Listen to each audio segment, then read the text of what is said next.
Yo, Atlas speaking, and welcome to part 18 of What If I Was Reincarnated in Naruto as a branch Hyuga and awakened the Tenseigan. Let the tale begin. Chapter 781, Aoyama and Mizuki colluding. As the turmoil caused by the summons gradually came to an end, the atmosphere at the Konoha Ninja Academy returned to the days before the combat assessment. Whether the trainees who acquired powerful summons, Naruto, Sasuke, or Neji, or the trainees who have yet to acquire any powerful summons, Shikamaru, Lee, Sai, and the others, all of them suppressed their desires and focused on training themselves and increasing their personal strength. Except for a few children with very poor talent, almost all the trainees have mastered the basics of shinobi arts. An average student of Ninja Academy has mastery of 3 basic ninjutsu, knows the basics of chakra control, and has a basic understanding of combat arts. The exceptional ones have even begun to learn skills like tracking, stealth, assassination, and other advanced techniques that are generally taught to them by the captains of the squads they are assigned to. Compared to Canon, where the trainees were required to master only the 3 basic ninjutsu in order to graduate, the trainees of this timeline have come a long way. In Kuroto's expectations, the average graduate of the academy will be several times stronger and more skilled compared to their Canon counterparts. This remarkable progress made by the Konoha Ninja Academy has been observed by the higher-ups of the village, and they are very happy to see this progress, especially in troubled times like these. And this is also the very reason why, despite causing trouble from time to time, no one tries to bother Kuroto. After all, children of all backgrounds are enrolled in the academy, and no one wants to create trouble for Kuroto and affect the future of their children. But of course, there are a few exceptional ones. These exceptional ones can also be called the foolish ones, for they don't understand what they are getting themselves into, as we will see now. Knock! Knock! A brief knock came from the other side of the door of Kuroto's office. Well aware of the identity of the person who knocked, Kuroto didn't even bother to raise his head, and simply said, "Come in." With Kuroto's permission, the door was opened, and it was none other than Shisui who came in. Noting that Kuroto doesn't seem to be too busy, by busy Shisui means that the one present in the office was not a shadow clan of Kuroto. Shisui walked closer and reported, "Kuroto-san, Mizuki is not accepting the transfer." Hearing Shisui's report, Kuroto raised his head with a frowned expression, and asked, "He refused to follow the order?" Shisui nodded. "Well, that's correct. Mizuki is being transferred from the Ninja Academy to some other department." "Which department, to be exact?" Kuroto neither knows nor cares, because Mizuki's transfer had nothing to do with him. It was Hokage-sama's order, and he just passed the document to Shisui and left the matter on the young Uchiha's capable shoulders. As for the reason behind Mizuki's unexpected transfer, well, that's something Kuroto knows. Mizuki's actions in the combat assessment were witnessed by everyone. As soon as he encountered the members of Akatsuki, he ran away, leaving behind children in danger. Sandaime felt that such a person who would abandon their fellow villagers in times of danger was not suitable to teach at the academy and chose to transfer him. Therefore, after the matter of assessment and related issues came to an end, he sent Mizuki's transfer order. Kuroto had no opinion on this, and simply signed the transfer as he left the matter in Shisui's hands. But who would have thought that Mizuki had the courage to defy Hokage-sama's order and refuse to leave the Ninja Academy? Kuroto couldn't help but mutter, "I wonder what brought him such courage." At Kuroto's question, Shisui took a step forward and said in a low voice, "I received a message from one of the members of the police force. Recently, Mizuki had a secret meeting with Elder Aoyama of the Hyuga clan." "That's an odd combination," muttered Kuroto with a frown. Shisui nodded. "Exactly. They met up in a private room at the old tea house, and discussed something for about 15 minutes. Do you know what they discussed?" asked Kuroto with a thoughtful expression. Shisui shook his head. "No, it was risky for that guy to spy on a Hyuga, especially on an elder, so he didn't do that." Kuroto nodded. "Fair enough." Then said, "No matter. Instruct Itachi to keep a watch on the two of them. Mizuki and Elder Aoyama couldn't have met up for no reason. Whatever they are planning, I don't want to deal with it." If it has nothing to do with me, then I will leave them alone, and if it has anything to do with me, I would prefer to nib the bud before it takes root. Shisui nodded. I will pass the message to Itachi. Since the last clan meeting, the situation within the Hyuga clan has become quite delicate. Although the Hyuga clan is still the very same Hyuga clan on the surface, internally the situation is different altogether. The recent incident with Aoki is direct proof. Moreover, how can those arrogant elders swallow the humiliation? Hizashi has informed him that those elders are planning something in order to deal with him. Perhaps this meeting with Mizuki is part of their plan, as Mizuki might play some role. To be honest, Kuroto doesn't care too much about their small movements. They can't really do any harm to him. He is free of the caged bird. The only person they might think they can use to harm him is Yui, but they won't be able to do anything to her either. Kuroto has taken sufficient measures. So, whatever they are planning is going to be useless. In fact, if Kuroto wants, he can easily put an end to this fiasco. But that would attract attention, which is something Kuroto doesn't want. Unless he is compelled, Kuroto doesn't want to do anything to the Hyuga clan. Of course, this doesn't mean that he will completely ignore them.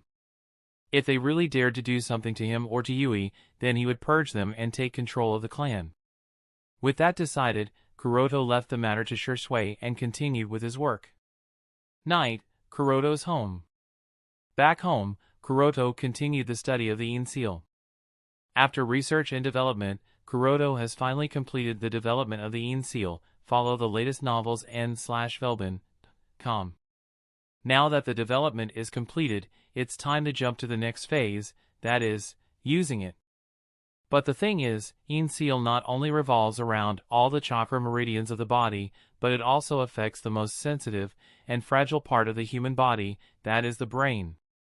No matter how confident Kuroto is in his fuinjutsu skills, he wouldn't dare to directly use In seal on his main body. That's too risky. If something goes wrong, then his main body would be damaged irreparably. For others, this is a serious problem and they might be willing to take the risk of using In seal on themselves. However, for Kuroto, this is not a major trouble. After all, he has a lot of clones hanging around in his laboratory. Apart from the chakra clones that have been developed and cultivated, there are other clones as well that are just floating in capsules. They can be used for testing the In seal. I guess I will put those clones to some use, muttered Kuroto as he left a shadow clone in the village and came to Anchor Vantien. Anchor Vantien. Arriving at the floating fortress, Kuroto didn't directly go to his laboratory. Rather, he went to the area where Karin and Gaara live and checked up on Karin's state. She had a pair of eternal Mangekyo Sharingan transplanted to her and wanted to see its state. Kuroto-sama, muttered Karin in confusion as she looked at Kuroto looking at her. Kuroto patted the young Uzumaki's head and asked, "How have you been?" "I am sorry I haven't been able to visit more often." I think I am doing fine. With these eyes, I don't need to rely on my spectacles anymore," replied Karin. Kuroto nodded and asked, "Did you notice anything unusual about these eyes?" Karin pondered for a while and then replied, "Well, I don't know how to explain it. Sometimes I feel that these eyes have their own thoughts, which is strange." "Own thoughts, huh?" muttered Kuroto and then asked, "It's as if these eyes are alive, right?" Karin nodded, "Yes, exactly." Let's see," said Kuroto and explained, "There are two main reasons why you feel as such. First, you are not the biological owner of these eyes, so they are a bit repulsive towards you. Second, the visual prowess of these eyes is very strong, therefore, they have indeed gained certain alive characteristics." "I see," muttered Karin. Kuroto nodded and took a step closer to observe the pair of eternal Mangekyo Sharingan. But this time, he was checking using his Byakugan. Chapter 782, A Sudden Change of Plans. After observing the pair of eternal Mangekyo sharing Karin's eye sockets, Kuroto couldn't help but mutter with a frown, "This is a bit strange." Karin got worried by Kuroto's frown and asked, "Kuroto-sama, what's the matter? Is something wrong with these eyes?" Kuroto was too busy thinking that he didn't answer Karin. Since Karin can feel the living characteristics of the pair of eternal Mangekyo Sharingan so early, it can only mean that the pair of eyes has recovered the visual prowess. However, this is quite strange in his opinion because the time it took for the pair of eyes to recover the visual prowess is less than his prediction. Before he took these eyes from Danzo, these pair of eyes were only a step away from evolving into the Rinnegan. If Kuroto had delayed a second, then another pair of Rinnegan would have taken birth in the shinobi world, but he made it in time and gouged out these eyes at the right time and interrupted their evolution. This sudden interruption of the evolution caused a heavy injury to the pair of eyes. The injury would have been irreparable if it was a pair of Mangekyo Sharingan, and in that situation, it would have been better to just destroy these eyes. Fortunately, these are eternal Mangekyo Sharingan and their visual prowess would be restored over time. But the thing is, restoration should have taken a lot of time because of the injury. Despite Karin being responsible for the restoration, it would take at least 5 to 6 months for the eyes to recover their lost visual prowess as per Kuroto's expectation. Unexpectedly, it's only been 2 months or something and the pair of eternal Mangekyo Sharingan has already recovered to the point of being able to make Karin feel its alive characteristics. He could only attribute the result to Karin's special physique, and thought, it seems that with the increase in Karin's physical strength, her ability to heal others has also improved. Seeing Kuroto silent, Karin became more and more nervous. She held Kuroto's sleeves and asked, "Kuroto-sama, did you find something? Is something wrong with these eyes?" Kuroto recovered from his thoughts. I was distracted for a second, and shook his head and replied to her with a smile, "No need to be nervous." Karin asked, "Does that mean there is nothing wrong with these eyes?" Kuroto nodded, "Pretty much." And added, "I was just surprised that these eyes recovered their lost visual prowess much faster than my prediction. All test NOVL on novelben/cm. Karin nodded, "I see." And asked in a puzzled tone, "This isn't a bad thing, right?" Kuroto said, "Yes, it's not a bad thing." And added, "But here's the problem, since these eyes are recovering their lost visual prowess faster than my expectations, you won't be able to perfectly adapt to them in time, and soon they will start to affect you." This. Karin was stunned. Kuroto smiled and shook his head. This is pretty normal considering that this pair of eternal Mangekyo Sharingan was obtained through unconventional means. It is like a byproduct of the Kekkei Genkai absorption ritual that Danzo went through. Since it is a byproduct of that ceremony, it contains the obsession of almost all the shinobi who were part of the ceremony, including Danzo, who was its prime user. This is why controlling this pair of eternal Mangekyo Sharingan is much more difficult compared to the orthodox pair of eternal Mangekyo Sharingan, especially for Karin, who is but a child. Kuroto had planned to train Karin slowly so that she could adapt to these eyes over time, but since they are recovering faster, his plans are affected, which is a little problematic. But all is not bad. Since these pairs of eternal Mangekyo Sharingan are recovering faster, this also means that the Rinnegan can be created earlier than he initially planned, and now he will have to reformulate his plans. Thinking of this, he couldn't help but look at Karin. He is a little worried that these changes of plans will put a lot of toll on her. Perhaps Karin felt Kuroto's concern and smiled at him, indicating that she'd be fine no matter what. She has the determination. To Karin, being helpful to Kuroto is the most important. She doesn't care about the consequences. Seeing Karin smile, Kuroto patted her head. If Karin has the determination, then Kuroto is ready to go through and start to reformulate his previous plans as per the current circumstances. As per Kuroto's own understanding of things, there are 2 ways to create the Rinnegan using the resources he has in his hands. The first method is the forced absorption of visual prowess from the other pair of eternal Mangekyo Sharingan to trigger the evolution of Dojutsu. This is the method Shimura Danzo was trying to use to evolve his eternal Mangekyo Sharingan into the Rinnegan. The second method is the transplantation method, which involves the fusion of the yin-yang chakra. Karin will be the source of yang chakra and the 2 pairs of eternal Mangekyo Sharingan will be the source of yin chakra. These yin and yang chakra sources will fuse over time and give birth to the Rinnegan. Of the 2 methods, The first method will obviously take less time and will be easier, but at the same time, it is more risky and dangerous compared to the second method. On the other hand, although the second method will be more time-consuming and laborious, it will not be as risky and dangerous. If he didn't have Karin, Kuroto would have chosen the first method, but since he has Karin, so the second method is his choice. Besides, a difference of a few months will have no impact on his plans. Kuroto is not in immediate need of Rinnegan, so has all the more reason to go with the second method. After making up his mind, Kuroto looked at Karin. Karin muttered, "Kuroto-sama?" Kuroto rubbed Karin's head, and said with a smile, "Well, since this pair of eternal Mangekyo Sharingan has almost healed from the injury and is close to recovering its lost visual prowess, it's time to replace this pair with another pair of eyes that I have. Those eyes are also injured and require healing. Are you fine with changing the eyes?" Karin nodded quickly, "Yes, I have no problem." With that, Kuroto took Karin to his laboratory and started the eye transplantation operation on her. Chapter 783, Can You Die For Me? In less than 15 minutes, Kuroto completed the eye transplantation operation, changing the pair of eternal Mangekyo Sharingan in the eye sockets of Karin. After cleaning the surgical tools, he asked Karin, "How do you feel?" Karin spent a few minutes, and replied, I don't feel anything. These eyes seem to be the same as the previous ones. Your favorite ovals at n/v/l/bin.com. Kuroto nodded, "That is natural. These eyes are similar to the ones you were using until a while ago." And added after a pause, "Oh, and one more thing, similar to the last time, these eyes are also in a dormant state because of the exhaustion of visual prowess. It will take some time for the visual prowess to be restored."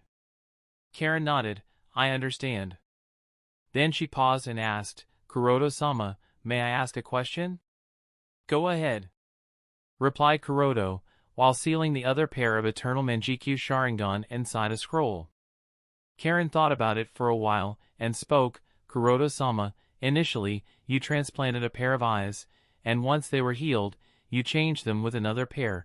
You have given me those eyes, and then changed. It's not just because you want them to be healed, right?" Kuroto blinked at Karin's question, and couldn't help but think, she has indeed become sharp. He wasn't upset or anything, and replied with a smile, "Yes, my purpose is not just the recovery of eyes, there is a lofty goal behind doing these actions." He paused here and said, "If you are interested in knowing, then I don't mind telling you. I am actually carrying out preparation for the synthesis of the Rinnegan." "The Rinnegan," muttered Karin, ignorant of what Rinnegan means. The Rinnegan." Being aware of Karin's lack of knowledge, Kuroto explained what Rinnegan is to her. "So, the Rinnegan are the eyes of the Sage of Sixth Path." She was highly surprised. She didn't think that Kuroto-sama planned to create something so incredible and admired him more. Kuroto smiled at her excitement and explained, "For the synthesis of Rinnegan, I need someone who has high chakra reserves, can provide yang chakra, and is trustworthy. You are the only one besides me who fulfills all these requirements, therefore, I have chosen you for this." Then he paused and asked, "So, what do you say, do you want to help me?" After a while of silence, Karin asked, "Kuroto-sama, is Rinnegan important to you?" Kuroto nodded, "Yes. I require it for something." Hearing Kuroto's answer, Karin nodded, "Since Rinnegan is important to you, then I will definitely help you. I will do my best in synthesizing it and I will return them to you for sure." Kuroto rubbed Karin's head, and said, "It's true that I need the Rinnegan, however, I can't use it considering what my purpose is." "Huh? What do you mean, Kuroto-sama?" asked Karin, stunned and confused.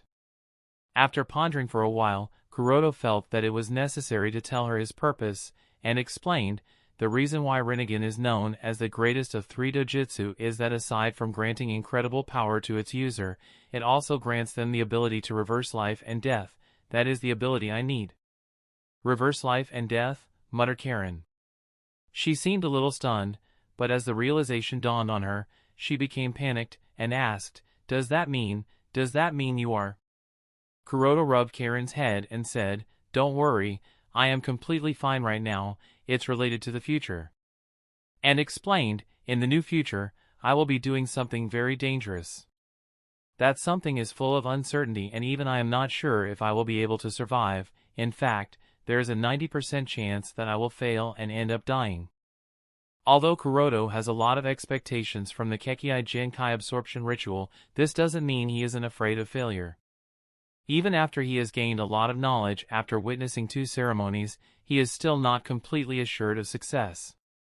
After all, the ceremony in Kuroto's mind is way more dangerous than what Hirako and Danzo went through. Unlike those two, he wants to become the true god, just like Kaguya, and that is not easy. It is the qualitative change of life. Not something one can achieve in the earlier stages of the ceremony. In the millennium-year-long history of the shinobi world, except for Kaguya, there has never been another person to have achieved true godhood. Even Kaguya's 2 sons, the Sage of Six Path and Himura, haven't achieved true godhood. But Kuroto wants to do it. However, it is very dangerous and he might end up dying in the process. Karin was anxious now, and asked, since it's so dangerous then please don't do it. If something were to happen to Kuroto-sama, then... Kuroto shook his head. I can't stop. I have to do it. No, I must do it. This is the pursuit of my life. Tears started to flow from Karin's eyes, and she tried to persuade Kuroto, please. Kuroto-sama. Kuroto just smiled and shook his head. I can't, and added, and you don't need to be so anxious. Am I not already preparing a countermeasure to my failure? No amount of preparation can give him the confidence that he will succeed. Therefore, he needs the Rinnegan, a dojutsu capable of reversing life and death, and bringing people back to life. With Rinnegan, Kuroto can be brought back to life, and once that happens, he has another chance to undergo the ritual. After learning from the mistake of the first attempt, he can make all the necessary changes so that he definitely succeeds on the second attempt. The Rinnegan, muttered Karin in realization. Kuroto nodded. If I were to fail and end up dying, I would need someone to use the Rinnegan and bring me back to life. I see, it makes sense. Nodded Karin, and said, then please leave this task to me, I will definitely bring you back to life. Kuroto flicked Karin's forehead to interrupt her and said, don't be so eager to reply, first hear all the details. Although Rinnegan can reverse the cycle of life and death and bring people back to life, however, it's not free of cost. The price is the user's own life, which means that if you were to bring me back to life, it would be at the cost of your own life.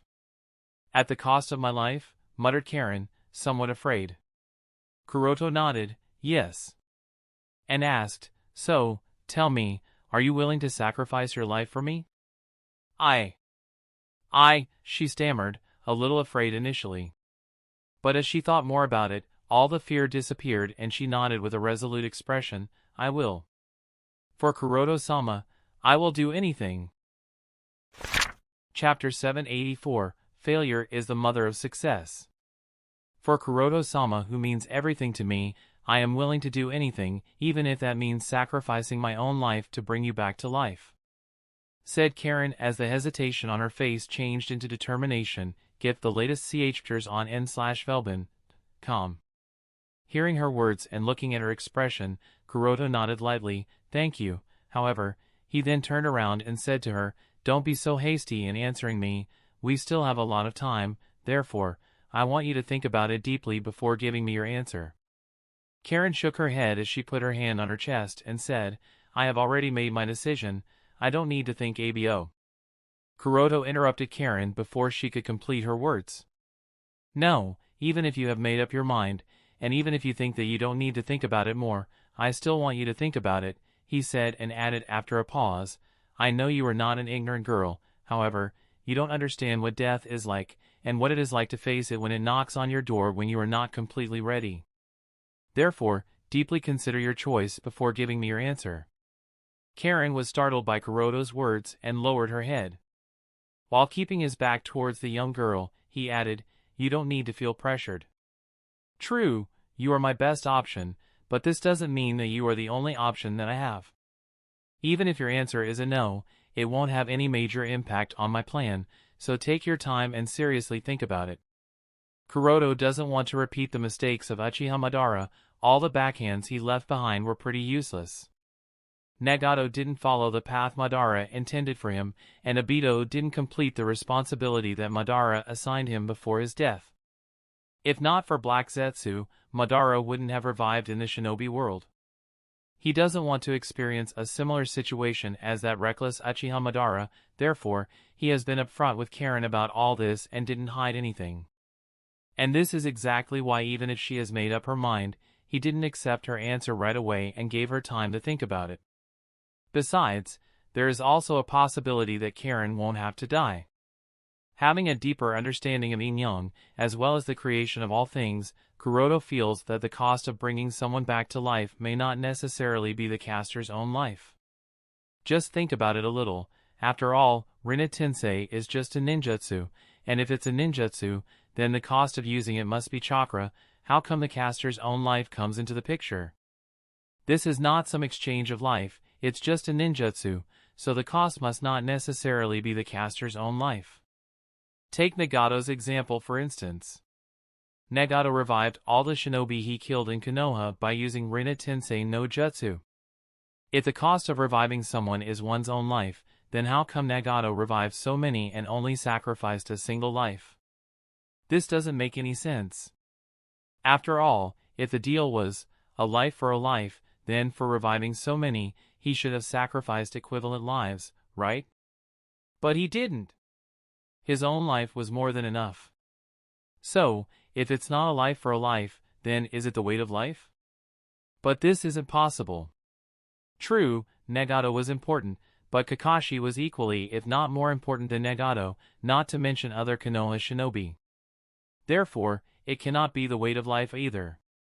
Since it's not a life for a life, and it's not the weight of life either, there is only one option left, and that is the requirement of chakra.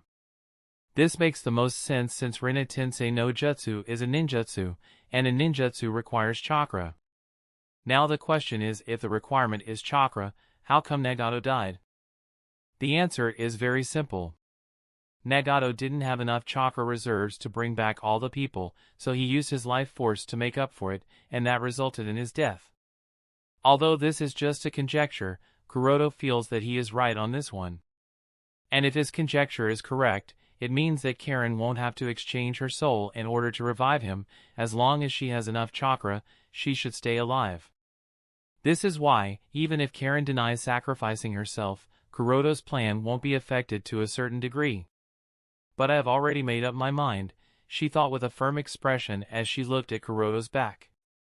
True, she doesn't understand what death is like, however, she understands what is it like to lose your loved ones and never see them again. She lost her mother at a very young age, and if not for Kuroto to bring her here and give her a new life, perhaps she would have been the same as her mother.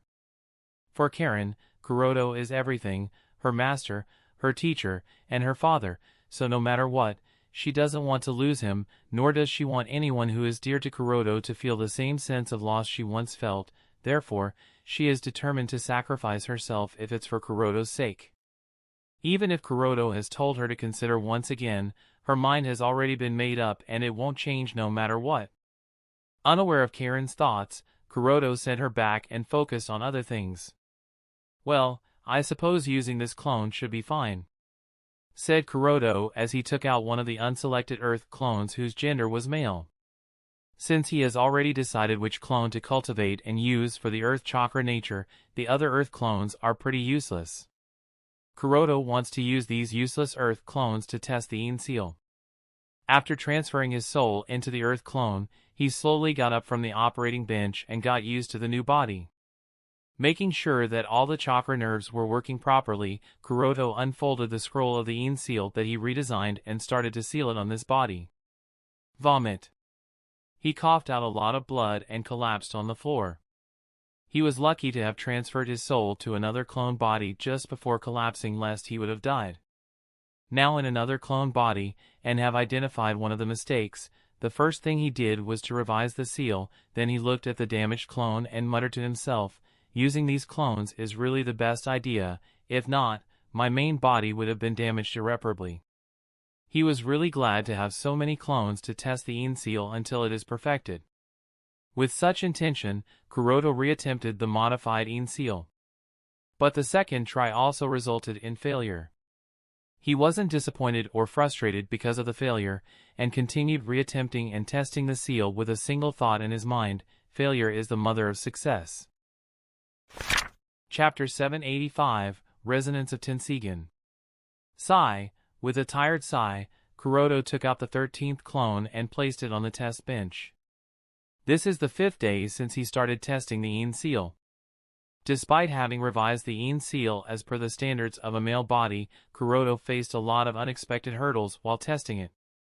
This is why the testing phase has dragged on for so long and consumed so many clones, and yet it hasn't been completed.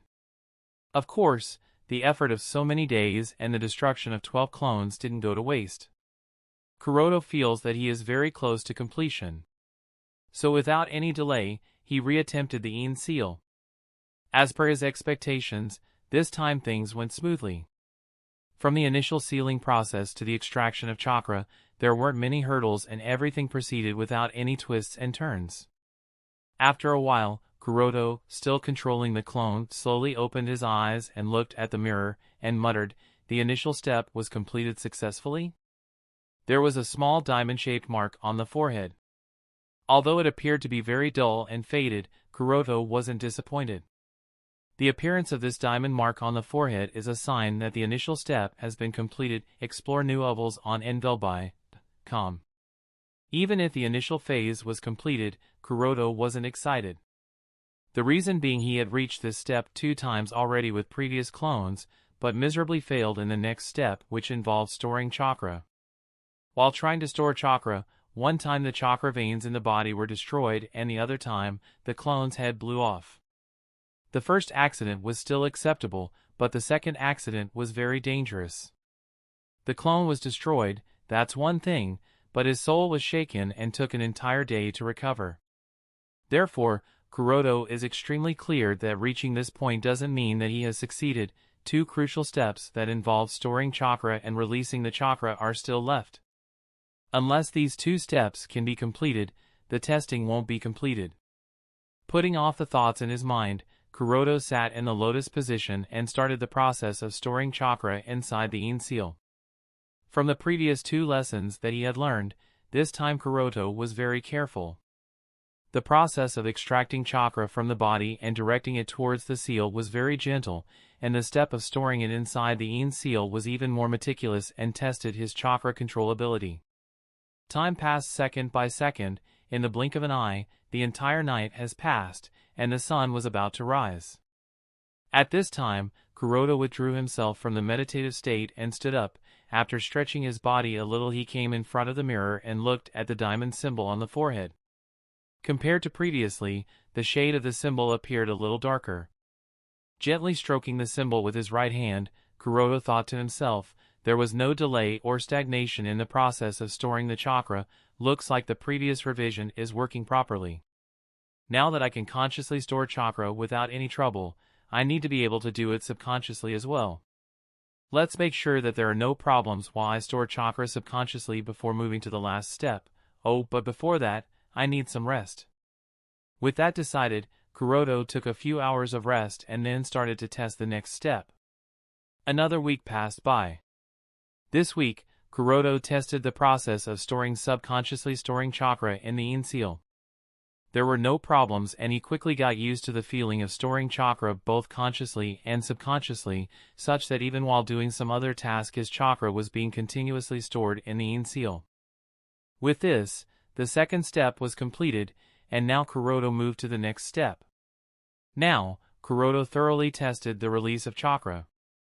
Initially faced a little difficulty, but nothing that couldn't be dealt with.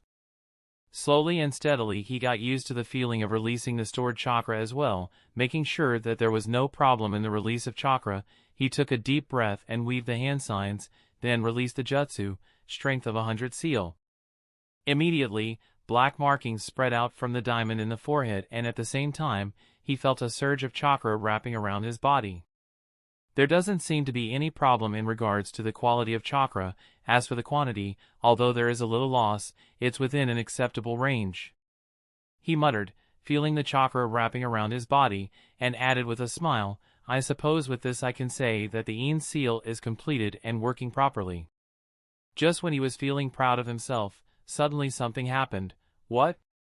He immediately turned around and tried to look at a distant place with his Tenseigan. He was too shocked to realize that he was currently using a clone and cannot use Tenseigan. After being stunned for a while, he reacted, "Damn," and quickly transferred his soul to his main body without caring about the strength of 100 seal, or In seal testing, and activated his Tenseigan. As soon as the Tenseigan was activated he could feel it. That has to be it. Residents of Akatsuki clan, Moon. Panting heavily, Toneri took the towel from the puppet attendant beside him and wiped the sweat off his face. He has been carrying out diligent training for a few years now. Since the last meteorite attack on the shinobi world, a huge sense of crisis has enveloped Toneri's heart and he dared not relax his vigilance. Toneri never imagined that there would be someone in the shinobi world who could not only resist the falling meteorite but even sense his presence on the moon, overturning his precognition of the shinobi world. After that incident, Toneri understood that if he wants to fulfill the wish of his ancestor, then he must become stronger because the way he is no match against that person. Therefore, he has been training diligently and steadily getting stronger. "I must get stronger." With such a thought in his mind, Toneri threw aside the towel and continued with his training. Just as he had taken the stance, suddenly he sensed abnormal movement from the giant Tenseigan in the temple of Himura. What's going on? Shocked and panicked, Toneri forgot about his training and quickly came to the temple. Now at Himura's temple, he found that the giant Tenseigan, although sealed, seemed to be resonating with something. How could it resonate with something? Confused and driven by curiosity, Toneri decided to temporarily lift the seal of giant Tenseigan and dived his consciousness inside as he tried to find the source with which the giant Tenseigan was resonating. Chapter 786, The Secrets of the Caged Bird. Drip! Drip! The sound of water droplets falling on the stalagmites constantly echoed as a figure cloaked in black walked through the depths of the dark and damp cave. This figure, cloaked in black, appeared a little weird, as if it wasn't a human or animal, but rather a puppet with a mechanical body. The way it moved clearly showed that it lacked any sense of coordination that a human has. The lack of coordination did not affect its actions. And not long after, it reached the deepest part of the cave. Although this cave was dark, the figure did not have any problem seeing things around him, as if it was adapted to seeing things at night, and looked at something that appeared to be a stone gate in front of it. The stone gate was very tall, easily reaching the height of several humans, and except for the engraving of a giant eye, it didn't seem to have any carving or inscriptions on it, giving it a sense of mystery that was difficult to resolve. Despite spending a lot of time, the figure couldn't figure out anything from the engraving of the giant eye. Not sure what might be behind this giant gate, the figure was helpless. It reached for the small bag tied around the waist, and after taking out a parchment it compared the shape of the eye on the door with the eye marking on the map. This is really it, but how to open it, it wondered. In the past few minutes, it has already tried quite a lot of methods, but there doesn't seem to be any information on the map about how to open the gate. After thinking about it for a while, it muttered in realization, maybe I should use the eye Byakugan, and immediately activated the pair of Byakugan in its eye sockets. With the activation of Byakugan, the figure would see everything around it clearly, but what's surprising is that it couldn't see behind the stone door. It seems that the stone door was designed to be able to block Byakugan's penetrative vision. But it didn't matter because as soon as the puppet activated its Byakugan, it soon noticed some odd things in the cave and quickly figured out that it was the mechanism to open the door. Click! With a clicking sound, the piece of rock was pushed inside the cavity by the figure, a loud sound echoed through the cave, and a lot of dust fell off of the stone door. Bang! Immediately afterward, the tall and heavy ancient stone was opened. As the gate opened, a very wide interior space became visible to the eyes of the figure, surprising it. I just hope there won't be some kind of monster behind. muttered the figure nervously as it took a step and slowly walked inside. It had just taken a few steps and it was shocked. The space on this side of the stone door was completely different from the outside. Although deep underground, it wasn't dark. The space was not dark, everything was clearly visible. At first glance, this place looked like a temple to the figure. There was an altar-like platform at the center with a giant sculpture of an eye placed on the altar, and all around the altar, there were hundreds of statues of people bowing down to the eye sculpture. After carefully observing everything inside the temple, the figure walked towards the altar with a curious expression. It took a few rounds around the sculpture of the giant eye and people, and muttered, "It's really a beautiful work of art." It was difficult for the figure to explain, but there was this aura around the sculpture that gave it a lifelike feeling, as if it was no mere sculpture but a real eye. Gently stroking the sculpture of the giant eye, the figure couldn't help but wonder, is this the crime that they wanted to hide? The figure was a little puzzled at this time. What does a temple with an altar and a few sculptures have anything to do with that? However, the map clearly pointed at this place, and based on the information he had read in those ancient scrolls, this is exactly the place where the biggest secret of the clan is hidden. But now that the figure has come here, it's nothing but a temple with an altar and a few sculptures. How can this place have anything to do with the secrets that they tried to hide? Confused, the figure took out the map and tried to see if he can find any clue on it. As soon as the figure took out the map, he was shocked to find that the map in his hand was illuminated by the dim light of the temple, and some special characters had appeared on it. After reading the special characters, the expression on his figure became clear, and it looked at the sculpture of the giant eye at the center of the altar, and muttered, "So this it." Now he has understood everything. He walked towards the sculpture of the giant eye, weaved some hand signs, and then pressed on its surface as he transferred his chakra into it and said, "Open." Immediately, the surface of the sculpture crumbled as if it were mere sand, and what appeared before the figure deeply shocked him.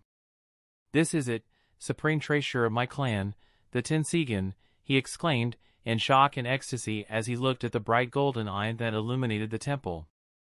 It looked beautiful and powerful, as it is the most beautiful thing in the world and contains the power to destroy this whole world. In ecstasy, the figure reached out and touched the Tenseigan. Immediately, a huge amount of information entered the figure's brain. Ah! Even for him, this sudden influx of information was too much and caused him to roar in pain. After a while, the pain subsided, and the figure, now knowledgeable about things, muttered in pity, "It's a pity that such power was sealed here. With this we could have." It was really absurd. With the power of Tenseigan, they could have dominated the entire shinobi world. What Senju? What Uchiha? Those clans are unworthy. It would have been only Hyuga if the ancestors didn't hide away this treasure in this place. The figure shook his head and looked at the Tenseigan. Now he also knows that this piece of treasure is the core of caged bird Juinjutsu. No wonder no one in this shinobi world has succeeded in breaking the caged bird. To break that cursed seal, there are only two methods. They would have to either destroy this Tenseigan, or they would have to be more powerful than Tenseigan. No one has found the Tenseigan up to now, and he doubts anyone could be more powerful than the power of Tenseigan. Uptodad dfrm knows/v/e/lb/i n.c/o/m. Therefore, it makes sense that caged bird Juinjutsu is unbreakable. What he didn't know was that even being more powerful than this Tenseigan wouldn't help in breaking the caged bird Juinjutsu. Hyuga Kuroto is the prime example. When Kuroto activates his Tenseigan, he can bypass the caged bird, but when he deactivates the Tenseigan, he is again vulnerable to the caged bird, making it clear that being more powerful than this Tenseigan would only allow one to bypass the cage. It wouldn't be permanent, only temporary. Such is the power of caged bird Juinjutsu. Once a Hyuga shinobi is marked, not even death can free them. Perhaps only the destruction of Tenseigan can give Hyuga people the freedom that they desire. Chapter 787, Core of the Caged Bird. So far, except for Hyuga Kuroto's case, who only bypassed the caged bird seal, there has never been a precedent of someone breaking the caged bird Juinjutsu. Not only other clans, but even the Hyuga clan has always wondered how the main family created such complex Juinjutsu. After all, the Hyuga clan doesn't specialize in Fuinjutsu, nor is there any special Fuinjutsu knowledge passed on in the clan except the knowledge of caged bird Juinjutsu. So how did the Hyuga clan create such a complex Juinjutsu? Just think about it, not only the caged bird Juinjutsu is impossible to break, but once someone is marked with it, it can be triggered from anywhere in the world, meaning that if you are marked with caged bird no matter where you escape, the patriarch and the elders of the main family can still control your fate while staying in the grounds of the Hyuga clan. This is simply absurd. True, Hyuga clan could have had one or two geniuses with extremely high attainments in Fuinjutsu, but this talent wouldn't be enough to create such a complex and impossible to break Juinjutsu. It just doesn't make any sense. The figure has always been curious about this topic too, and only now did he get the answer. This giant Tenseigan before him is the reason caged bird Juinjutsu is impossible to break.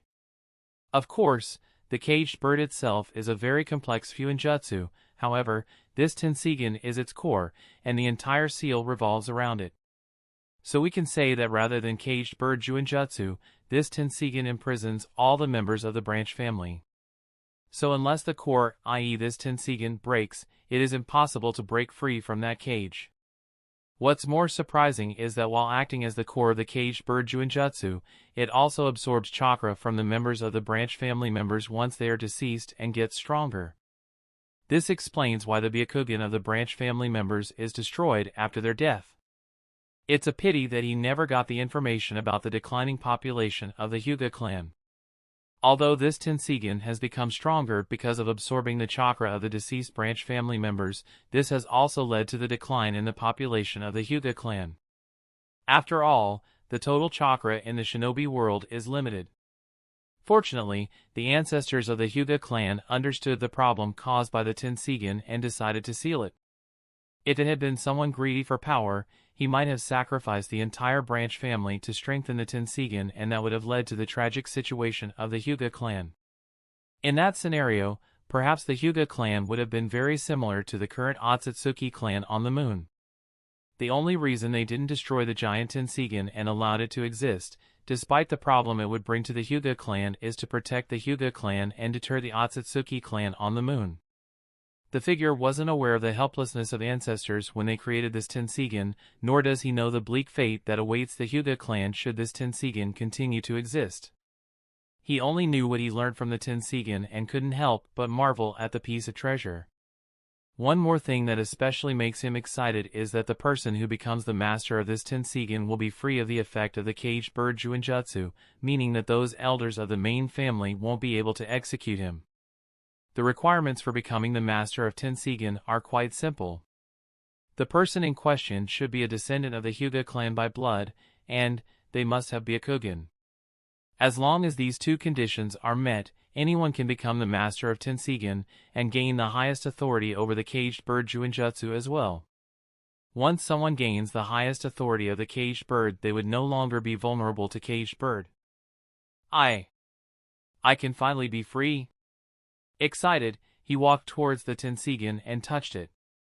Just as he was about to make himself the master of the Tenseigan, he was startled, and felt someone trying to watch him through the Tenseigan. What's more shocking is that the person in question wasn't just one party, he was being spied on from two different places at the same time. The figure trembled and quickly sealed the Tenseigan, preventing anyone from prying him, and muttered in fear, "This is not enough. I don't know who were those two and how much did they see. This location is no longer safe." Anchor Vantien. "It wasn't on the moon," muttered Kuroto as he deactivated his Tenseigan.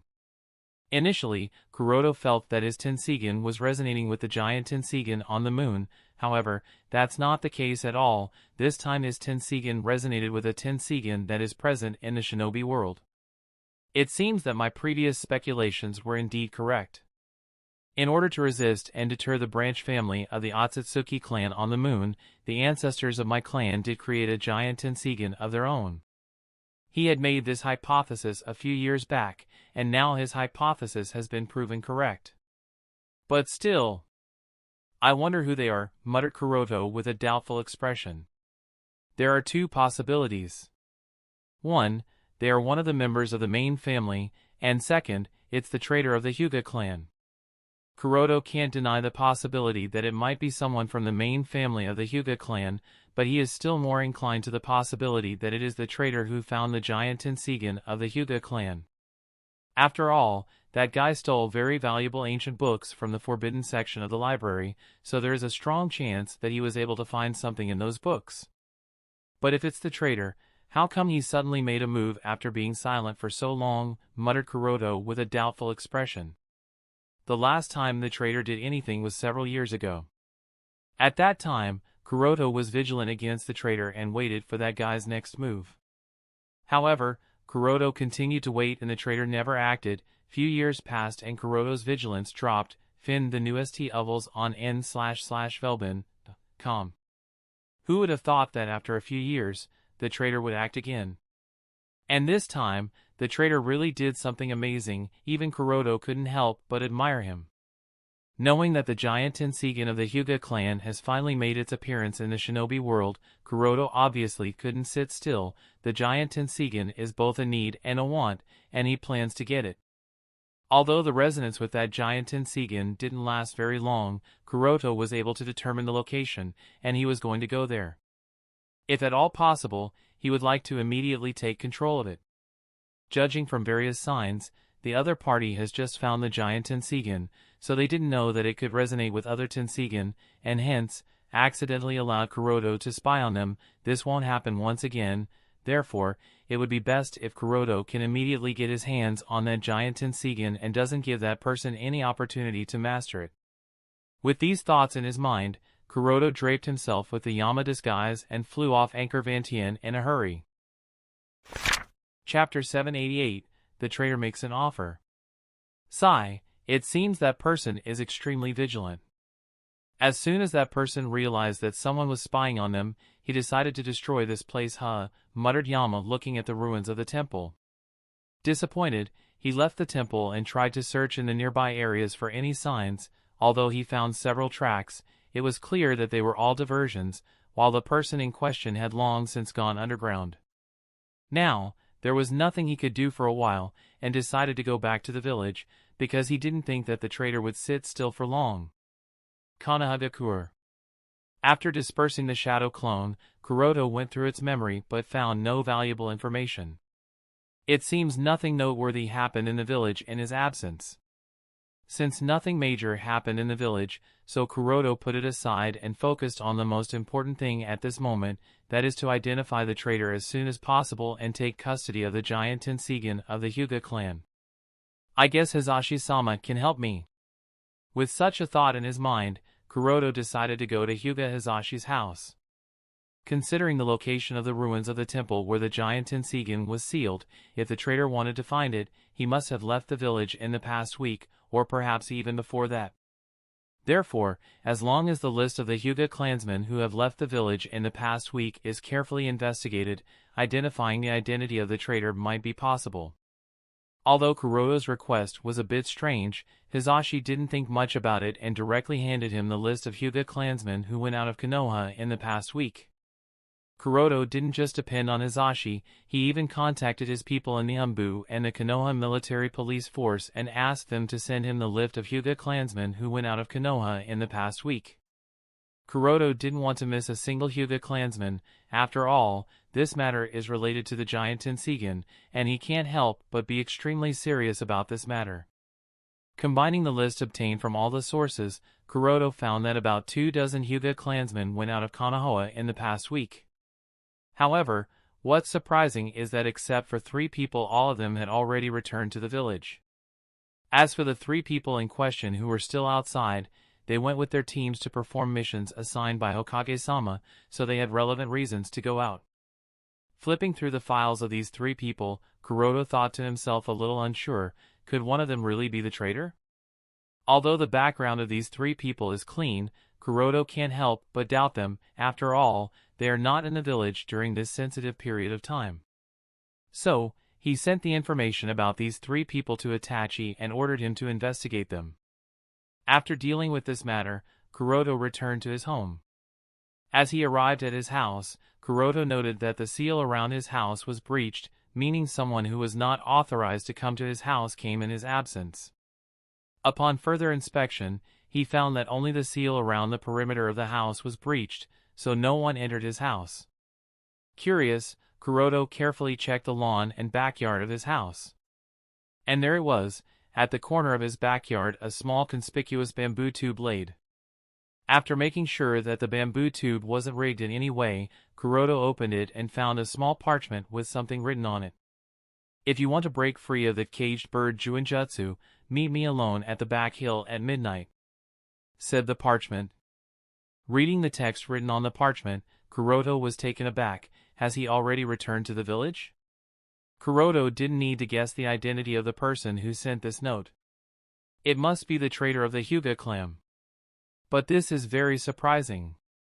At the moment his Tenseigan resonated with the giant Tenseigan, Kuroto noted that the place was very far from the land of fire. Heck, it was not even on the mainland of the elemental nation.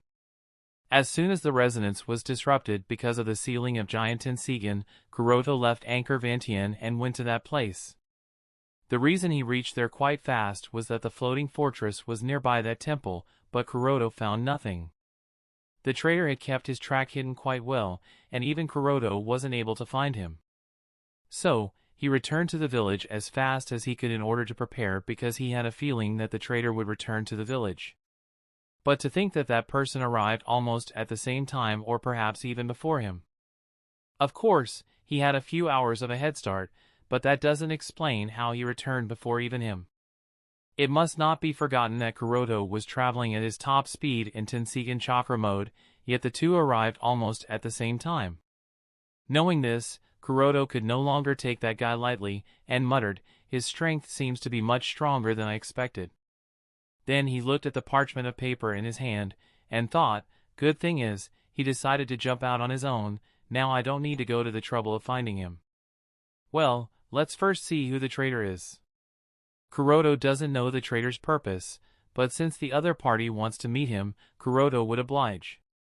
After all, this is the best opportunity to investigate the other party's motives and weaknesses. If at all possible, Kuroto even plans to deal with the traitor then and there and take custody of giant Tenseigan. With this in mind, Kuroto decided to wait until midnight. Pushing through a patch of long grass, as Kuroto made his way forward, he found a man wrapped in a black cloak in the deeper woods. FIDDEU up TS on N, O, V/E/LN, com. So there he is, thought Kuroto as he activated his Byakugan and observed the other party. Looking at that guy with his Byakugan, Kuroto was disappointed. TCH, just a puppet. As Kuroto approached the puppet spoke in a human tone of voice. "Hyuga Kuroto, you are finally here." Kuroto indifferently looked at the guy, and asked, "Who are you?" At Kuroto's question, the puppet spread its arms and said in a passionate tone of voice, "I am the god who can lead you to salvation. I can fix every broken thing in this world." God? Hearing the puppet's answer, Kuroto felt a little weird, and thought, here we go again. In recent years, he has met a lot of these self-proclaimed gods. The last one who claimed himself to be God had his soul and body turned to dust by Kuroto. The one before that had been beaten to death by him twice already. The one before that had a miserable death, the one before that, and the one before that, forget it, there have been too many of them to keep account. Therefore, he didn't really take the guy seriously and asked the next question, "What's your motive behind leaving such a note at my house?" The puppet didn't know Kuroto's thoughts, and answered, "The reason I left that note at your house is that I want you to become my subordinate. Serve me and I will free you from the bindings of caged bird Juinjutsu. Only I can do this." Kuroto narrowed his eyes, and asked in a deeper tone of voice, "Can you really free someone from the caged bird Juinjutsu?" The way the other party made such a claim, Kuroto guessed that his previous hypothesis was indeed correct. The giant Tenseigan of the Hyuga clan really had something to do with the caged bird Juinjutsu, and if that's the case, then the steady decrease in the population of the Hyuga clan can also be explained. At the same time, Kuroto also ascertained that the other party is a member of the branch family. Kuroto doubts anyone from the main family would present such an offer. Not knowing Kuroto's thoughts, and feeling that he was being doubted, the puppet mocked Kuroto. Hyuga Kuroto, although you have some noteworthy achievements, your vision of the world is still narrow. Serve me, and you will have the freedom that you desire so much. Chapter 789, Arrogance of a Man Who Was Once a Servant. Serve me, and you will have the freedom you desire. Hearing the puppet's mockery, Kuroto remained silent. It wasn't as if he was angered or anything, it was just that Kuroto felt a little strange. Looking at the expression on Kuroto's face, the puppet said with a light smile, "Don't worry. I can indeed break the caged bird and free anyone I desire. I have both power and means to do so." Read latest chapters at n/v/e/lbi/co/m. As if not believing the puppet's words, Kuroto asked, "The caged bird has never been broken before, why should I trust you?" Hearing Kuroto's question, the puppet chuckled, and said, "This is the problem with you, as I have said before, although you have some achievements, your vision of the world is still narrow. It is as if the caged bird not only binds your fate, it also confines your thoughts." If it was a month ago, the master of puppets would have never said such words. Rather, he would feel the exact opposite. He used to feel that Hyuga Kuroto was different from the rest of the members of the Hyuga clan, and he used to admire Kuroto for his achievements and vision. It won't even be wrong to say that it was Kuroto who motivated him to stand up for himself and take a different path than he took in the canon. However, all of this changed the moment the master of this puppet obtained the giant Tenseigan. With the sudden increase in strength and knowledge, he realized that Hyuga Kuroto was nothing special. Heck, not only Kuroto, but the entire Hyuga clan, Konoha, and the entire shinobi is now worth mentioning. All these people are stupid and limited by their vision, and he can crush all of them whenever he wants. "I see," thought Kuroto, looking at the puppet with pity. Although the person standing before him is just a puppet, not the real person, from the other party's tone and words, Kuroto can clearly sense the other party's arrogance. However, he is not surprised, rather this is within his prediction. Just think about it for a second, someone who has spent his entire life as a servant, someone whose life and death always depended on the whim of the members of the main family of the Hyuga clan. Such a person, whose fate has always been limited because of caged bird Juinjutsu, suddenly got his hands on a treasure like giant Tenseigan and didn't become arrogant. It sounds strange, right? Therefore, Kuroto felt this was natural, and he was a little worried that as time passed, he would become more and more arrogant and would create a lot of trouble in the future unless dealt with swiftly. Noting Kuroto's silence, the puppet felt that his words had hit the right place, and he took a step forward in order to completely bewitch Kuroto. "Hyuga Kuroto, you want to free yourself from the caged bird, right? If you want to, then kneel before me and become my loyal servant, only I can change this cursed fate that binds you." Kuroto asked with a frown, "You want me to become your servant? How is it different from the current state? Only the master will change, a servant will still remain a servant. Don't you dare compare me with those foolish people.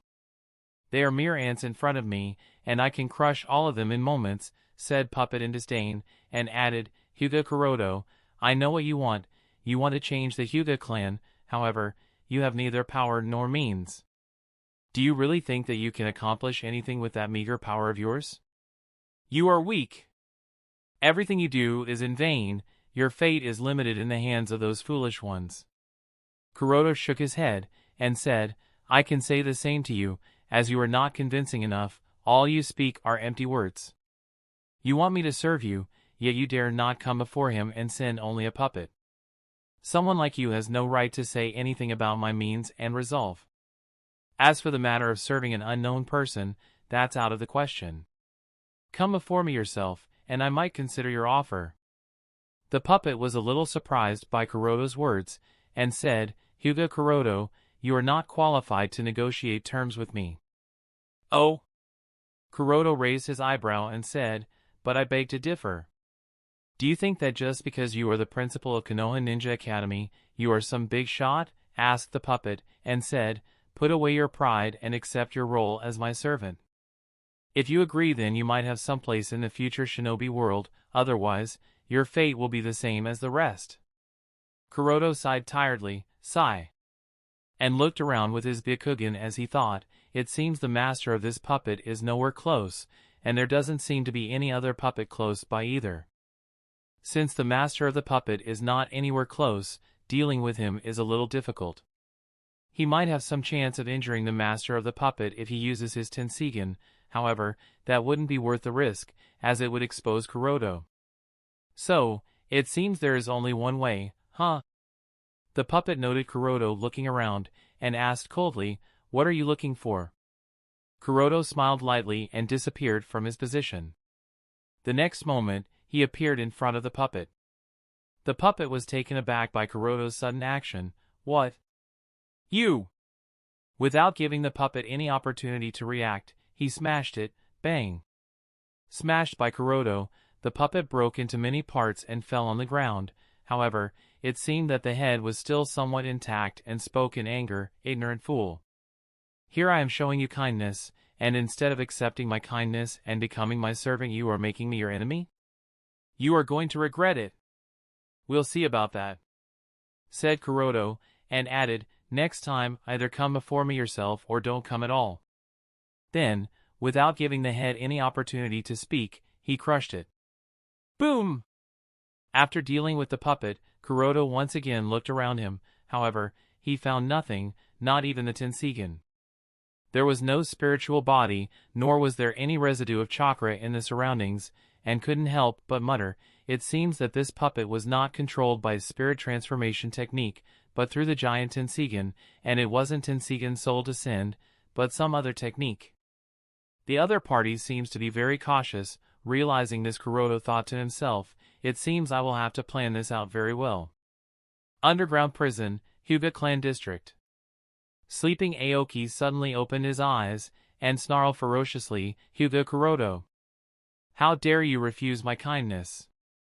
Unforgivable!" Aoki was angered because Kuroto not only refused his offer, he even humiliated him. Aoki never expected that Kuroto would refuse him, so this was very shocking to him. After a while, Aoki calmed himself, and chuckled, "Forget it, he is an ignorant guy who thinks he knows everything in the world. I will see him after I finish dealing with the main family. I want to see the expression on his face when he realizes that he had made a blunder tonight." With such a thought, Aoki took a deep breath and closed his eyes. At the same time, somewhere else in the village, another person covered head to toe in a black cloak opened his eyes and made his way toward the outskirts of the Uchiha clan. Chapter 790, The Puppet's Proposal. Unexpectedly, someone did master it. The master of the puppet noted Fugaku's surprise, and asked with a proud smile, "What do you think of my proposal?" "All things aside, do you really think I care about your proposal?" said Fugaku in a cold tone, and asked as he activated his Sharingan, "Answer me, who are you? I advise you to be honest, otherwise, I don't mind testing the endurance of your soul using my Jinjutsu." The puppet shrugged, "Who I am is irrelevant, however, what I offer is a very good opportunity. I can help the Uchiha clan get what rightfully belongs to them." "Just you?" Fugaku snorted, and said, "And what made you think that Uchiha clan needs the help of someone like you? If we want something, we can obtain it with our own power." Although Uchiha clan is eager for the position of Hokage, it has not fallen to the point that it needs to rely on a coward who doesn't even dare to reveal his identity. Besides, Fugaku is not a fool, he can clearly see that the other party wants to use Uchiha clan. TCH. Feeling the contempt in Fugaku's tone, the puppet was displeased. "It seems that I will have to convince you with my abilities." He decided to teach the arrogant patriarch a lesson and raised his hand in the direction of Fugaku. Fugaku was surprised that the puppet wanted to fight him, and prepared to use a ninjutsu. However, before he could, something unexpected happened. His body was drawn towards the puppet with an inexplicable traction force. The puppet lunged forward and gripped the astonished Fugaku by his neck, and lightly whispered in his ear, "Patriarch of the Uchiha clan, do you think you are tough? I can kill you right here right now and no one would ever know who killed you and how you died." Captured by the puppet, Fugaku thought of activating his Mangekyo Sharingan and using Susanoo to fight back. However, he was once again taken aback when he realized that his chakra was being absorbed by the puppet at an astonishing speed. At this rate, I won't last. Such a thought passed through Fugaku's mind as his body suddenly exploded into white smoke. This Sid novel bin. C.M for updates. The puppet was surprised and looked at his hand in surprise. So that was a shadow clone, huh? At this time, the real Uchiha Fugaku walked out of the shadows and looked at the puppet with a vigilant expression. The puppet looked at the unharmed Uchiha Patriarch and said with a smile, "Well, that's a surprise." From the memories of Shadow Clone, Fugaku understands that this puppet is by no means ordinary and has some strange means, and dealing with it won't be easy. Fugaku is quite sure that if he was in place of his Shadow Clone, the situation would have become quite serious. Although there was the element of him being careless and underestimating the other person, the enemy's methods are quite weird. Especially the ability to pull him and absorb his chakra. If he remembers correctly, the leaders of Akatsuki and Amatsukami have such strange powers. Is this puppet sent by the leader of Akatsuki? Thought Fugaku. He didn't think that it would be Amatsukami since they were in contact with the Hokage faction. The puppet didn't know Fugaku's thoughts. He mistook Fugaku's silence as intimidation and stepped forward as he said, "I will help you take the position of Hokage. You will help me take control of the Hyuga clan. I believe we both are at an advantage and our goals don't conflict. What do you think?" Take control of the Hyuga clan? Is he from the Hyuga clan? Did I mistake his identity? Is he not the leader of Akatsuki? Thought Fugaku, a little confused. Seeing Fugaku's thoughtful expression, the puppet added, "If not for the caged bird restraining me, I would have never chosen to cooperate with the Uchiha clan. I have the power, but caged bird limits me. Uchiha clan's situation is similar. You people have the strength, however, you people have become nothing more than servants of the Hokage. I think cooperation is beneficial for both of us." Fugaku considered the other party's words. Limited by the caged bird? It means he is from the branch family of the Hyuga clan. The other party really seems to have enough strength, but he is restricted by the caged bird. If he tries to fight the main family, they can activate the caged bird and end his life, so it makes sense that he wants to use the Uchiha clan to fight the main family of the Hyuga clan. In return for the help, he is offering to help us too. The offer is not bad, but, thought Fugaku. Seeing Fugaku being silent, the puppet once again asked, "What do you think?" this time a bit impatient. As expected, I can't trust him, something seems to be amiss here. Thought Fugaku, and shook his head. Although I am indeed the patriarch of the Uchiha clan, however, I cannot make such a critical decision on my own. I will have to hold a clan meeting and discuss this matter with my clansmen. What a waste of a patriarch, thought Puppet inwardly, and after a while of silence, he said to Uchiha Patriarch, "One day. I will wait for your answer till tomorrow. If you don't give me your answer by tomorrow, then I will have no choice but to find someone else to cooperate with." Then immediately left the area. Fugaku thoughtfully looked at the position where the puppet stood until a moment ago, then left. Jumping from one tree to another, the puppet smiled wickedly. Although not as planned, it went quite well. Of course, he isn't really interested in helping out the Uchiha clan, he is just interested in inciting a conflict between the Uchiha clan and the Hokage faction. When these two sides will fight, both of them will suffer severe loss, and he would be able to make the most out of it. Although Uchiha Fugaku didn't accept his proposal right off the bat, however, his words have indeed bewitched the Uchiha Patriarch's mind, and he feels that the other party would definitely make a move. And when that happens, he plans to secretly inform someone in the Hokage faction about Uchiha's moves. This feeling of controlling others like chess pieces makes him feel refreshed and satisfied. In the beginning, he used Kumogakure to exact his revenge on the Hyuga clan but failed. At that time, he couldn't control the overall situation because of his lack of strength. But now that he has giant Tenseigan, and the lack of strength is no longer a problem, he feels that he can manipulate the entire shinobi world to his liking. As for his belongingness towards the clan? That's already something in the past. Perhaps he will destroy the Hyuga clan in the future if he feels like it. For now, he just wants to play with the world. This is how a god should be. he muttered in ecstasy, as he thought of the brilliant picture he will soon be creating of this shinobi world. He can't wait to commence all his plans. Whoosh! At this moment, a figure suddenly appeared in front of the puppet. As the puppet recognized the identity of the person appearing in front of him, his smile widened as he said, "Hyuga Kuroto, you are right on time." That's right, this was none other than Hyuga Kuroto, who was on his way to the Uchiha clan. Kuroto didn't expect to encounter the puppet of the traitor on the outskirts of the Uchiha clan. The master of the puppet was still bitter about Kuroto's behavior. Now that Kuroto has appeared before him again, he decided to use this opportunity and teach him a harsh lesson. Something that Kuroto will remember for the rest of his miserable life. Chapter 791, Battle Against the Puppet. Kuroto didn't expect to encounter the puppet of the traitor on the outskirts of the Uchiha district. Obviously, the other party won't come here for no reason. He must have a purpose. And it didn't take a genius to figure out the intentions of the other party.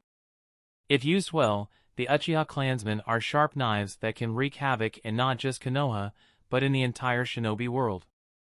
Just take the examples of Madara, Obito, Itachi, and Sasuke from Canon. And it seems that the master of this puppet understands this well, therefore, he came to the Uchiha clan. It seems that I need to deal with him as soon as possible. If he is allowed to do whatever he pleases, then the situation that I have managed to stabilize after so much effort will become chaotic again, thought Kuroto to himself as he released the seal on his wrist. Even after noticing Kuroto's small actions, the puppet didn't take them seriously. It looked at Kuroto with a carefree expression and said, "Hyuga Kuroto, you made a big mistake when not only you refused my offer, but you even chose to make me your enemy. I am going to make you regret it," then raised the right hand and exerted strong repulsive force on Kuroto, Shinra Tensei. Boom! Accompanied by a loud explosion, Kuroto, and everything around him was blown away by the repulsive force. After flying for several meters, Kuroto stabilized his figure and raised both his arms to shield himself from the offshoots. Looking at the struggling figure of Kuroto, ha ha ha. The puppet laughed in pleasure and said, "You should be familiar with this power." Uzumaki Nagato, the leader of the Akatsuki organization, used this power to flatten Konoha on that night. And added after a pause, "You are shocked, right? Ha ha ha, you are panicked, right? Maybe you are even regretting that you refused to serve me. But it's too late." Ignoring the puppet's blabbering, Kuroto calmly looked at the surroundings and muttered thoughtfully, "As expected, this one is really weaker than the one on the moon." The reason he resisted the opponent's Shinra Tensei was not because he couldn't dodge in time, rather, it's to measure the strength of the other party's jutsu. He wanted to test how strong the repulsive force is in order to analyze the state of the giant Tenseigan. According to Kuroto's analysis, the power of the Hyuga clan's giant Tenseigan is inferior compared to the giant Tenseigan of the Akatsuki clan. But this is not surprising. After all, the giant Tenseigan on the moon not only has the Tenseigan of Akatsuki Himura as the core, but it also has the Byakugan and the chakra of all the Akatsuki clansmen on the moon, whereas the giant Tenseigan of the Hyuga clan has only the Byakugan of at most a few hundred Hyuga clansmen and the chakra of the deceased members of the branch family. The Akatsuki were superior to the Hyuga in every way, so there is simply no comparison between the two giant Tenseigan.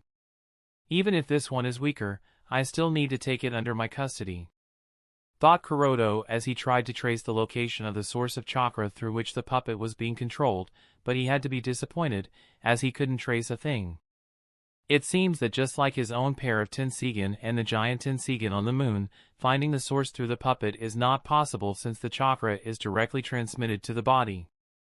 The puppet or the master didn't know that Kuroto had analyzed a lot of information within a few seconds, and continued to blabber, "It's a pity. Even if you regret it now, even if you apologize to me, even if you beg, it won't matter. I gave you one chance, but you didn't appreciate it, there won't be seconds." Not paying attention to the puppet's words, Kuroto thought to himself, "Looks like no other information can be obtained for the time being," and decided to end this farce here before they attracted unwanted attention. The puppet continued, "But of course, you don't have to worry as I don't plan on killing you, at least not yet. I want you to watch with your eyes as I change Everett."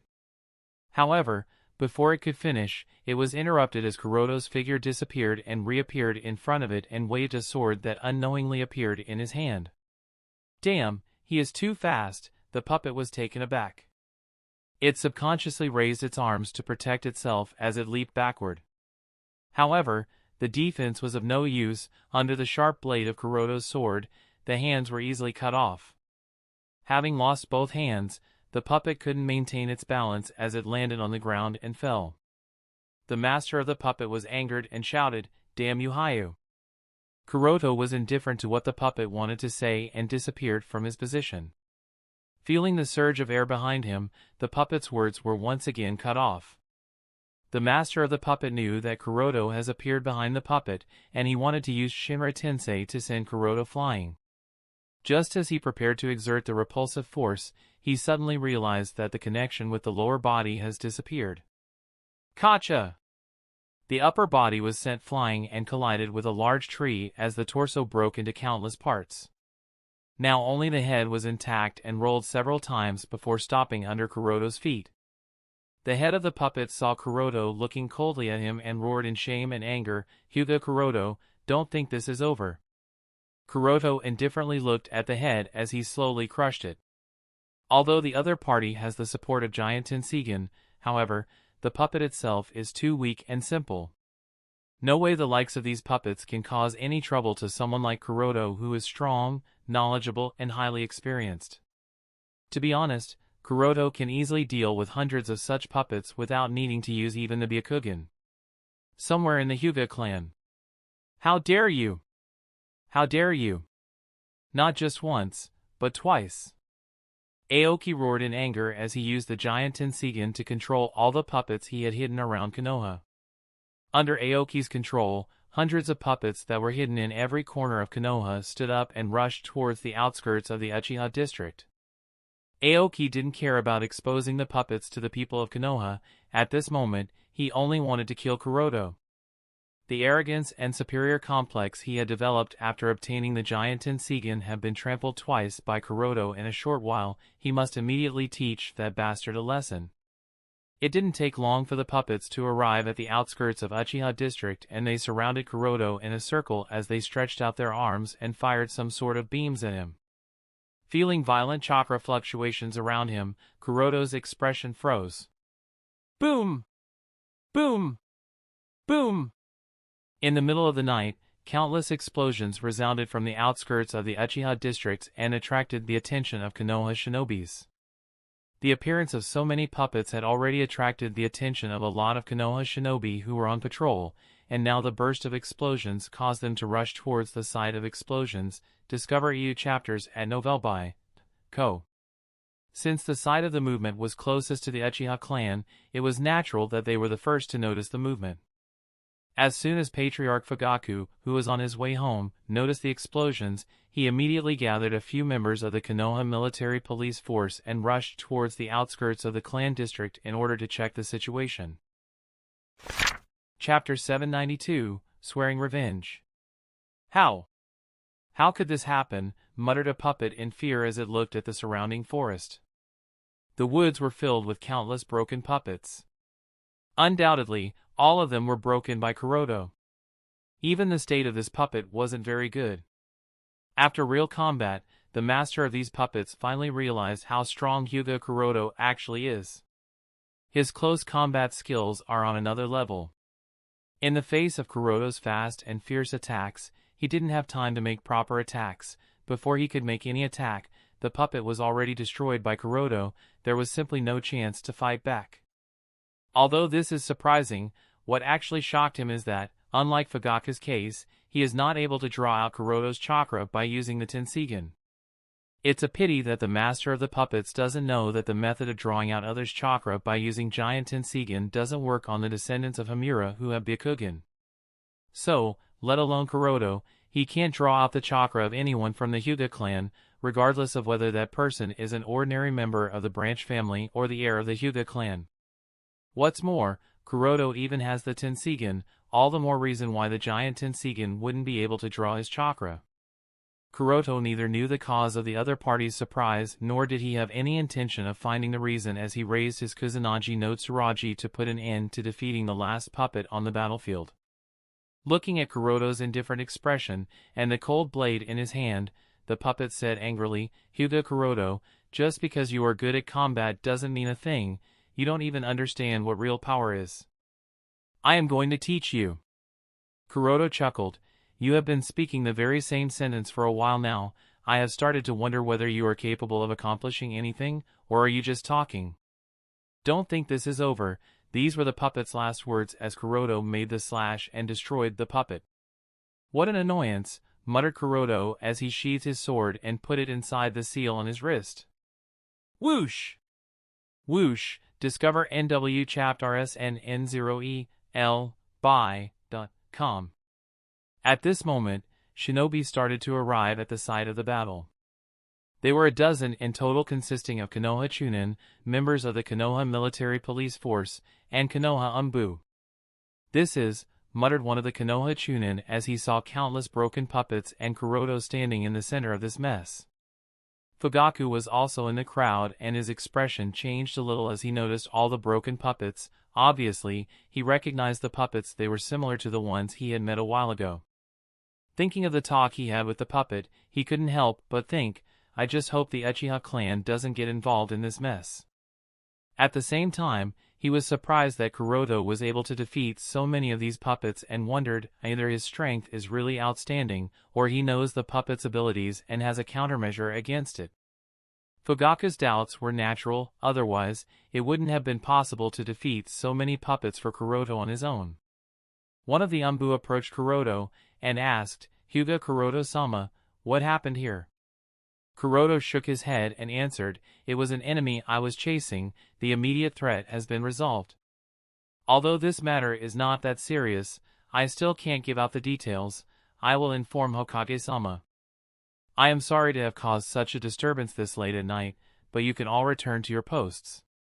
There was no human or animals among the remains of enemies, so everyone could see that there was no wounded. Additionally, Kuroto is one of the top authorities of Konoha, so although everyone was a little doubtful and puzzled, they still followed his instructions and left one after another. When everyone dispersed, Itachi came out of the shadows and asked Kuroto, "Kuroto-san, what's going on?" Kuroto explained the ins and outs of the matter to Itachi. Of course, he didn't explain things like giant Tenseigan and other core secrets of the Hyuga clan. He just gave the details about the existence of a traitor in the Hyuga clan and what the traitor is doing. "I see, so this traitor has been causing a lot of problems," muttered Itachi with a thoughtful expression. "I can no longer tolerate his existence. I must eliminate him as soon as possible because he has also started to target the Uchiha clan. Seems he is planning something big," explained Kuroto, and added, "Therefore, I have another task for you. Considering that the other party can probably use this spirit transformation technique, there is no meaning in trying to identify him from the list of people who went in and out of Konoha in the past week. He could have gone out as a puppet and probably found the giant Tenseigan." This realization has brought Kuroto back to square one and he no longer has any clues. But knowing that the traitor is planning something, Kuroto understands that he doesn't have much time, therefore, he has no choice but to check each and every member of the branch family. With Shisui and Itachi, this shouldn't be too difficult. Underground dungeon prison, Hyuga clan. Bang! "Damn it," shouted Aoki with a distorted expression and banged his hand on the armrest of his wheelchair. Being slapped twice in the face by Kuroto has brought him great shame. If it was earlier, Aoki might have been able to ignore this humiliation. However, ever since he became the master of Tenseigan, his mentality has changed. Aoki feels that he is the chosen one, a god superior to other mortals. He can no longer tolerate being humiliated in such a way by Hyuga Kuroto. Although extremely angry, Aoki restrained his emotions and thought, "The movement just now was too big, they must have definitely noticed me. It's not yet time to fight them, I am afraid I can no longer stay in Konoha." With such a thought in his mind, Aoki called out to the guard of the dungeon prison. Since the guard is also a member of the branch family, and because Aoki is disabled, the guard doesn't have any vigilance towards Aoki and walks inside, as he asks, "Aoki-san, is something wrong?" Aoki remained silent as he activated the Tenseigan's ability to extract chakra. However, there was no effect. Unexpectedly, even this Genin-level guard of the branch family was also able to resist that ability, just like Hyuga Kuroto. It turns out that this ability of Tenseigan doesn't work on the people of the Hyuga clan. Aoki reached such a conclusion. "Aoki-san," the guard called out again, this time a little serious. Aoki didn't answer as a snake suddenly bit the guard, knocking him unconscious. Having dealt with the member of the branch family, Aoki didn't waste any time and quickly escaped from the underground dungeon prison and soon left Konoha village through a secret passage only he knew. Looking back at the distant shadow of the village, Aoki gritted his teeth in anger, "Hyuga Kuroto," and swore, "I will definitely get back at you." If not for Hyuga Kuroto, everything was going according to his plan. He could continue to hide behind the scene and control everything as per his whims. But Kuroto ruined all his plans, and he had to flee in panic from Konoha like a bereaved dog. Now Aoki hates Kuroto more than anyone in the world. And he has sworn to take his revenge for all the humiliation and suffering that Kuroto has brought him. Chapter 793, Defection and Inference. Underground Prison Dungeon, Hyuga Clan. Hizashi's face became gloomy as he looked at the unconscious guard in the wheelchair. He never expected that Aoki, of all people who is disabled, would choose to defect. To Hizashi, the defection of a member of the branch family is simply unbelievable. Let alone defection, the members of the branch family generally don't even rebel, since it's of no use, because from the moment they are marked with the caged bird, their fate is sealed. It doesn't matter how far they escape from the clan, the members of the main family can still punish them or execute them for their crimes. But something that Hizashi never expected to happen actually happened. Standing beside Hizashi, Kuroto stayed silent as he observed the surroundings, hoping to find some kind of clue that will lead him to Aoki.The most up-to-date novels are published on n0velge.co/m. After dealing with the aftermath of the battle with the puppets, Kuroto had just returned to the Hyuga clan and was on his way to Hizashi's house as he had some questions for the man, but before Kuroto could ask anything, he noticed Hizashi going somewhere in panic. Curious, Kuroto asked, and learnt that one of the members of the branch family who was imprisoned in the underground dungeon prison had defected not long ago. Hizashi informed Kuroto that not long Aoki had a major conflict with one of the elders of the main family and was imprisoned in the underground dungeon prison for his crime. This information, coupled with his disability and his sudden defection, made Kuroto realize that Aoki is the traitor of the Hyuga clan that he has been looking for so long. Although the strength brought by the giant Tenseigan has made the traitor arrogant, despite the arrogance, Aoki has been extremely cautious and has done everything to keep his identity a secret. Before, Kuroto wondered how come the traitor was trying to hide his identity despite being arrogant of the newfound strength, but now that he has figured out who the traitor is, everything makes sense. Aoki is disabled, therefore he has to be extremely cautious, and he is compelled to hide behind the scenes. However, he was a step too late to realize this, and the man seems to have left Konoha, making Kuroto a little anxious. Aoki claimed that he has the power to break the caged bird. Kuroto doesn't doubt Aoki's claim because he believes that this is indeed possible, which means Aoki can really defect without having to worry about the execution. But this result is not favorable for Kuroto. Now he doesn't know where to find Aoki. Something has been bothering Kuroto for a while, and it's about Aoki's sudden defection. Kuroto couldn't figure out why Aoki gave up everything in the village and defected. Did he think that I have figured out his identity? No, that's not possible, and he should know this. To be honest, if Aoki hadn't defected, I wouldn't have figured out his identity despite having interacted with him several times already, and he should know this. In my opinion, his defection just doesn't make any sense. There is something odd about this. Is it possible that Aoki's defection is just a distraction?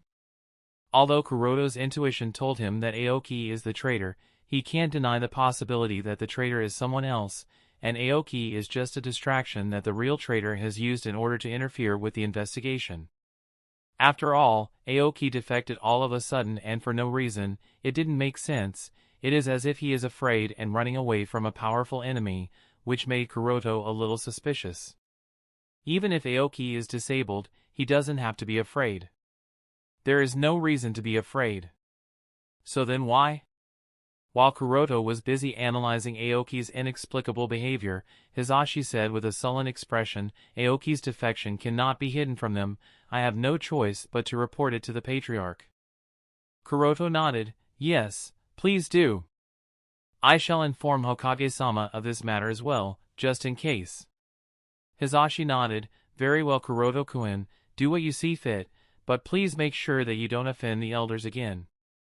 The situation within the clan will become more complicated than it already is." "I will try not to," said Kuroto lightly, then left the prison dungeon. After his escape from the Konoha, Aoki flew west and only stopped once he had crossed the border of the Land of Fire. Finding a small stream, Aoki landed at the bank and sighed, "Thankfully I can fly, else I would be in danger." Since he has obtained the Tenseigan of the Hyuga clan, Aoki's disability no longer poses any problem in traveling.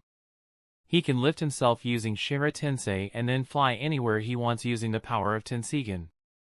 But the problem is, it hasn't been very long since he took control of the Tenseigan of the Hyuga clan, so his proficiency is not good enough. Therefore, he was already feeling tired. As he was sitting on a piece of rock and wondering what to do now, suddenly, Aoki noticed a young man, probably 14 or 15 years old, walking towards him. Noting the features of the young man, Aoki's eyes shrank. If it had been a normal young man, Aoki would have ignored the person. However, his characteristic eye made Aoki vigilant. They were Byakugan. What's more surprising is the clean forehead of the young man. There was no sign of the caged bird curse seal on the young man's forehead, meaning even if he was a member of the Hyuga clan, he has to be someone from the main family. However, Aoki knew better. He didn't even consider the possibility that the young man is from the Hyuga clan and exclaimed, "I knew you would notice my presence after the previous commotion in Konoha. However, I didn't expect that you would find me so soon and come in person in order to deal with me, Yama." "Yama?" The young man tilted his head in confusion, wondering what the old man is talking about. He was close by and noticed this old man a while ago with his Byakugan. Since the old man was surrounded by familiar chakra fluctuations, therefore, the young man decided to come here and check out the situation. But for the words of the old man, the young man had no idea. Looking at the confused expression on the young man's face, Aoki sneered, "Stop pretending in front of me, you can't fool me. I can sense familiar chakra fluctuations from you. You tracked me all the way here from the village so quietly that I couldn't even notice. No one is capable of accomplishing such a feat in the entire shinobi world. The only ones who can do this are people on the moon, and without a doubt you are him. Though, I never expected that you would be so young, Yama." Aoki is aware of the existence of distant relatives on the moon. He learned of their existence from the information he received from the Tenseigan, and also learned that the Tenseigan was created by the clan in order to deter these distant relatives on the moon. After learning about these distant relatives living on the moon, Aoki immediately equated them to the Akatsuki organization, which has been haunting the shinobi world for a while now. In Aoki's opinion, only these distant relatives on the moon can be so mysterious and unpredictable that no matter how much effort people of the shinobi world put to search for any information about them, they found nothing. Moreover, most of Yama's abilities appear to be very similar to the ones he has gained after getting Tenseigan, further confirming his doubts. And it's entirely possible that a few members of other clans also live on the moon, explaining the existence of Homosubi, Fujin, and the others in the Akatsuki organization. This inference of Aoki is the reason why he chose to defect after creating chaos in Konoha not long ago. Aoki believes that Akatsuki must have a few eyeliners in Konoha, and the moment he used those puppets, they must have identified him and reported him to Yama. He knows that he isn't yet ready to fight the Akatsuki, therefore, he has to run away from Konoha in order to avoid being caught by them. Chapter 794, Akatsuki's Purpose. "Stop pretending, your facade won't fool me," said Aoki, looking at the face of the young man before him. The more Aoki talked, the more confused the young man became. A while later, he was no longer interested in what the old man was talking about and said coldly, "I have already stated this once. I don't understand what you are talking about, and I am not interested either." The young man didn't have many opportunities to communicate with others since he was a child. His knowledge about the world is limited to what the elders taught him before their death. Therefore, he is quite ignorant about this world, and honestly speaking, he is not interested in learning about it either. Humph! Aoki snorted coldly, disdain clearly visible on his face. He has known all the members of the Hyuga clan by their faces, therefore, he is extremely certain that the young man in front of him is not a member of the Hyuga clan. Moreover, the young man was able to track him all the way, so his identity is already quite clear. No one except that man is capable of this. Get the ltest.o/the/e/l/by. Co. The young man did not care about Aoki's thoughts, and questioned, "Answer me, where's the Tenseigan?" At the mention of Tenseigan, Aoki was more certain of the identity of the young man. He put his right hand inside his kimono and said with a sly smile, "You don't think that I am naive enough to answer your question, right? Since that's your choice, then I have no other option either," said the young man as he raised his hand towards Aoki. Bancho Tenin. Immediately, a strong force acted on Aoki, pulling him towards the young man. Aoki wasn't panicked. He used the power of Giant Tenseigan and released a strong Shinra Tensei of his own, trying to counter the young man's pulling force with his repulsive force. Boom! The violent confrontation of attractive and repulsive force started to distort the airflow, light, and even space at the point of collision, creating a black dot and strong turbulence all around. And as the confrontation continued, this distortion became more and more serious and resulted in an explosion. A huge shock wave swept the area, blowing away mud, rocks, and surrounding trees. Under the impact of the shock wave, both sides were forced to retreat a little. Hovering at one side of the stream, Aoki looked at the young man and said, "The cat's out of the bag now.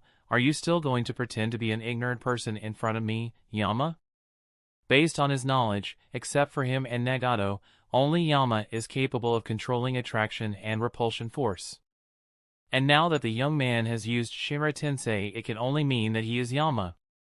The leader of Akatsuki can control the push and pull forces because he bears the Rinnegan. Aoki can control the push and pull forces because he has the support of the Giant Tenseigan of the Hyuga clan, and as for Yama, the only reason he can control the push and pull forces is that he too has the support of the Giant Tenseigan that is different from his Giant Tenseigan.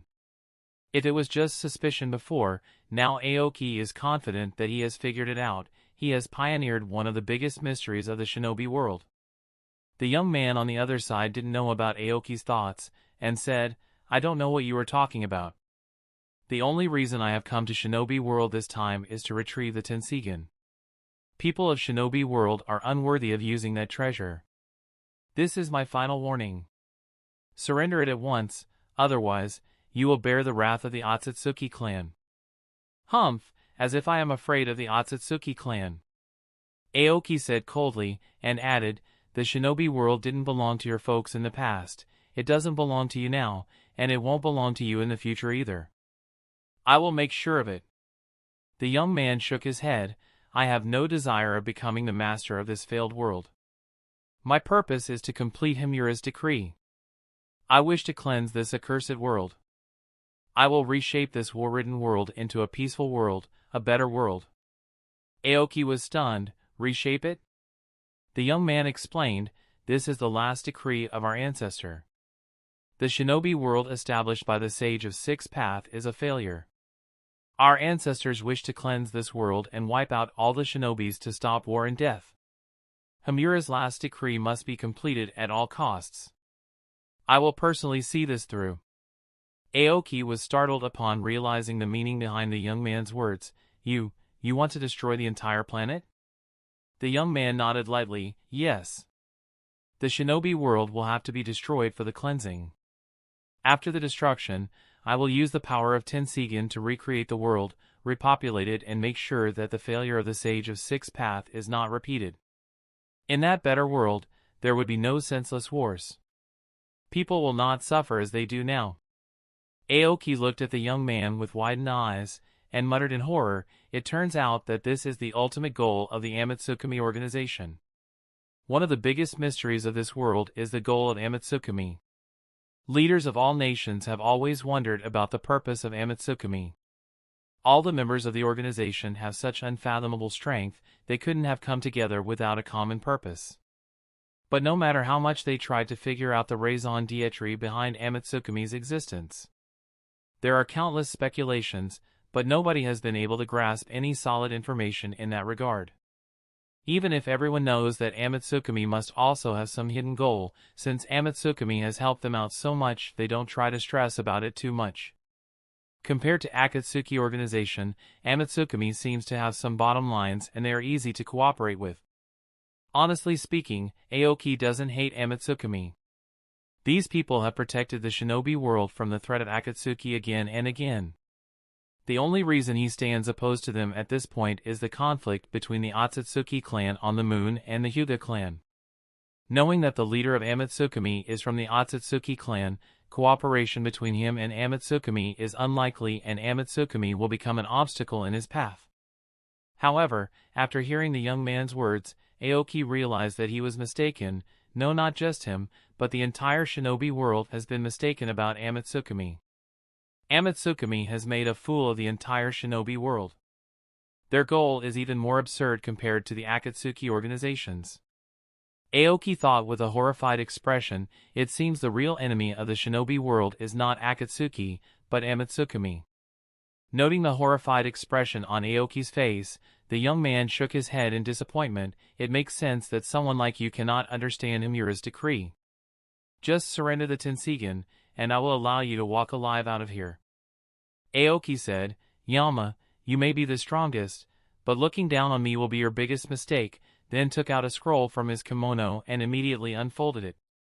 Instantly, countless exploding tags came out of the scroll and flew towards the young man. The young man was surrounded by countless exploding tags as they started to explode one after another, causing a chain of explosions around him. Boom! Boom boom boom! Chapter 795, The Conspiracy of the Elder Aoyama. Konohagakure. It didn't take long for the main family of the Hyuga clan to learn about Aoki's defection. Because the matter couldn't be hidden, it spread to the others in Konoha too, and in less than a day the scandal of the Hyuga clan was spread to the streets and alleys of Konoha. There are two reasons why Aoki's defection caused such a big sensation.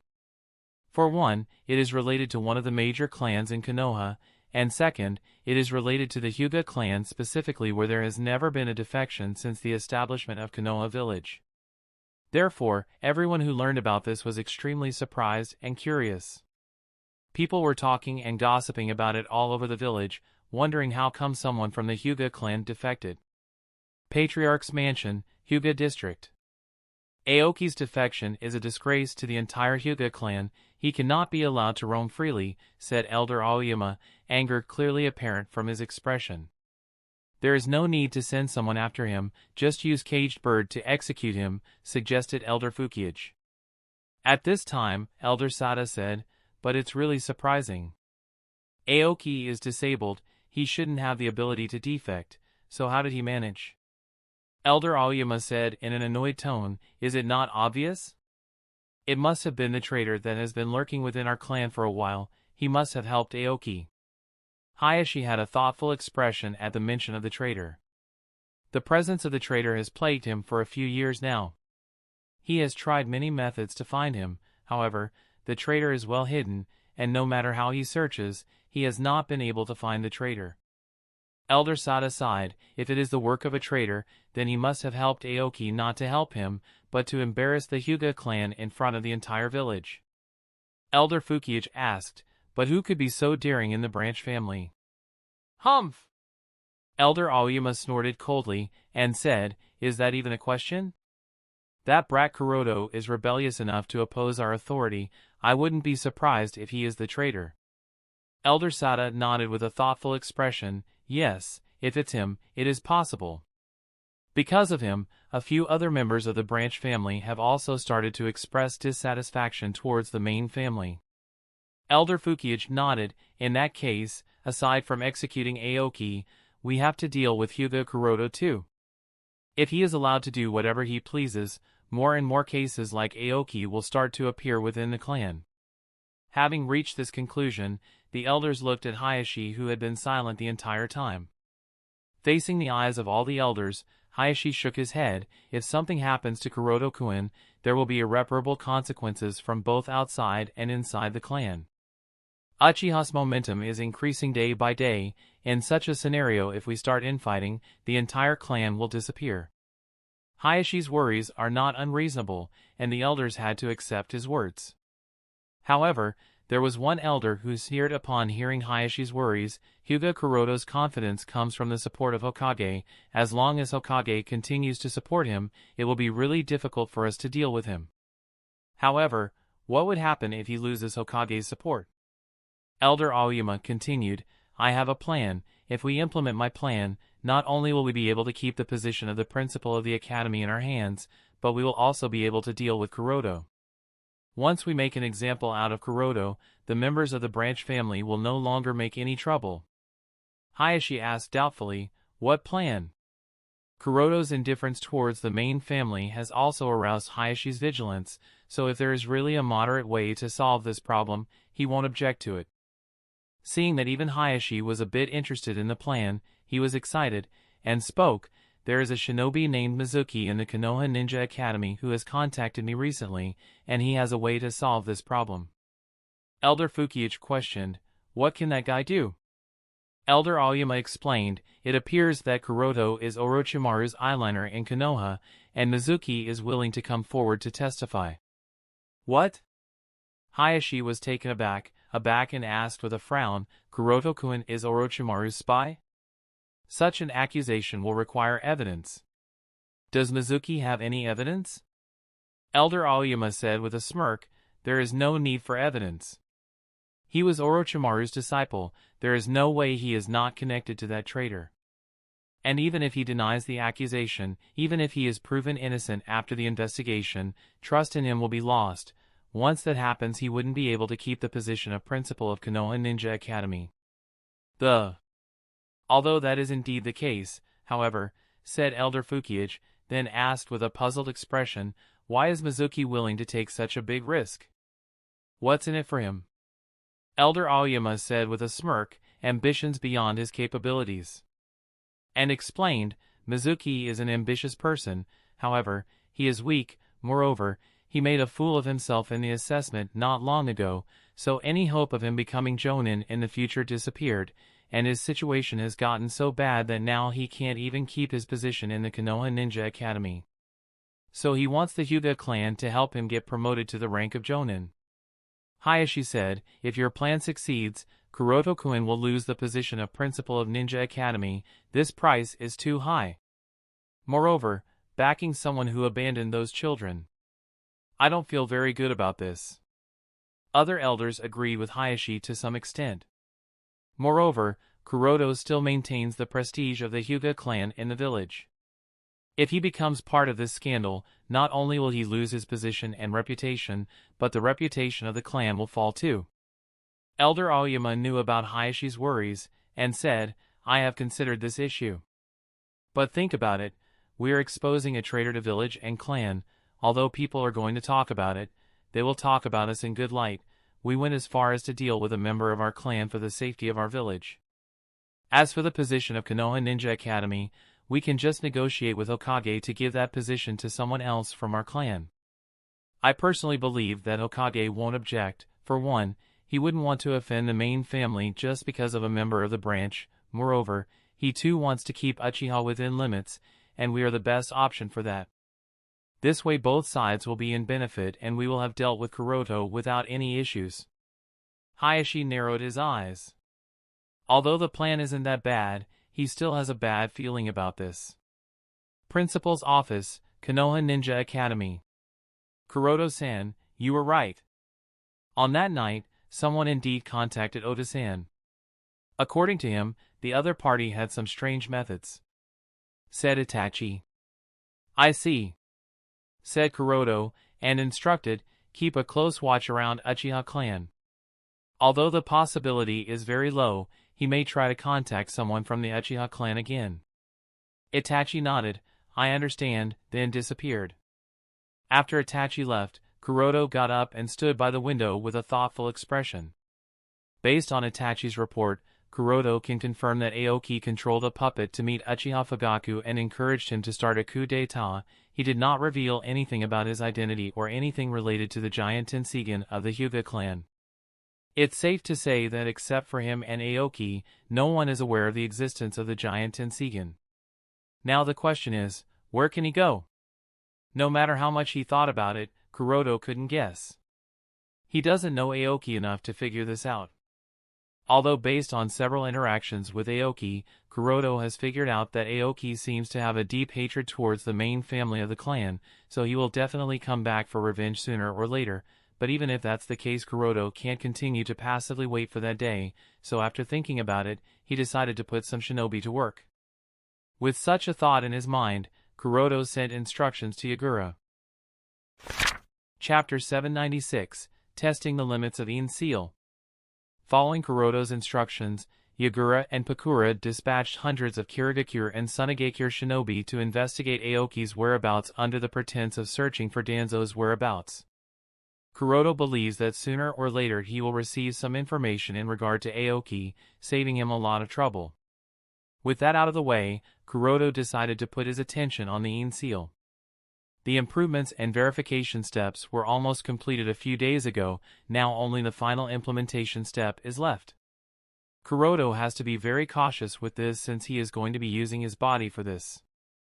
Since there is also the presence of the caged bird seal on his forehead, that has to be taken into account as well while implementing the seal. From a technical point of view, the improvements he made in the In Seal are a major breakthrough in Fuinjutsu. And in this whole process, Kuroto's Fuinjutsu knowledge has also reached another realm. It won't be wrong to say that in today's shinobi world, there are only a handful of people who are as good as him or perhaps better than him when it comes to Fuinjutsu. Be that as it may, Tsunadeheim has forbidden Kuroto from sharing this knowledge, therefore, no one will know about Kuroto's achievement, and they won't be able to use In Seal either. Well, it doesn't really matter to him either way, his objective was to use the In Seal and that's nearly completed, so he is content. After taking care of some final arrangements, Kuroto started the sealing process. Since he has been through these steps several times already with those clones, the sealing process went smoothly. It took him only 3 hours to complete the sealing technique, and all the chakra meridians in his body were connected with the chakra storage space in the forehead, the Saurk of this content N/O/V/L by N. With the sealing process completed, he focused on the testing step.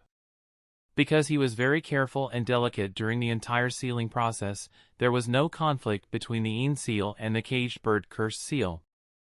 In fact, the presence of the caged bird cursed seal made the In Seal stronger and more protected than he had imagined.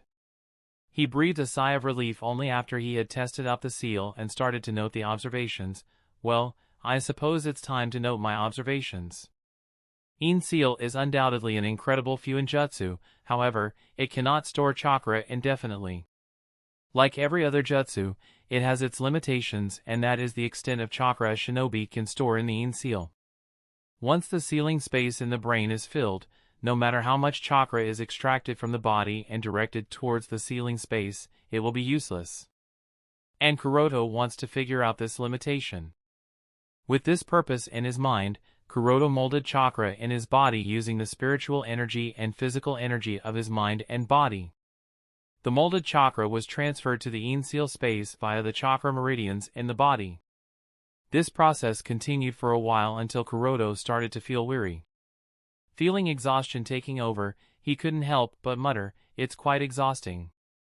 After taking some deep breaths, Kuroto recovered a little and checked the state of the seal.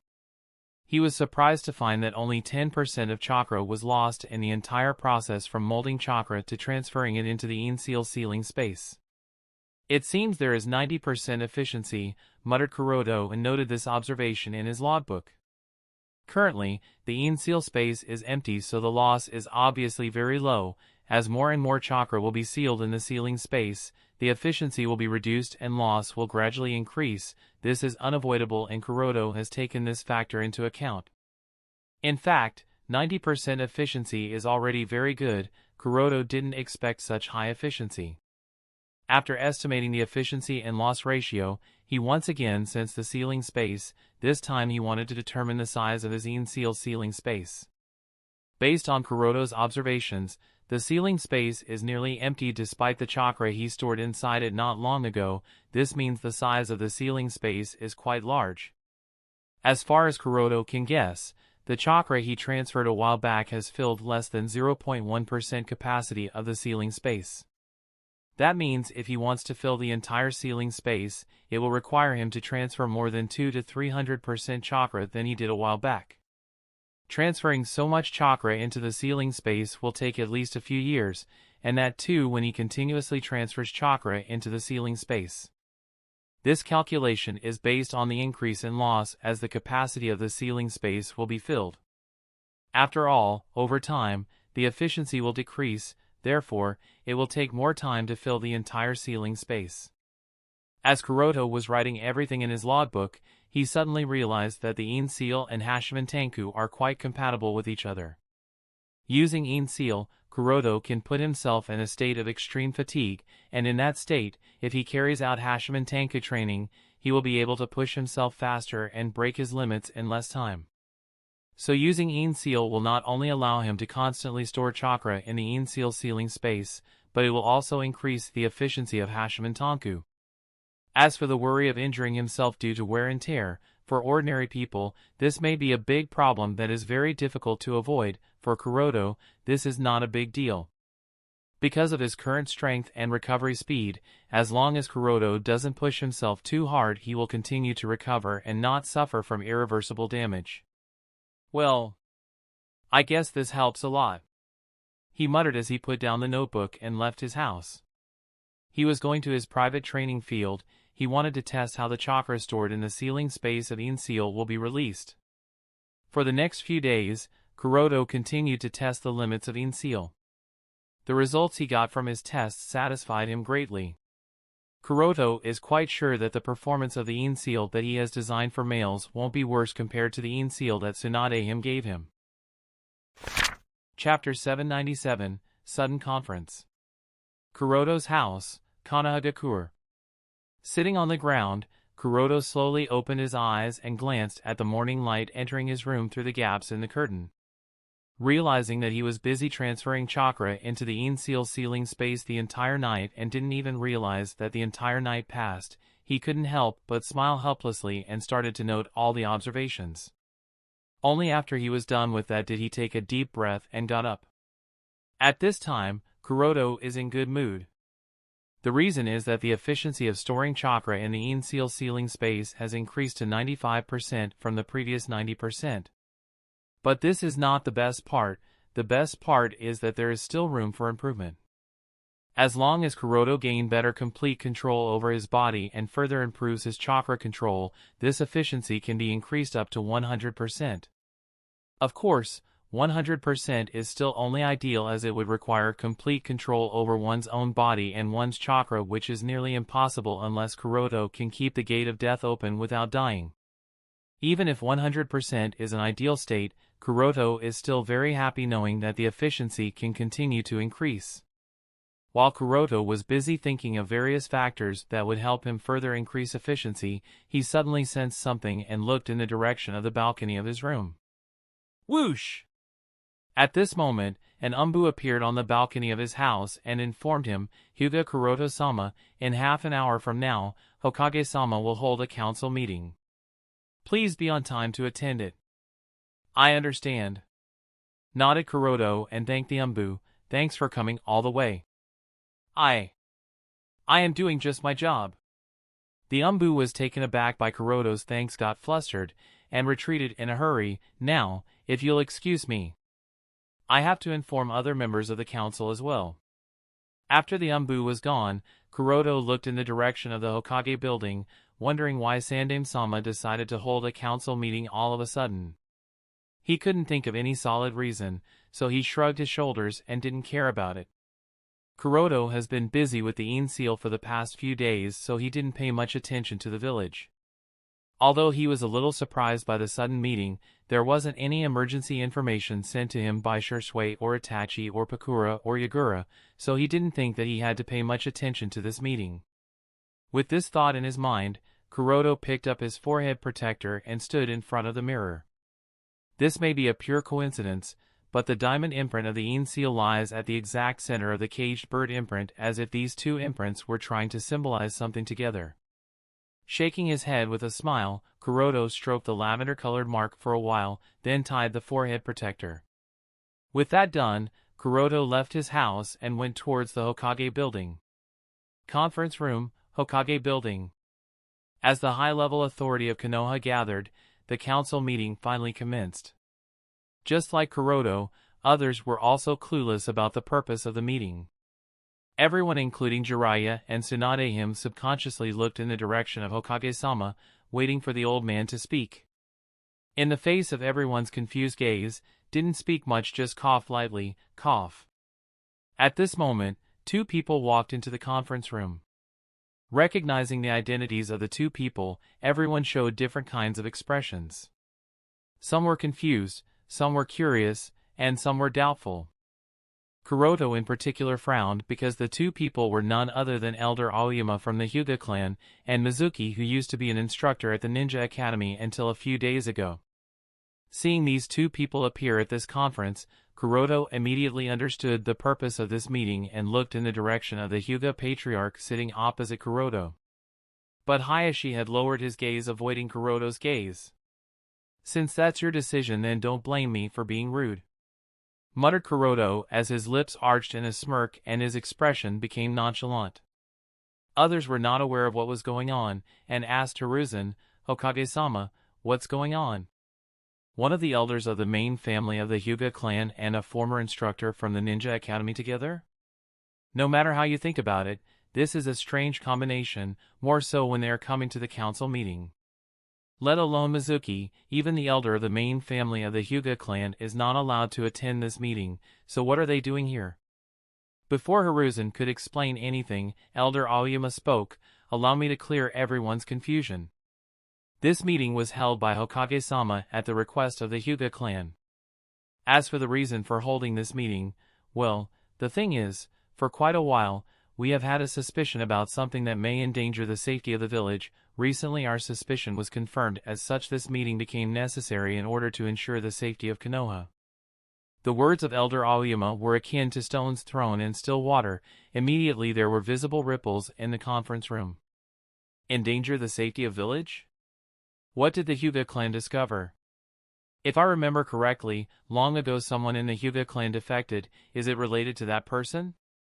Everyone was curious and doubtful about the words that Elder Aoyama spoke and looked at him, waiting for the older Hyuga to explain things. In the face of everyone's questioning gazes, Elder Aoyama glanced at Kuroto, then turned to Mizuki as he said, "Mizuki, tell everything to everyone, just like you told me." Mizuki glared at Kuroto as he muttered to himself with a smirk, "Just you wait and see, this is the price of offending me."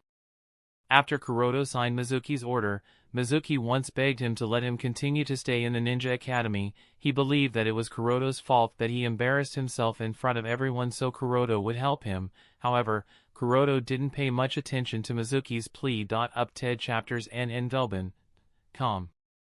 For one, he was instructed by Hokage-sama to transfer Mizuki, and secondly, Kuroto didn't want Mizuki around him either, an idiot with big ambition but no guts or ability, so he didn't care about Mizuki's pleas and even forgot about it after sending him away. But unlike Kuroto, who forgot about that matter, Mizuki developed extreme hatred towards Kuroto. And now he is going to make Kuroto pay. In the face of everyone's doubtful gazes, Mizuki coughed lightly, then said, "I am Mizuki, former instructor at the Ninja Academy. Not long ago, I saw Principal Hyuga Kuroto-sama having a secret conversation with someone. Although I couldn't see who the person was, I did hear words like Orochimaru-sama, gathering intelligence about Uchiha, Jinchuriki of Nine Tails, and so on." After a pause, he continued, "Considering that Hyuga Kuroto-sama is a member of the prestigious Hyuga clan and has a distinguished status, I was scared to confront him, but I knew that if nothing is done, he may cause harm to the village. A few days back, I happened to cross paths with Hyuga Aoyama-sama and informed him of my findings.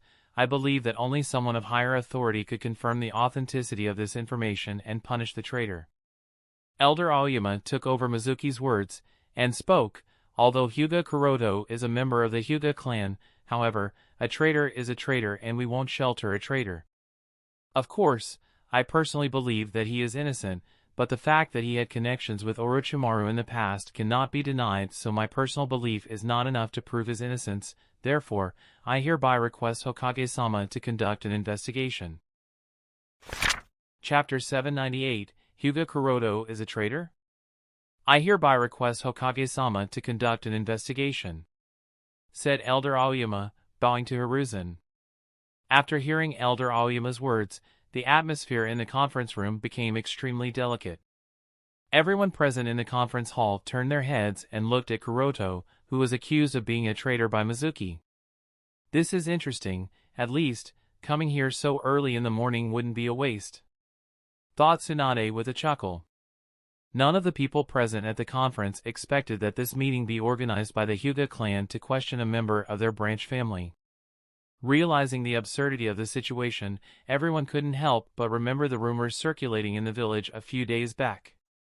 According to the rumors, the branch family of the Hyuga clan seems to have started resisting the main family of the Hyuga clan, and it seems that Hyuga Kuroto is leading the resistance. No one paid much attention to those rumors at that time. After all, the members of the branch family of the Hyuga clan are marked with the caged bird curse seal. In the face of that seal, any form of resistance is futile, only a fool would try to fight back. And now that everyone has witnessed such an absurd scene before them, they can't help but realize that it wasn't a rumor. The conflict seems to have already reached an intolerable level that the main family of the Hyuga clan is trying to involve the Hokage faction as well as other clans in it. Although Elder Aoyama said about believing Kuroto to not be the traitor, everyone seemed to realize that that's just a facade to maintain his image and the image of the Hyuga clan in front of the patriarchs of other shinobi clans. As for the question of whether Hyuga Kuroto is really a traitor or not, well, that's hard to say. Just as Elder Hyuga Aoyama stated earlier, Kuroto did have a connection with Orochimaru in the past. But this doesn't mean that he is a traitor either. It's entirely possible that this is just an accusation to demean him and use the power of the Hokage faction to suppress him and the branch family since they are unable to control him on their own. Along with other patriarchs, Uchiha Fugaku also saw the crux of the matter and his mind started to work on how to use this opportunity for the benefit of the Uchiha clan. Honestly speaking, the struggle within the Hyuga clan has nothing to do with him and the Uchiha clan. To Fugaku, what's important is the position of the principal of Ninja Academy. If Hyuga Kuroto is really the traitor, and he loses his position, then the candidate who will be promoted to the principal's position is Shisui, the current vice principal. Shisui as the principal of Konoha Ninja Academy, Itachi as the future captain of the Konoha Military Police Force, and him as the patriarch of the Uchiha clan. Together the Uchiha clan will gain 3 seats in the Konoha Council, which will further increase the status and influence of the Uchiha clan. And once the Uchiha clan gains 3 seats in the Konoha Council, they'll just need to win over some small shinobi clans as well as gain the support of some commoner shinobis, and the position of Konoha's Godame Hokage will be in their hands. As this plan took form in his mind, Fugaku's lips arched in a smile and he looked forward to Hyuga Aoyama and Mizuki's performance. Elder Aoyama observed everyone's expression, especially Sandaime Hokage and the Uchiha Patriarch's expression. And he wasn't surprised upon noting the smirk on Fugaku's face. Elder Aoyama naturally understands that if Kuroto loses his position, then the one likely to inherit that position is Uchiha Shisui, the current vice principal. However, that will only happen if Sandaime Hokage gives that position to Uchiha Shisui, which is quite unlikely. And if you consider the fact that the Hyuga clan has sacrificed one of the outstanding members of their clan for the safety of the village, they will need to be rewarded. Regardless of which aspect Sandaime-sama takes into account, Elder Aoyama personally believes that the Hyuga clan will be able to keep the position of the principal of Konoha Ninja Academy. Feeling that he had the situation in his grasp, Elder Aoyama smirked and looked at Kuroto, waiting for him to speak up in his defense. Mizuki spoke. Hyuga Kuroto-sama, don't you have anything to explain? Or is it that you accept that you are a traitor? Mizuki knows that this one-sided accusation wouldn't be enough to convict Kuroto, but it doesn't matter. As long as he is suspected, it will be difficult for him to keep his position. EW levels up tes on NOV/L/B I. Com. Directed by Mizuki's question, the attention of all the people present in the meeting turned towards Kuroto, waiting for the young Hyuga to speak. Faced with Mizuki's aggressive question, mockery of Elder Aoyama, as well as gazes filled with doubt and wariness, Kuroto yawned lazily and muttered helplessly, "Man, I am too exhausted for this pointless stuff." Having continuously worked on optimizing the In seal for the past few days and nights, Kuroto was really exhausted. After thinking for a while, Kuroto changed his seating position. While leaning in a comfortable position, he spoke in a casual tone, "I don't really need to explain anything. It's obvious that you are trying to frame me on a false accusation. What makes you think that this explanation of yours will satisfy anyone?" said Mizuki. Kuroto shrugged. "The reason is very simple. If you really did notice me in such a situation, it would have been impossible for you to stand here and accuse me." Mizuki smiled contemptuously, and said, "Do you think that the likes of you can buy my loyalty? I can't even think about betraying Konoha." "By you?" said Kuroto with a chuckle, and shook his head as he explained, "I am afraid you misunderstood my words.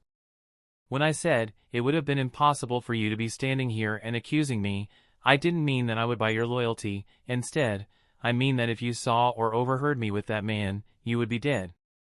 By now, even your body would have disappeared." Mizuki was taken aback by Kuroto's words. He didn't expect that Kuroto would dare to speak so arrogantly in the presence of the council, and said in an annoyed tone, "Hyuga Kuroto, your acting is meaningless. I think you should either give a clear explanation that would prove your innocence, or if you can't, you should accept that you are indeed a traitor. If you are willing." Kuroto ignored Mizuki's clamoring. Instead, he glanced at Elder Aoyama and sighed, "Idiots, they really don't understand why I am part of the council. Sigh, I guess really have to give them an explanation." Kuroto obviously saw through everyone's thoughts. Honestly, Kuroto doesn't give a damn about the position of the principal of the Konoha Ninja Academy. I mean, just think about it. He is the leader of one of the most feared organizations in the shinobi world, and also controls 2 of the 5 great shinobi villages. Why would he care about the position of principal of Konoha Ninja Academy?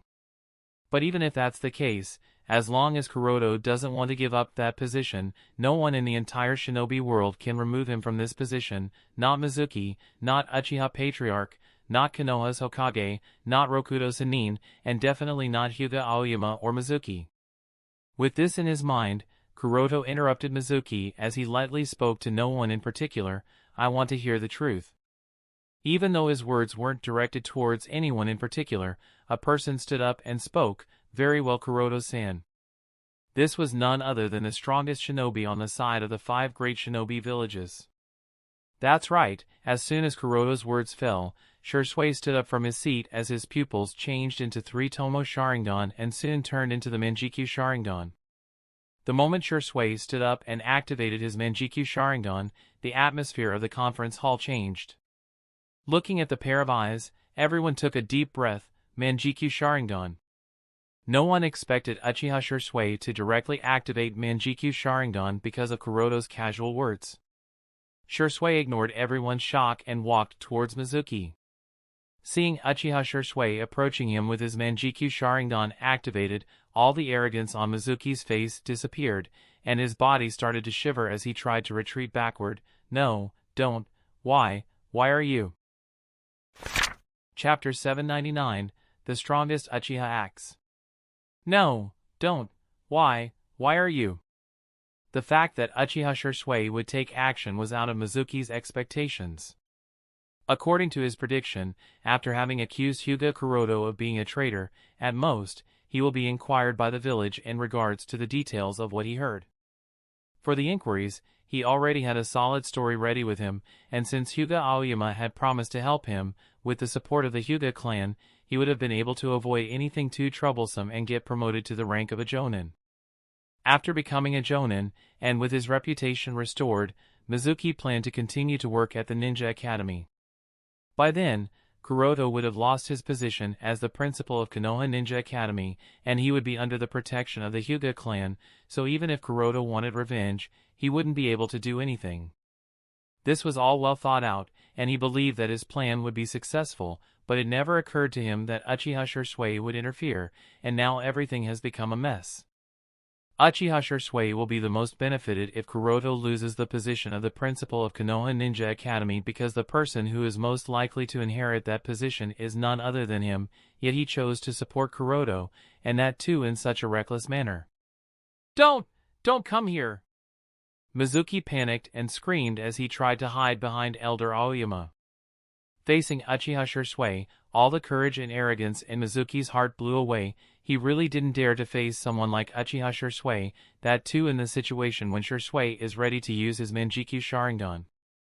Elder Aoyama was no different from Mizuki, feeling Shisui's killing intent. His back was covered in a cold sweat, but unlike Mizuki, he believed that even someone like Uchiha Shisui wouldn't dare to touch him, so he calmed his nerves and spoke in a stern tone. Uchiha Shisui, what are you trying to do? Have you forgotten that this is council? Shisui ignored Elder Aoyama's words and didn't stop his footsteps. The unfazed expression of Shisui made Aoyama's heart shudder. He gulped nervously as he took a few steps back in fear. Only now did Elder Aoyama, who has never really faced any strong enemy in his life, realize how terrible it is to face a Uchiha with Mangekyo Sharingan. Within in Hyuga district, he can slander the Uchiha clan and their Mangekyo Sharingan all he wants, but now that he is face to face with Uchiha Shisui, he realizes that just being able to speak under this tremendous pressure takes a lot of courage. In the face of this heavy pressure, Elder Aoyama fell out of breath and his body subconsciously moved to the side, making way for Shisui to approach Mizuki. All the members of the council also looked at everything happening before them with blank expressions. Although Tsunade, Jiraiya, and Asuma have repeatedly mentioned how much influence Kuroto has on the young Uchiha, such a response from Shisui on Kuroto's casual instruction was still out of Sandaime Hokage's expectations. Tsunade and Jiraiya looked at each other with gloomy expressions. Although Shisui's actions were not completely out of their expectations, they were still quite unhappy with how Shisui made a move without Hokage's permission. And now that Shisui has moved, there is nothing they can do. Currently, Shisui is only moving against Mizuki. If they make any wrong move, the lives of others present in the council will also be in danger. The one most shocked is undoubtedly Fugaku. He couldn't understand Shisui's thoughts. Shisui would most likely become the next principal of the Konoha Ninja Academy if Hyuga Kuroto loses his position. Yet Shisui is taking action to help Kuroto, and that too without consulting him, the patriarch of the Uchiha clan. Sitting across Fugaku, Hayashi's expression also changed.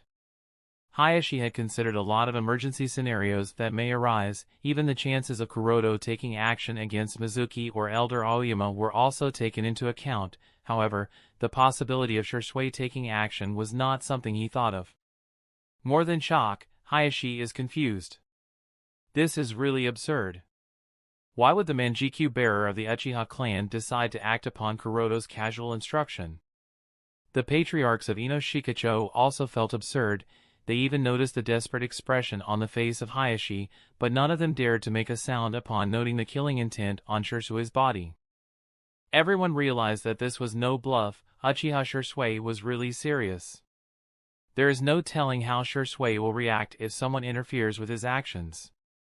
Offending Uchiha Shisui just to help the Mizuki is really not a wise choice, no matter how you look at it. Let alone the patriarchs, even the Umbu standing on guard didn't dare to move. Although their duty is to make sure that no such situation occurs, however, that is only under normal circumstances. Who in their right mind would try to stop Uchiha Shisui? Since no one made any attempt to stop Shisui, in the silent hall, only the sound of Shisui's footsteps and Mizuki's continuous begging resounded. This is a misunderstanding. Don't come here. Don't. You. Why are you? New estirise at n/vel/b/i/n. Co. Ignoring Mizuki's begging, Shisui aligned his gaze with Mizuki's as his Mangekyo Sharingan whirled. Shisui didn't have to make any effort and Mizuki was already under his Jinjutsu. With Mizuki under Jinjutsu, his begging and crying disappeared.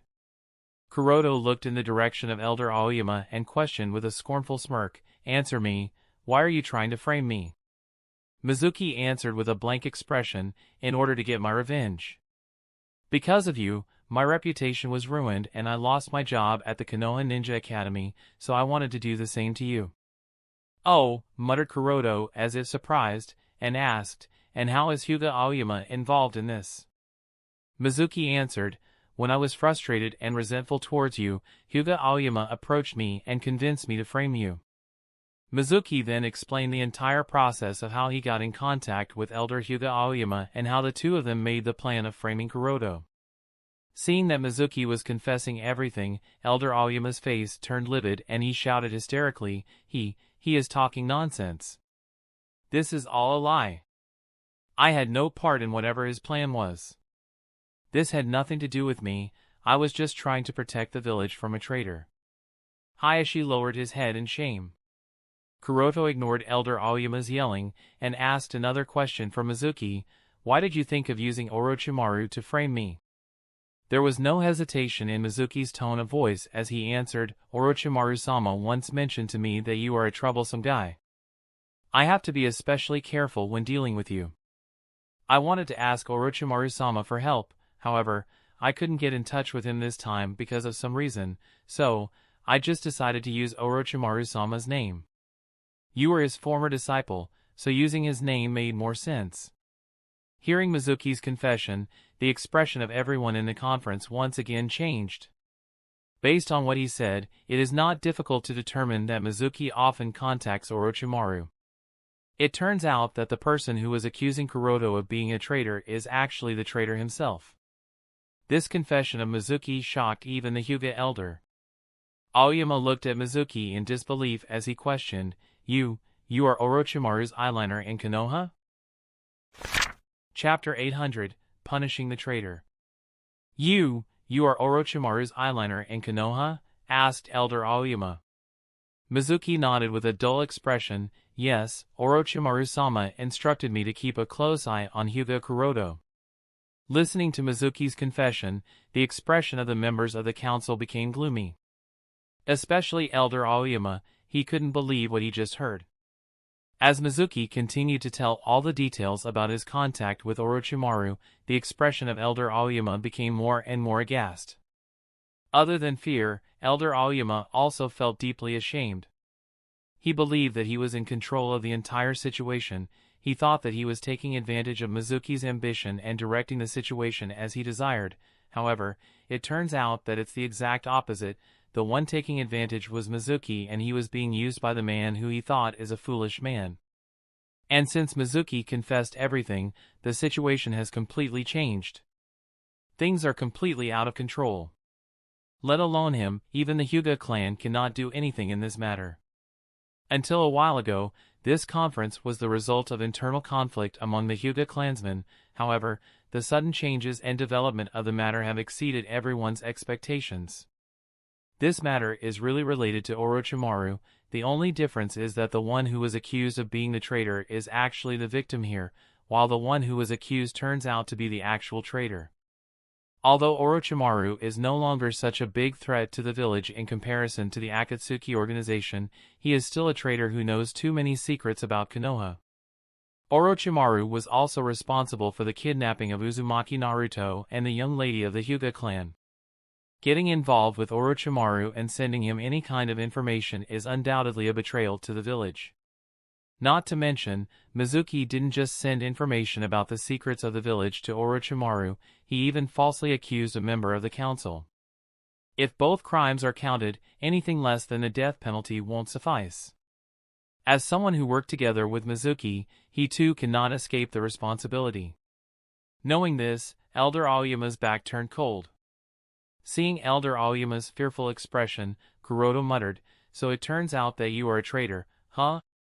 I wonder how we treat the traitors in the Umbu these days?" He really wants to do this, thought Elder Aoyama in panic.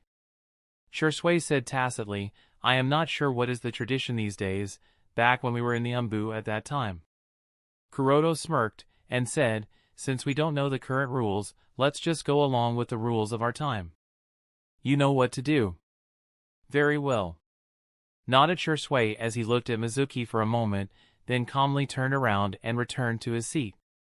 At the same time, Mizuki started to stiffly approach the gate and left the conference room. While everyone was confused, one of the shinobi standing guards outside the conference room hurriedly walked inside and reported to Hiruzen, "Hokage-sama, bad news." Mizuki-san crushed his own heart and fell from the top floor of the building. Sandaime looked at Kuroto, then at Shisui, and sighed as he waved his hand. "I know, just collect his body and send it to the Konoha hospital for disposal. There is no need for any funeral." Okay. The guard was taken aback for a moment and confused, but Hokage-sama had already given the order, so he didn't voice anything and left the room after a bow. After the guard left, the atmosphere in the conference room became weird and all the members of the council looked at Kuroto silently sitting in his seat. There is nothing wrong with executing the traitor Mizuki, however, this decision is in Hokage's hands. Even if Kuroto is the principal of Konoha Ninja Academy, he has no authority to make such a decision. Even Hiruzen was looking at Kuroto strangely. This entire conference has become a joke, and it's obvious that the false accusation from his own people has annoyed Kuroto. Therefore, Sandaime chose to remain silent and allowed Kuroto to vent his grievances. Unlike Sandaime, others were not the same, some even wanted to confront Kuroto. However, Kuroto's calmness and uncharacteristic coldness displayed by Uchiha Shisui a while ago made everyone realize not to mess with Kuroto at this time. It seems the person named Hyuga Kuroto has to be re-evaluated. Such a thought appeared in everyone's mind. The presence of Uchiha Shisui made everyone realize that Kuroto cannot be underestimated. As for Mizuki's execution, no one except Elder Aoyama cared. Oh, it's not that Elder Aoyama cares, it's just that he is afraid. He fears that he might end up the same way as Mizuki. In the past, Kuroto has once again demonstrated that caged bird doesn't deter him. As a result, any psychological advantage that he had over Kuroto has disappeared. Hizashi was anxious. He didn't expect that no one scolded Kuroto for what he did just now, not even Hokage-sama. He couldn't help but think that if Kuroto also did the same to Elder Aoyama, would anyone stop him? The others were also wondering about Kuroto's next move. Will he deal with Hyuga Aoyama in the same way as he dealt with Mizuki? Just as Hizashi was worried, Kuroto asked, "Hokage-sama, is there anything else that needs to be discussed in this meeting?" Kuroto's words were respectful, and a little apologetic. Uptodad dfrm nos/v/e/lb, I, n.c/o/m. Unexpectedly, he ignored the presence of Elder Aoyama. Seeing that Kuroto didn't want to let the matter continue, Sandaime breathed a sigh of relief, and immediately said, "Since no other points are to be discussed, let's end this meeting here." And adjourned the council meeting. Kuroto nodded, and without saying anything he got up and left after a bow. Kuroto's actions confused many. They were surprised that Kuroto didn't do anything to Hyuga Aoyama. What they didn't know was that there was a reason he ignored Hyuga Aoyama. He has a plan in which the old man will play an important role. He must continue to live until then. While Kuroto was walking out of the conference room, Shisui was going to follow him. However, just as he got up, Fugaku stopped him. "I need to speak with you." Shisui nodded and followed Fugaku. After the two Uchiha left the Hokage building, Fugaku questioned Shisui, "What were you doing, Shisui?" Shisui was confused, and asked, "What do you mean, Fugaku-sama?" Fugaku said, "Didn't you notice that this was a good opportunity for us? If Hyuga Kuroto was suspected, he would have lost his position, and you would have got it, which is beneficial for the Uchiha clan. Why did you help him? That too without my permission." Shisui was taken aback by Fugaku's question and chose to remain silent. Noting Shisui's silence, Fugaku said with a sigh, "Moreover, you activated your Mangekyo Sharingan in the council. Don't ever do that again. Have you forgotten that there are repercussions of using Mangekyo Sharingan?" Shisui remained silent. Fugaku was dissatisfied with Shisui's silence, and said with a sullen expression, "Don't forget that you are an Uchiha, not a Hyuga." I understand, said Shisui, then disappeared. Fugaku narrowed his eyes, and thought, it seems Shisui won't fight for the position of principal of Konoha Ninja Academy. Today's farce against Hyuga Kuroto made Fugaku realize a lot of things. When Shisui took action, no one dared to interfere. This means a lot. If he uses this deterrence in the right way, the Uchiha will finally have a Hokage. Chapter 801, A Letter? Konoha publicized the cause of Mizuki's death as a sudden illness, and only the members of the council were aware of the exact reason behind Mizuki's sudden death. This was done by Hokage-sama in order to cover up the events that happened at the council. After all, if people were to learn about what happened at the council, not only Konoha's reputation be affected, but the Hyuga clan would also become nothing more than a laughingstock. Therefore, as per Sandaime Hokage-sama's instruction, the events that occurred at the council were kept secret among the members of the council, and everyone acted as if the meeting didn't even occur. Of course, even if the village tries to cover up things and tries to suppress the matter, some things just can't be avoided. The impact of the ridiculous farce had started to ferment in the hearts of all members of the council. Members of the council have come to realize that Hyuga Kuroto is not an ordinary jonin by any means. His background and strength aside, there is something special about him. And this realization also led to changes in the way people looked at him. Some were awed, some were respectful, and some were fearful. The ones most afraid were naturally the members of the main family of the Hyuga clan, as they stopped creating trouble for Kuroto. With this failure, Elder Aoyama and the others controlled themselves, and now they don't even dare to leave their houses, let alone the Hyuga district. Regarding these happening, the most concerned party, that is Kuroto, didn't even bother to care.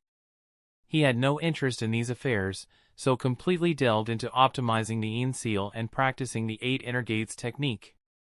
As Kuroto expected, his plan of working on In Seal and 8 Inner Gates at the same time is indeed very effective.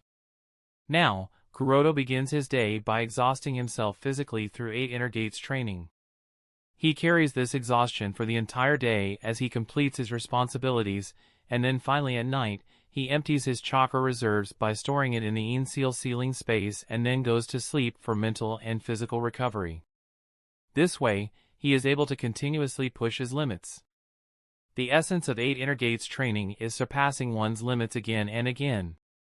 And with his training regime, Kuroto has been able to do just that. With his current training regime, the efficiency of 8 Inner Gates training has increased by 50%. Of course, such a rigorous training regime is not without its cost, but that is not a problem for Kuroto, because compared to the results, the price is not too much, and Kuroto has decided to take necessary measures. Of the 7 days in a week, Kuroto has planned to carry out this rigorous training on alternate days, that is Monday, Wednesday, Friday, and Sunday. For the remaining 3 days, the main body is kept in the nutrition tank in order to make sure that all the wear, tear, and hidden injuries that he accumulates in the 4 days get healed. Oh, and while his main body is kept in the nutrition tank, Kuroto doesn't idle around.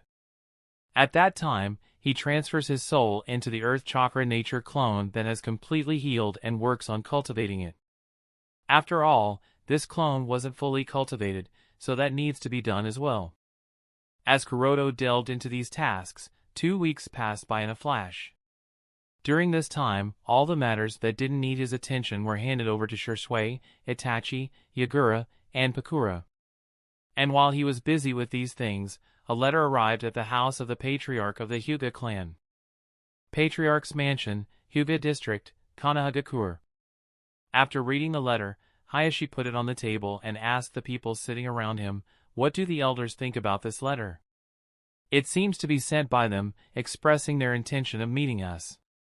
Faced with Hayashi's question, the elders went silent.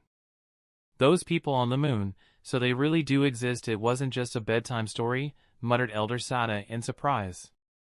"Well, we won't know for sure if it's really them unless we meet them. We can try to get in touch and see what happens. We are distant relatives after all, so there shouldn't be any harm, I believe," suggested Elder Fukiage, and asked, "What was the name of the sender again?" "Akatsuki Toneri. He seems to be the current patriarch of the Akatsuki clan." answered Hizashi. That's right, the letter is sent to the Hyuga Patriarch by none other than Toneri. He briefly described his identity and then requested a meeting with the current patriarch of the Hyuga clan. And it appears that the members of the main family aren't completely ignorant about the distant relatives on the moon. The information about these distant relatives has been passed from one generation to another in the form of stories. If those stories are really true, then it's been centuries since we have had any form of contact, and now suddenly their patriarch wishes to meet us. What could be the reason? Muttered Hizashi, not sure what to do. Whatever the reason, we shouldn't miss this opportunity. If they are really our distant relatives, then maybe, said Elder Aoyama. His intention wasn't that hard to guess. The situation of the current Hyuga clan in Konoha is pretty bad. The Uchiha clan is becoming more and more powerful, while the Hyuga clan has not made any progress. After the recent scandal in the council meeting, it seems other clans have developed trust issues with the Hyuga clan. If the Hyuga clan wants to regain its former glory, strong foreign aid would be really helpful. If the stories about the distant relatives told to them by their ancestors are true, then the Akatsuki clan is undoubtedly the best foreign aid. Although the origin of the two clans is the same, however, there is a vast difference in strength. If the Hyuga clan can learn something from the Akatsuki clan, then it will definitely improve the overall strength and situation of the Hyuga clan. It doesn't seem a bad choice. We can try to get along for mutual benefit. While everyone was agreeing with Elder Aoyama's words, suddenly, Elder Fukiage spoke. I don't think we should rush to make contact with these people. It's been centuries since we had any form of contact. Now they suddenly want to meet Hizashi. This is really suspicious. If we want to work with them, firstly, we must figure out their intention. What if they have something else in their mind? And that would be too risky for us. Now that you mention it. I am a little unsure of what to do, muttered Hizashi. Chapter 802, Substituting. What if they have something else in their mind? And that would be too risky for us, said Elder Fukiage, a little opposed to meeting the Akatsuki clan. And his concern is not unreasonable. Although it can be said that the two clans have the same origin, the thing is, there hasn't been any form of contact between the two clans for the past few centuries. Top VL updates on n/o/v/lb/in.com. Moreover, their side has a very poor understanding of these distant relatives living on the moon, so it's very difficult for them to judge the Akatsuki clan's intention of wanting to meet Hizashi. As elders put their opinions on the matter, both pros and cons of getting in touch with the Akatsuki clan were brought to the table. As the patriarch of the Hyuga clan, the final decision is obviously up to Hizashi. After a long silence, Hizashi reached the conclusion, and said, I have decided to meet this person. He has considered a lot of possibilities, and meeting them seems to be the right decision in his mind. In the council meeting, he as well as the patriarch of other shinobi clans finally realized what it is like to face an Uchiha with Mangekyo Sharingan. Hizashi knows that the way he is, he doesn't stand a chance, and they can't continue this way. The support of these distant relatives on the moon can bring a lot of benefits to the Hyuga clan. Since an opportunity has come to their door, Hizashi doesn't want to let it go.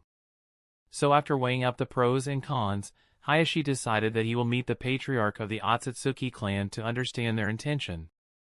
As long as it's nothing too much, he would cooperate with them. Elder Aoyama objected, although I support your decision, however, you cannot go. Hizashi was confused. What are you saying, Aoyama-sama? Elder Aoyama explained, you are not unaware of the current situation of the clan. If something were to happen to you, the entire clan would fall apart, and it would become extremely difficult to control the branch. Therefore, you cannot go. You must send someone else in your place to make contact with them.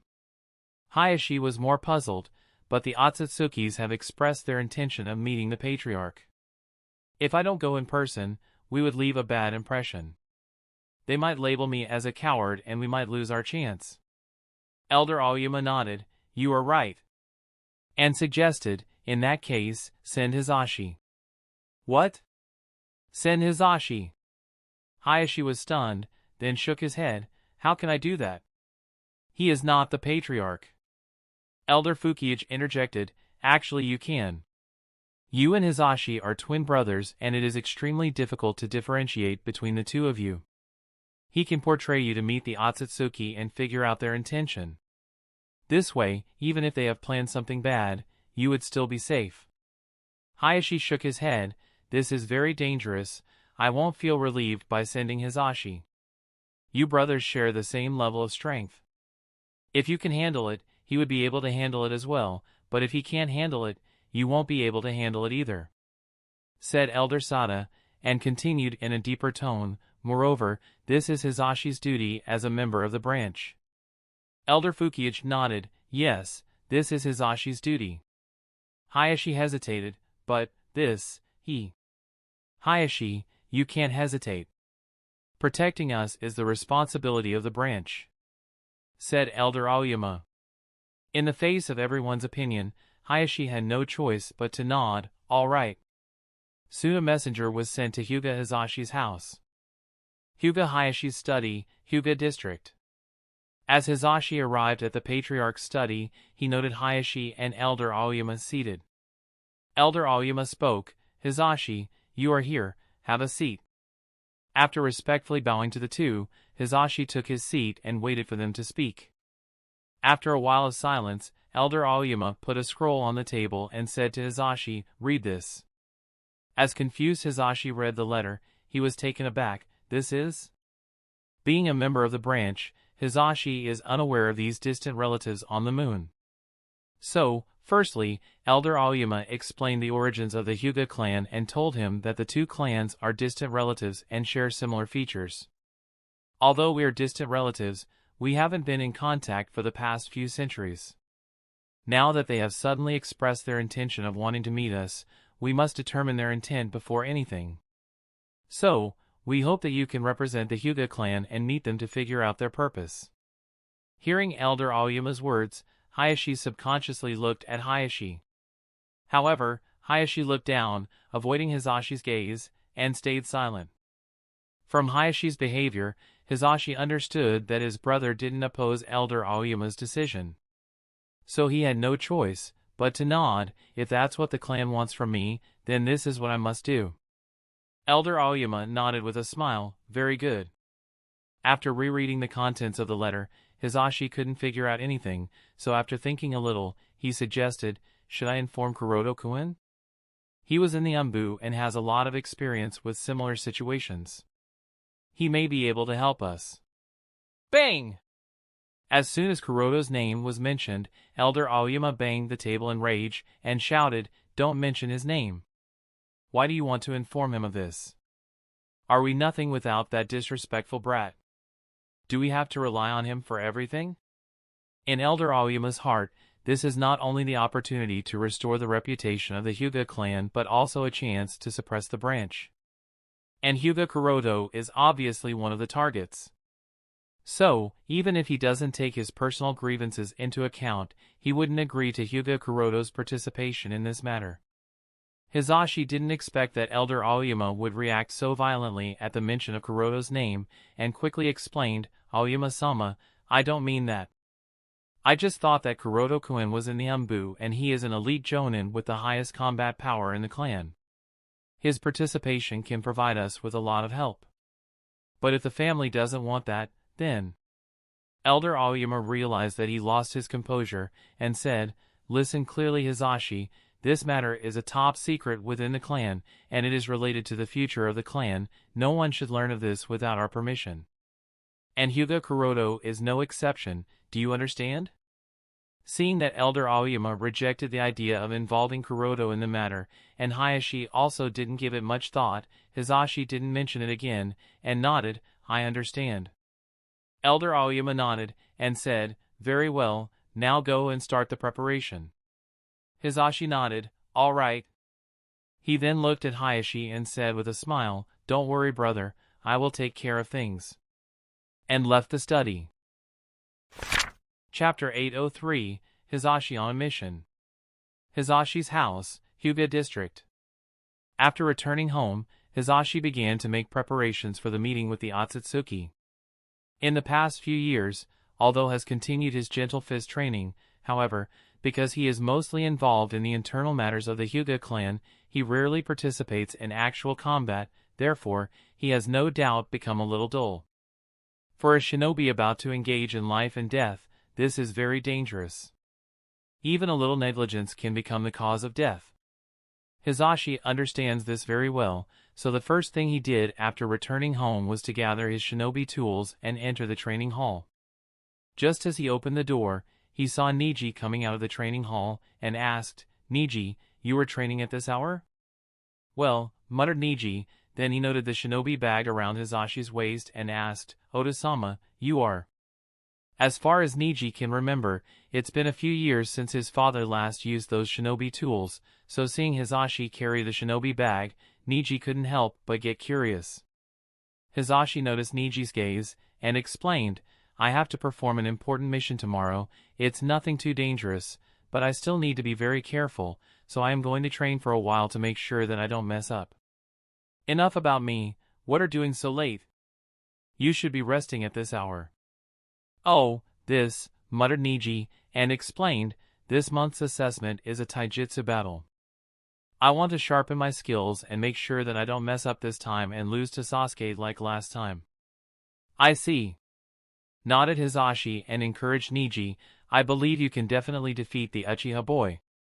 Niji smiled, hee. Then looked at Hizashi and asked, "Oda-sama, will you come to the academy to watch the assessment?" "Everyone's parents will be there." Hizashi asked, "When is the assessment?" Niji replied, "Next week." "Next week," muttered Hizashi, then answered after a pause, "If the mission goes as expected, then I will definitely be there." Niji's eyes beamed in joy, and he said, "This time I'm going to beat Sasuke and become number one." Early dawn of the next day. Before the first light of the day could reach Konoha, Hizashi led 2 guards assigned as his guards by the main family and quietly left the village. Since this meeting between distant relatives is a secret, so the location of the meeting was not around the village. It's in the east, quite far from Konoha. While traveling through the forest of the Land of Fire, Hizashi secretly glanced behind and breathed a sigh of relief. A little far away from the 3 of them, an elite squad is following. It is the duty of the elite squad to protect the 3 of them in order to make sure that any information they gain from their meeting with Akatsuki isn't lost in case of an accident. After a day of traveling at full speed, the 3 Hyuga could finally see the meeting place. "It seems we are almost there." Hizashi nodded, "Let's take a rest here and recover before continuing forward." The 2 guards nodded, "Yes." Somewhere in Konoha. With a smile on his face, Deidara walked through the dark passage. Since the 5 Kages are unable to reach any conclusion in regard to Danzo and Akatsuki's threat, Deidara, Tsuchiki's guard, is stuck in this underground place. With his nature, it's obviously impossible for him to continue to stay in such a dark and gloomy place for so long, so after pestering Sandaime Tsuchiki for a long time, he was finally allowed to move freely for a while. Although he can only roam around in Konoha, that's still better than being stuck in a dark and dingy room, right? With such a mentality, Deidara made his way towards the exit. As he approached the exit of the underground passage, he could almost see the bright sunlight and cheered, "I can finally be free." Excited, Deidara's pace increased, and just as he came out of the underground passage he noted 2 people in Konoha shinobi gear waiting at the exit. One of the 2 Konoha shinobi greeted Deidara, "Nice to meet you once again, Deidara-san. This is my friend Sarutobi Asuma. We will be your guide in Konoha. Where would you like to do, Deidara-san?" Deidara's smile disappeared. "Guide, huh? And you again? Really troublesome." Kurenai's smile didn't disappear because of Deidara's deflated expression, and she said, "Please bear with us." Then she suddenly remembered something, and bowed down. "Also, I want to thank you for that time in the Land of Frost." Deidara was confused. "What are you talking about?" Seeing that Deidara wanted to play ignorant, Kurenai decided to play along, and said knowingly, "Don't worry, we won't ask you anything about your organization. I just want to thank you. If not for you, me and my comrades would have perished on that day." As soon as the organization was mentioned, Deidara realized what the woman in front of him was talking about. His mood irked and his expression changed. I have already told this several times. I am not Dojin, nor have I joined that damned organization. Yes, yes. I know, nodded Kurenai with a smile. You know nothing.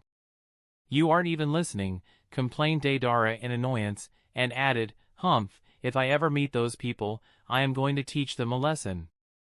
As soon as Amatsukami was mentioned, Deidara's expression became gloomy. Because of this stupid misunderstanding, the entire Iwagakure suffered from destruction at the hands of the Akatsuki organization, which made him hate Amatsukami. Seeing Deidara's reaction at the mention of Amatsukami, Asuma was doubtful, and asked Kurenai, Are you sure, Kurenai? Is he really a member of Amatsukami? Kurenai nodded. As far as the information we have on Deidara and Dojin, he is that person, and as you already know, the leaders of all the villages also believe that he is Dojin. Of course, this is just a guess. As long as Deidara doesn't confirm this himself, we can't confirm this. Asuma nodded. As Asuma and Kurenai were whispering things with each other, Deidara shook his head. Forget it, it's useless to explain to you, people. Then he took out some clay from his shinobi bag, and while playing with it in his hand, he muttered to himself, Now then, where should I go first? And threw the clay on the ground. Poof! The clay produced white smoke and took the form of a giant clay bird. As the clay bird appeared in front of everyone, Deidara smirked at Kurenai and Asuma, and said, If the two of you can keep up with me, then I don't mind having the two of you as my guides. As Deidara was about to fly away, Kurenai took out something from her shinobi bag and showed it to Deidara. Do you remember this?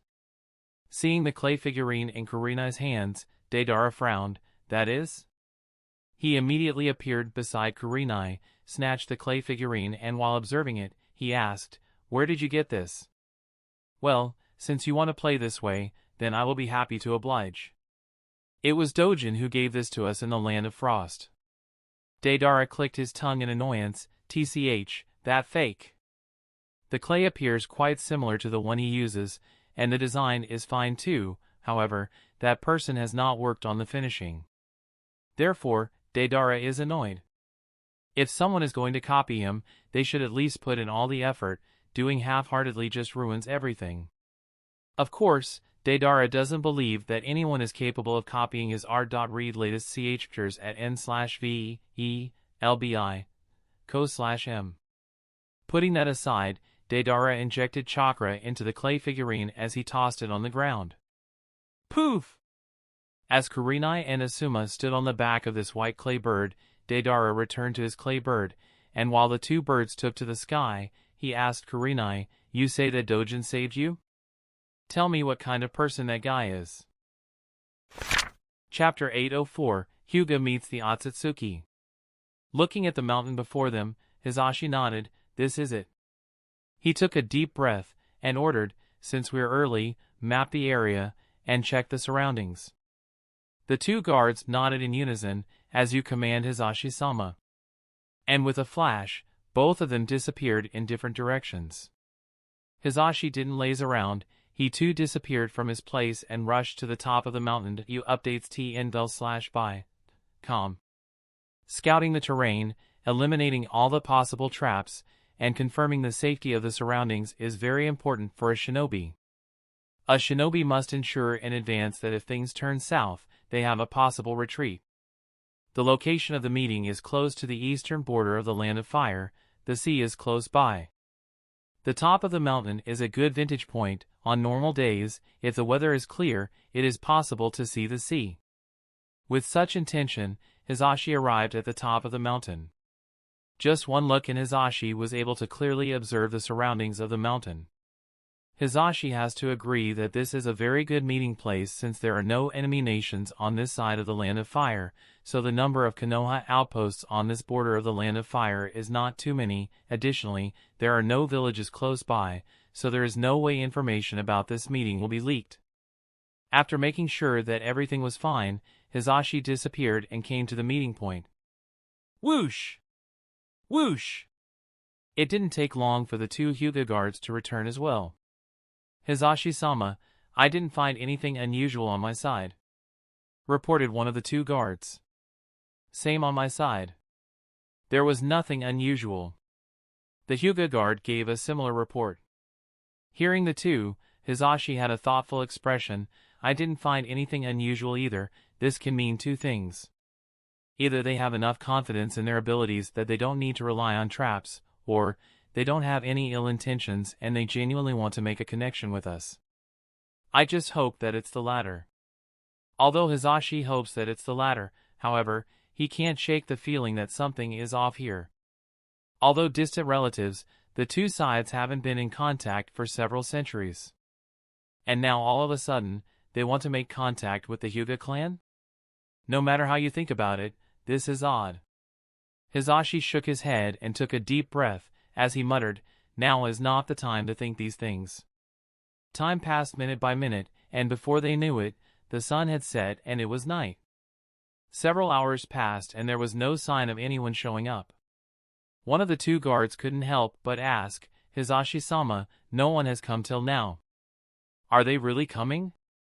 Before Hizashi could answer, suddenly, the other guard pointed at the bright moon in the sky and exclaimed, Hizashi-sama, look there, someone is floating in front of the moon. As Hizashi and the other guard looked at the moon, their eyes widened in surprise as they saw a person hovering in the sky. The three people were beyond shocked. In Konoha, scratch that, in the entire shinobi world, there are very few people who have the ability to fly in the sky. As far as Hizashi knows, except for the Sandaime Tsuchikage, only the leader of the Akatsuki organization and the leader of the Amatsukami organization have this ability, so seeing another person with the ability to fly really shocked the three Hyuga. The person floating hovering in the sky looked at the three Hyuga people indifferently, then asked lightly, who among the three of you is the current patriarch of the Hyuga clan? The words spoken by the person were very light, but without any problem, they reached the three Hyuga. Although the person seemed to be a young man in his early teens, however, his demeanor didn't allow Hizashi and the others to underestimate the young man. In response to the young man's question, Hizashi took a deep breath to calm his nerves, then took a step forward as he spoke, I am the current patriarch of the Hyuga clan, Hyuga Hayashi. The young man looked at Hizashi in disappointment as he muttered to himself, is the strength of the patriarch of the Hyuga clan only at this level? What a pity, it seems that living in the shinobi world didn't prove to be fruitful for these people. Although we share the same ancestor, these people seem to have degenerated. Hizashi frowned upon hearing the young man's mutter, however, he wasn't offended and asked, may I ask your name and your identity? The young man replied, I am Akatsuki Toneri, the leader of the Akatsuki clan. Akatsuki Toneri, thought Hizashi, then asked the young man, Akatsuki Toneri-san, what purpose do you have in making contact with us? Toneri's expression became cold as he ordered, return the Tenseigan, degenerates like you are neither worthy of possessing that treasure nor can you people ever hope to control it. The Tenseigan, muttered the three Hyuga in dismay. This is the first time he has heard the term Tenseigan. Toneri was displeased upon noting the expression of the three Hyuga. He felt that they were trying to play ignorant, and spoke, don't try to act ignorant, I have already met your servant once. Hizashi couldn't understand what the young man was talking about. He felt that the leader of the Akatsuki clan was misunderstanding something and spoke, I am sorry, I don't know what is Tenseigan, can you elaborate? So that's how you want to play around? Well, this isn't out of my expectations. Muttered Toneri as he sighed in disappointment, and added, the elders were right, reasoning with you people is useless. Hearing the young man's words, Hizashi felt a chill in his heart. From the very start, the attitude shown by the young man doesn't seem to express any intention of cooperation. He was looking down on the entire Hyuga clan and asking to return something. But Hizashi is ignorant of what that something is. Hizashi tried to reason with the young man, however, it didn't seem that Toneri had any intention of listening. The two Hyuga guards on the side realized that talk wasn't possible now, and only a battle was awaiting them, so they rushed towards the young man as they said to Hizashi, Hizashi-sama, let's go. In response to the two Hyuga guards coming towards him, Toneri raised his hand, and muttered, that's as far as you come. As a result of Toneri's move, Before the two guards could get any closer to him, both of them were suspended in midair and were unable to move. Immediately after that, Toneri clenched his fist. "Ah!" With a painful cry, the bodies of the two guards were crushed. What Hizashi worried most has happened, and now there is only one thing he can do. Distract the young long enough so that the team following them from a distance has the opportunity to retreat and pass the news to the clan. With this goal in mind, Hizashi ran, but his direction wasn't toward Konoha. Chapter 805, When All Hope is Lost. Konohagakure. In the early morning, Neji left the Hyuga clan and his direction was the Konoha Ninja Academy. Today is the day of the assessment, and Neji is prepared for a tough battle. This time, he is going to win for sure. With this thought in his mind, Neji arrived at the Konoha Ninja Academy. As soon as Neji passed through the gate of Ninja Academy, he noticed someone's figure quietly warming up under a tree.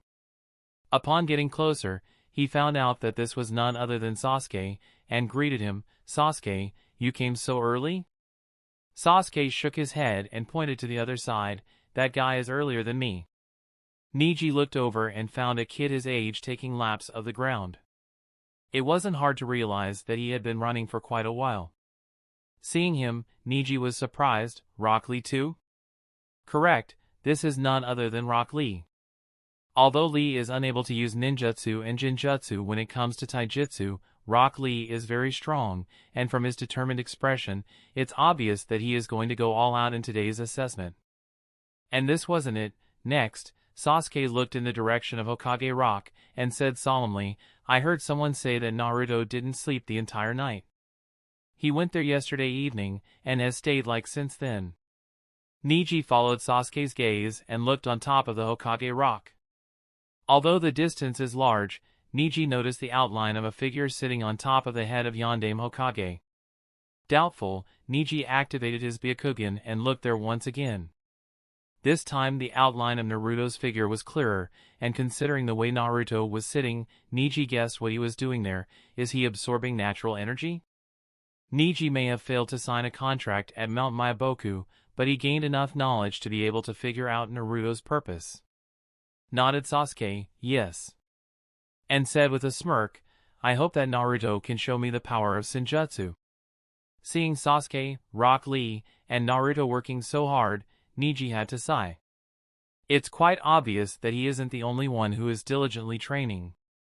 Whether it is Sasuke, Rock Lee, or Naruto, everyone is putting in all their efforts and training in order to become stronger and perform better in the assessment. But it doesn't matter, this time it's going to be me, thought Neji as he hardened his fist.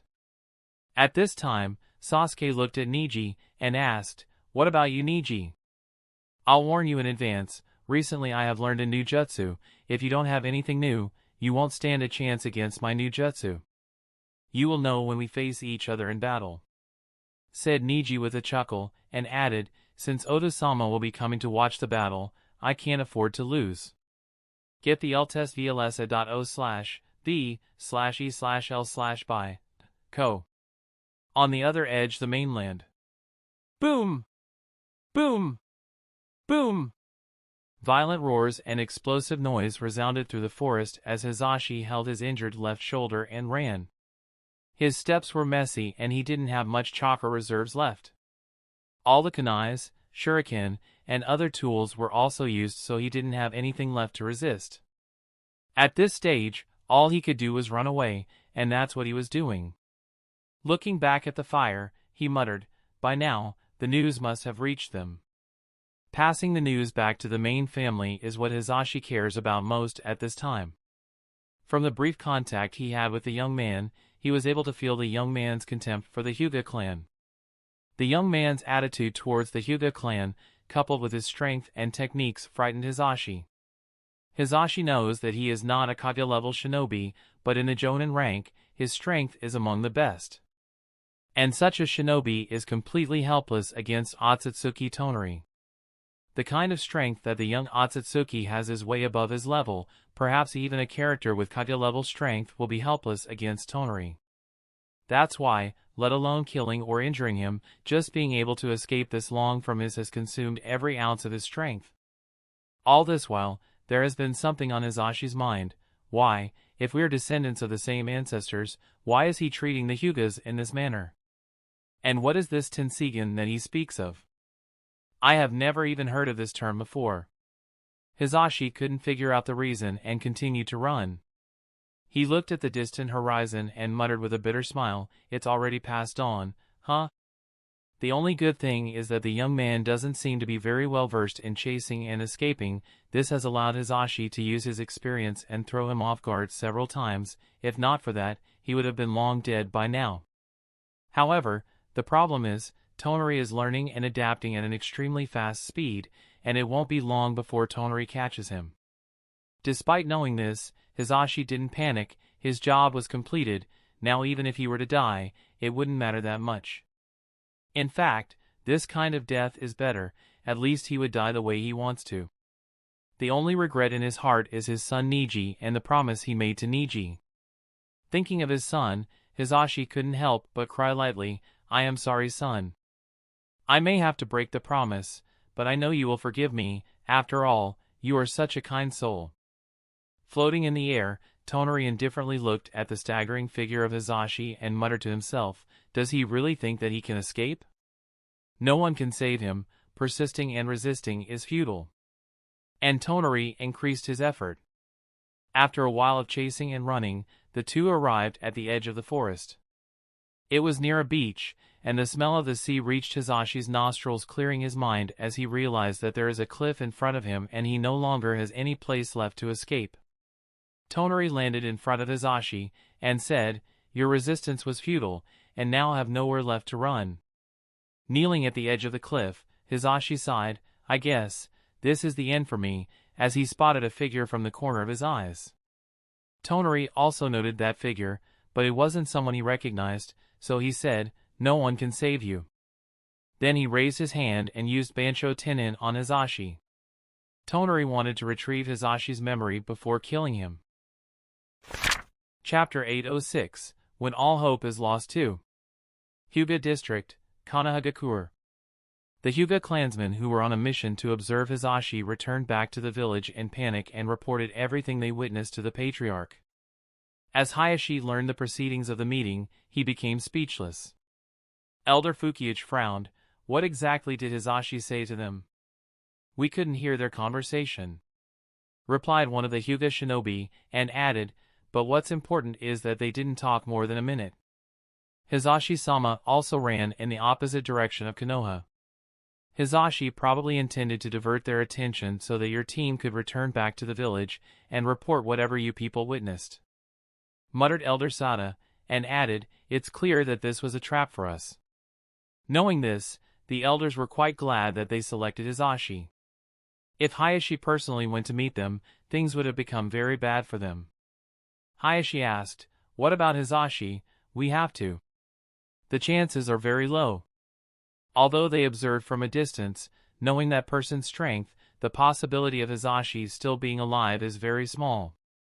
Hizashi waited for Toneri's attack to hit him, however, nothing happened, making him confused. He opened his eyes and saw the direction of Toneri's hand. It wasn't directed towards him, but towards the person on the beach. That person, under the effect of Toneri's Bansho Tenin, was suddenly lifted into the air and was pulled towards him. While pulling the person, Toneri continued to keep a close eye on Hizashi. He didn't care who that person was, all he cared about at this point was Hizashi. The only reason Toneri even bothered to attack that person was to eliminate him so that no information would leak about him. After all, there is still someone in the shinobi world who not only stole Geto Mazo from the moon but also stopped the meteorite. Toneri isn't sure whether he is ready to face that man, therefore, he has to be very cautious about the things he does in the shinobi world. He has to at least make sure that no information is leaked about him. What Toneri didn't expect was that as that person got closer and closer, the expression on Hizashi's face changed. The look of despair and hopelessness changed into shock. As he got closer to the two, he observed both Hizashi and Toneri and muttered lightly, "Well, this is unexpected. I didn't expect that I would encounter something of this sort at such a corner of the mainland." Hizashi apologized to the person, "Please forgive my insolence. I seem to have caused unnecessary trouble for you. Surprised at Hizashi's sudden change, Toneri stared at the person deeply. Considering Hizashi's respectful attitude towards this person, Toneri realized that this person might not be an unlucky bystander who happened to witness something he shouldn't. The person chuckled lightly, "No problem, I was itching for a fight anyway, let me test how strong the most talented Akatsuki is at this age." Click! With a click sound, an opening suddenly appeared under Toneri's feet. From that opening, a centipede made out of white clay came out and entangled around the body of the young Akatsuki. With the first attack successful, the person warned Toneri, "Don't die on this one, it would be a disappointment," and jumped away along with the injured Hizashi. And then there was a violent explosion. Boom! As the smoke cleared, Toneri walked out unscathed. His expression was still indifferent. He didn't really care about the sneak attack. But he would be lying if he said that he isn't curious about who the other person is. Upon a closer look, this person is wearing a black cloak with a golden pattern and a strange mask.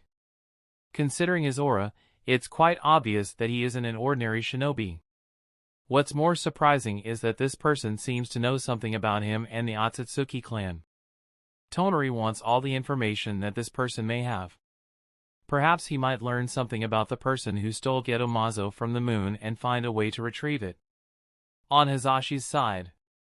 Seeing that Toneri was unscathed by the explosion, Hizashi couldn't help but sigh, and immediately said to his savior, "Dojin-sama, he is very strong. As far as I have discovered, normal ninjutsus seem to be ineffective against him. Moreover, he is also capable of using similar powers as your leader and Uzumaki Nagato." Dojin nodded, "I know," as he looked at the figure of Toneri coming towards him. This encounter with Hizashi and Toneri was internally a coincidence for Dojin. She was here for her regular training and never thought that she would end up encountering such a situation. Explore new levels on invelby.com. Initially, she was dumbfounded, however, she soon figured out the ins and outs of the entire matter. Just like Hyuga Kuroto, Toneri must have felt the presence of another Tenseigan in the shinobi world when Aoki activated the sleeping Tenseigan of the Hyuga clan. Further story is easy to figure out. He must have searched the shinobi world for a while, and upon finding nothing, he should have contacted the Hyuga clan. This also explains the presence of Hizashi. In Dojin's personal opinion, Toneri must have requested a meeting with the patriarch of the Hyuga clan. However, they didn't know Toneri's intentions, so the main family dared not let the patriarch come in person and sent Hizashi to figure out what the distant relatives want from them. With this understood, Dojin looked at Toneri and clicked his tongue in disappointment. "TCH, just a puppet, huh?" It's not difficult for Dojin to see through the other party.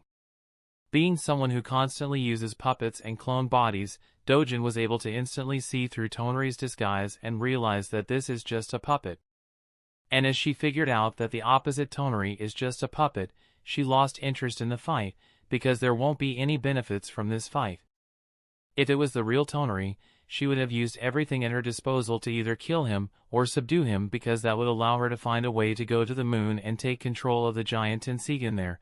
But since the other party is just a puppet, it can be discarded any time, so there is simply no point in fighting it. Of course, this doesn't mean that she wouldn't protect Hizashi from Toneri.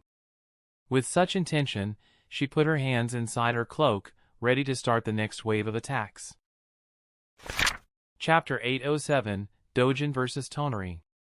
Hizashi nervously looked at the enemy in the distance. The calmness he had when facing death had disappeared. The presence of Dojin gave him hope.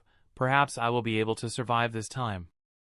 In this shinobi world, the Akatsuki organization is no less than legendary.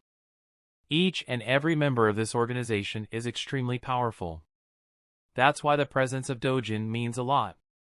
Hizashi knows that the young man of the Akatsuki clan is extremely strong, so even though he is worried, he still believes that Dojin of Akatsuki would be able to fight him. Floating in the air, Toneri looked at the two people and said to Hizashi, "Hope seems to have rekindled in your eyes. You seem to think that this person can save you, is that correct?" Toneri wasn't fazed by Dojin's previous sneak attack. Toneri doesn't that anyone other than Geto Mazo and probably the giant Tenseigan of the Hyuga clan can hurt him. Therefore, he didn't take Dojin's presence to heart. Dojin muttered in an annoyed tone, he talks too much, and he seems to be looking down on me. Then she looked at Hizashi, and asked, so, what do you think? Will I be able to save you?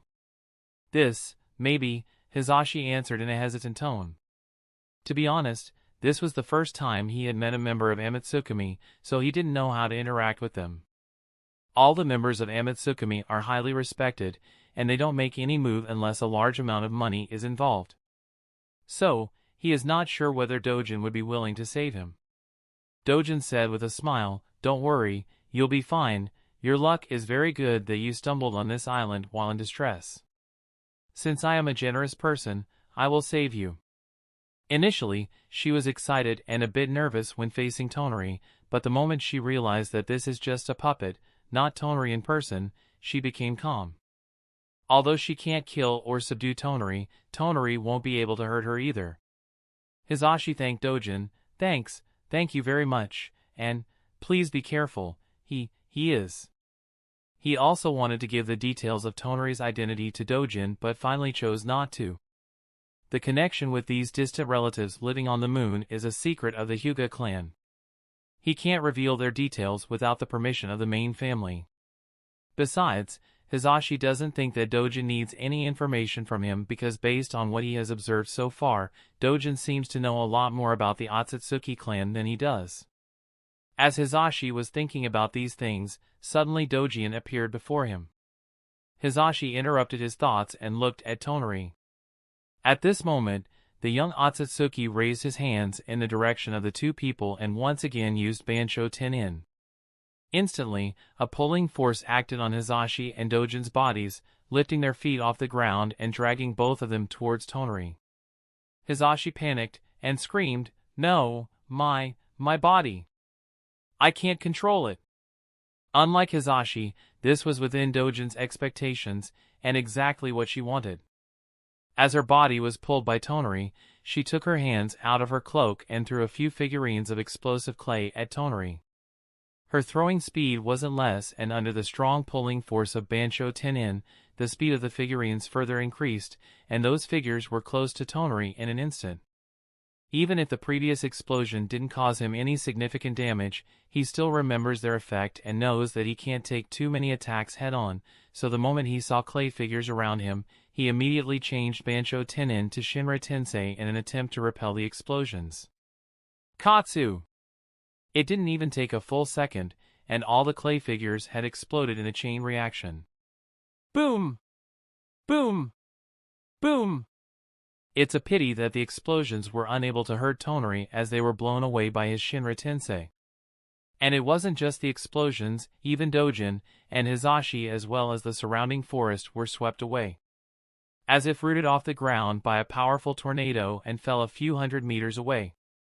At this time, Toneri finally landed on the beach and muttered indifferently, is this the best you can do?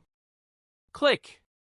Toneri hadn't even completed his words. Suddenly Dojin's figure appeared out of the ground behind him and locked his body, as he said, were you talking to me? Toneri was frozen in surprise. How did you? He had sensed carefully, there was no one underneath the ground when he landed there. But suddenly, this person appeared out of the ground, surprising him. That's a secret, said Dojin with an evil smirk, and added, don't worry, you'll have ample time to figure it out back at your home. What? Toneri was taken aback by Dojin's words, but before he could ask any further, Dojin detonated her body. Boom! The explosion caused by the detonation of her body was several times larger and more violent compared to all previous explosions. Centered at Toneri's body, the area in the 100-meter vicinity was blown away by the explosion, setting off a huge quantity of shoot and smoke into the sky. As the shoot and smoke cleared, Toneri's figure became clear. Unlike before, this time, he was badly damaged. His face was charred, and the kimono that he was wearing was burnt off. There were some holes in his body, and his left arm was missing. Looking at the distressed appearance of Toneri, Dojin couldn't help but be amazed. Well. That puppet has some grade. it was able to survive this level of explosion. Toneri looked at Dojin in anger. His previous indifference and coldness have disappeared. Now he was angered at Dojin, and shouted, "How dare you! Uptoad DFRM knows /v/e/lb, I, n.c/o/m." Once again he raised his hand, but having learned his lesson, this time he didn't use Shinra Tensei or Bansho Tenin. Instead, he created a giant golem. Under Toneri's control, the rubble, rocks, and trees around him came together and started taking the form of a humanoid figure. And in the blink of an eye, a giant over 10 meters was standing on the battlefield, ready to crush Dojin under Toneri's instructions. Hizashi blankly stared at the rock giant. The golem created by Toneri wasn't like the earth golem that the shinobi of Iwabikure uses, it's different, and several times more powerful. For a moment, he couldn't help but compare it with the Uchiha Susanoo. If we also gain such strength, perhaps we too. But Hizashi knew that this was quite unlikely. As Hizashi was awed at the giant golem, Toneri ordered the golem, "Kill them." But before the golem could take a step ahead, suddenly, a white light was shot from the sky and turned the golem to dust. Chapter 808, Toneri's Loss. What? Toneri exclaimed in surprise. He couldn't understand what happened. The tall and mighty rock giant that had the power of destroying the entire island within a few minutes was destroyed by seemingly harmless white light. And he didn't have any opportunity to figure out anything as the white light that destroyed the golem approached him. Although Toneri is extremely talented, he is still not knowledgeable enough to be able to understand the essence of the white light. All he could do was sense the presence of more than one chakra nature in the white light, and feel that it is very dangerous. Moreover, because of the previous explosion, the machinery of the puppet's legs wasn't working properly, so when the white light approached him, he wasn't able to completely dodge it, and barely shifted his body to the side. Fush! It came in the blink of an eye and soon disappeared. The duration was very short, but for that short period of time, Toneri's heart trembled. Although he tried to avoid it, the white light still brushed his waist. The part of his body where the white light touched him broke down at atomic level and disappeared in the blink of an eye, leaving behind an extremely smooth opening. "Damn you!" cursed Toneri, looking at the damaged body. He never thought that he would face such a situation in the shinobi world. He is being defeated not by the Hyuga clan who has the Tenseigan, not by the person who stole Gedomazo from the moon, but by someone whom he happened to encounter on this no-name island by pure coincidence. Thinking of this, shame and anger surged in his heart. Toneri raised his head and noted that the masked person had taken this opportunity to fly away on the clay bird. "Don't try to escape," he shouted in anger, as chakras surged around him. Toneri raised his only and controlled rocks around him to attack Dojin. Rocks and rubble around him hovered in the air, and under Toneri's control, they attacked Dojin standing on the back of the clay bird. Whyish, whyish, whyish. Facing the flurry of attacks, Dojin controlled the clay bird and deftly dodged all the attacks. Initially, it was fine, however, Toneri continued to increase the number of rocks, which caused Dojin to start struggling. After a while, one of the rocks hit the clay bird, leading Dojin to fall to the ground. With the current state of his body, walking and running were extremely difficult tasks for Toneri, so he floated in the sky and approached Dojin. Looking at Dojin's distressed state, Toneri said, "No matter what you do, you cannot change the inevitable. You were doomed the moment you decided to struggle and didn't accept your fate. Now, D." As Toneri was speaking, he suddenly felt the chakra in Dojin's body flaring. Soon, he saw Dojin's body merging with the bird's. Witnessing such a thing, Toneri subconsciously felt that something is wrong. But he didn't have the time to react as he was swallowed by a blinding light. Boom! Boom! Boom! The scale of this explosion was much bigger than any other. The forest was swallowed by it, and the entire island trembled. At the same time, somewhere in the sky. It took Deidara a few days to get rid of Asuma and Kurinai, but he managed to do that. After making sure that he was finally free to roam around for a while, Deidara started searching for clues about Amatsukami and Dojin. He wants to collect proof in order for the leaders of 5 great shinobi villages to believe that he is not Dojin, and that's what he intended to do. However, despite searching for days, he couldn't find anything about Amatsukami and Dojin. Now he was bored of searching for clues and started traveling on the back of the clay bird to clear his mind. In the middle of his journey, he suddenly discovered a mushroom-shaped cloud of dust and smoke in the distance. What's going on there? Curious, Deidara stood up and took a closer look. It doesn't seem to be caused by the volcanic eruption, which means someone was probably fighting there. I guess I'll take a look, perhaps I might find something interesting. With such a thought in his mind, he controlled the clay bird to fly towards the mushroom-shaped cloud. Arriving at the center of the explosion, he jumped off the back of the bird and landed on the island. He was amazed at the extent of damage caused by the explosion. TSK. Wonderful, wonderful, this must have been amazing to witness. As Deidara was admiring the sight of the explosion, suddenly, something crawled out of the ground. The thing that appeared had a very poor state. It had lost its legs and was barely crawling out with the help of only one hand that it had left. Looking at its state, Deidara couldn't help but mutter as he observed the puppet from up close. The remains of a puppet? It's surprising that it wasn't destroyed. Damn you, screamed the miserable figure in a hoarse tone of voice, and fired a chakra sphere from its mouth. On the other side of the island. Feeling the violent tremors coming from the other side, Dojin muttered with a smile, although I used quite a lot of clay on that one, the result makes it worth it.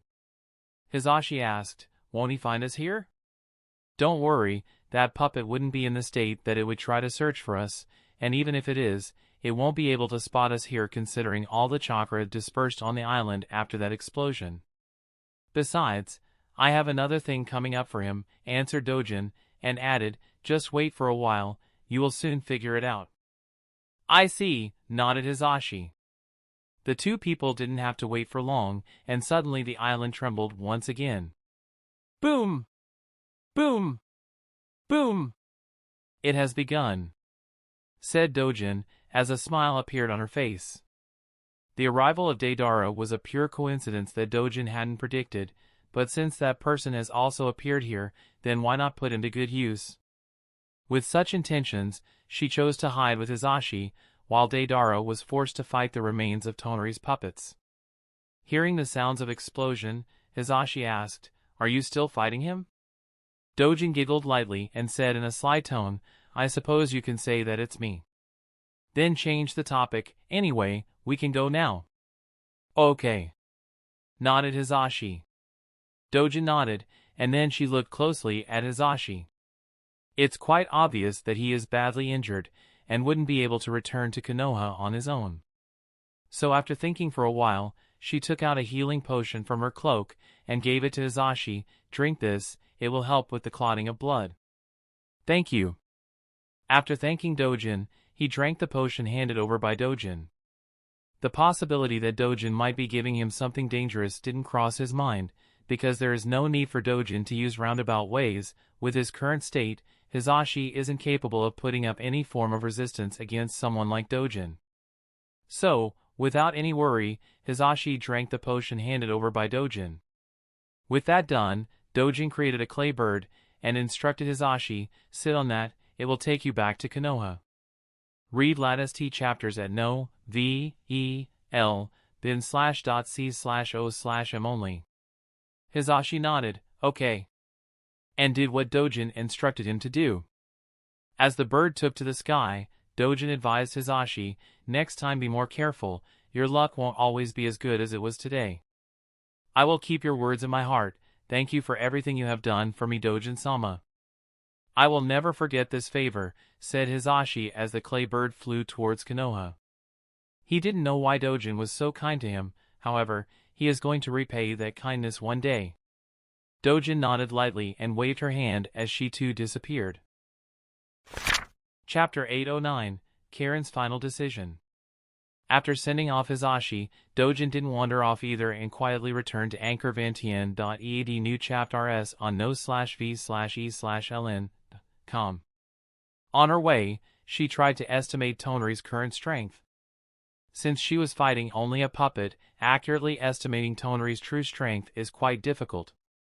Although Toneri's strength, speed, and other factors cannot be determined at this stage, Dojin can at least conclude that Toneri seriously lacks any combat experience, and his understanding of the shinobi world is also limited.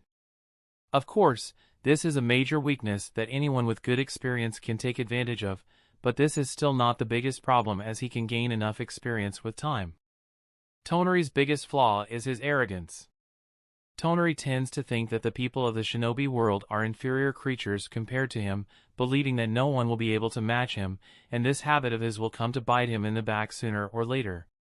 Even in the canon, Toneri only emptied Naruto's chakra and spared his life without giving it a thought, believing that he was invincible and Naruto wouldn't be able to defeat him. However, he was defeated by none other than Naruto. Dojin was able to feel the arrogance carved into Toneri's bones and realized that it would be impossible for her to communicate with him.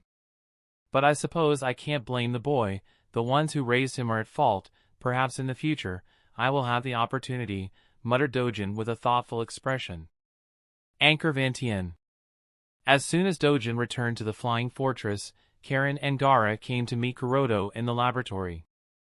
Due to frequent entry and exit in Anchor Vantien, and relatively similar behavior and habits, the two children have vaguely understood a few things. They seem to have realized that all these people in the different bodies is none other than Kuroto. Since the two children were already aware of the existence of clones, Kuroto didn't bother to transfer his soul back to his main body. He met the two of them and asked, "What happened? Is something bothering the two of you?" Karin shook her head. "Nothing is bothering me. I just wanted to show you this, Kuroto-sama." Then she opened her eyes, revealing 3 black tomos spinning in both of her eyes. Kuroto was surprised, and a smile appeared on his face. "Your physique is really wonderful." The visual prowess of this pair of Sharingan is also restored in such a short time. Thank you." Karin smiled. Kuroto patted her head, and asked, "So, what do you think of this pair of eyes?" Karin immediately answered, "These eyes are much better than the previous ones. They are less uncomfortable." "I see, as expected," nodded Kuroto with a smile. He wasn't surprised. Unlike the pair of eternal Mangekyo Sharingan obtained from Danzo, this one is pure and isn't affected by the greedy nature of chimera buds, so it's quite obvious that it is more peaceful and more comfortable. As Kuroto was thinking about these things, suddenly, Karin looked at him and said, "Kuroto-sama, about that thing. Since you asked me to give it a thought, I did it, and I have decided." Kuroto looked at Karin, and noting her determined expression, he asked, "All right, so what's your decision?" Before Karin could answer, Gaara interrupted, "Kuroto-sama, Karin-chan, she is not good enough. She is weak. It's not safe to leave such a responsibility on her, so please let me carry out that task. I will make sure that I handle the task of your resurrection properly." Kuroto blinked his eyes and looked at Gaara in surprise. He was wondering why Gaara came to see him this time but didn't expect this to be the reason. Hearing Gaara's words, Karin was offended and said angrily, "Gaara-kun, who are you calling not good enough? You are the one who is not good enough. I shouldn't have asked about this from you, humph." Although Kuroto told her to think about it deeply before making a decision, however, how can a child think about it deeply on her own? She had to consult someone, right? But the problem is, other than Kuroto and Kasa, Gaara is her only option. So, she mentioned this to him, believing that perhaps he would be able to help her reach a decision. The two discussed it for a while and reached the conclusion that Kuroto must be brought back to life no matter the cost. This is the least they could do for him considering what he has been doing for them. This line of thought helped Karin finalize her decision, and that's what she wanted to tell Kuroto, but she didn't expect that Gaara would treat her as not good enough and want to take the responsibility of resurrecting Kuroto. Gaara avoided Karin's gaze, and said, "What I said is true, you are weaker than me. If someone should shoulder the responsibility of resurrecting Kuroto-sama, then it should be me. I am stronger, and you would just make trouble for him, so just stay quiet, and let me do it." "Gaara-kun, I am warning you. Don't you dare look down on me," shouted Karin in anger. So what? What are you going to do? You know you can't defeat me, said Gaara, not paying much attention to Karin. You.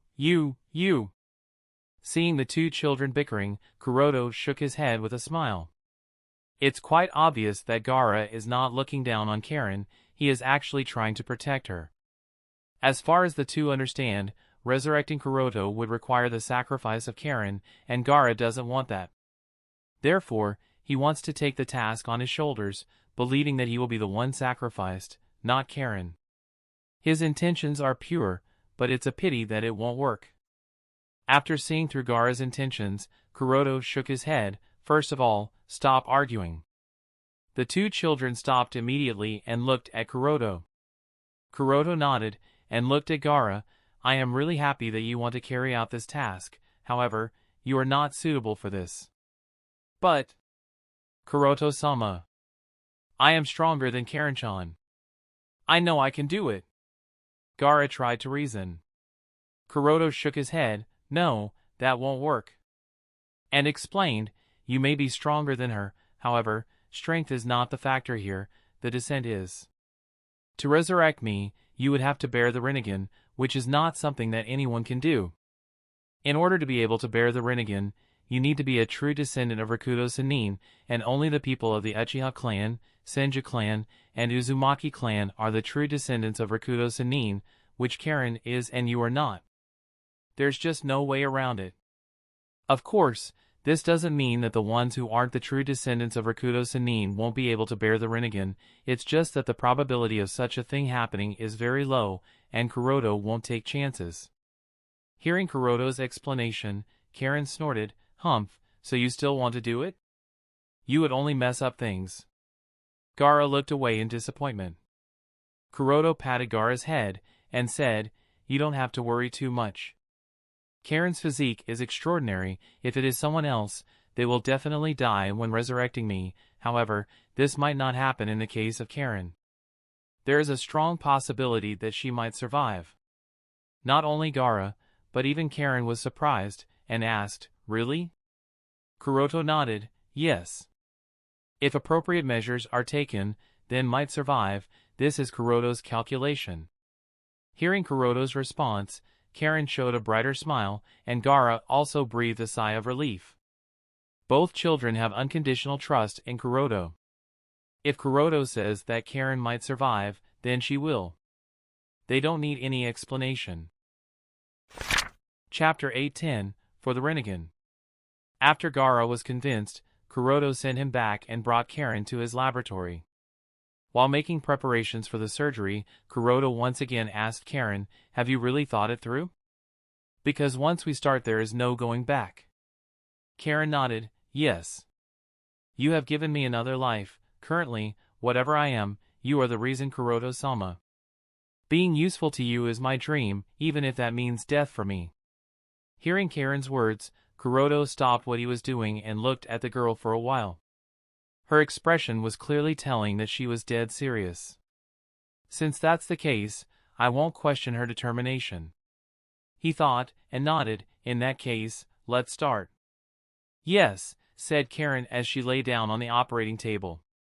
After making all the preparations, Kuroto walked beside the operating table and spoke, firstly, I will carry out a basic physical examination of your body to make sure that your body doesn't have any abnormal condition.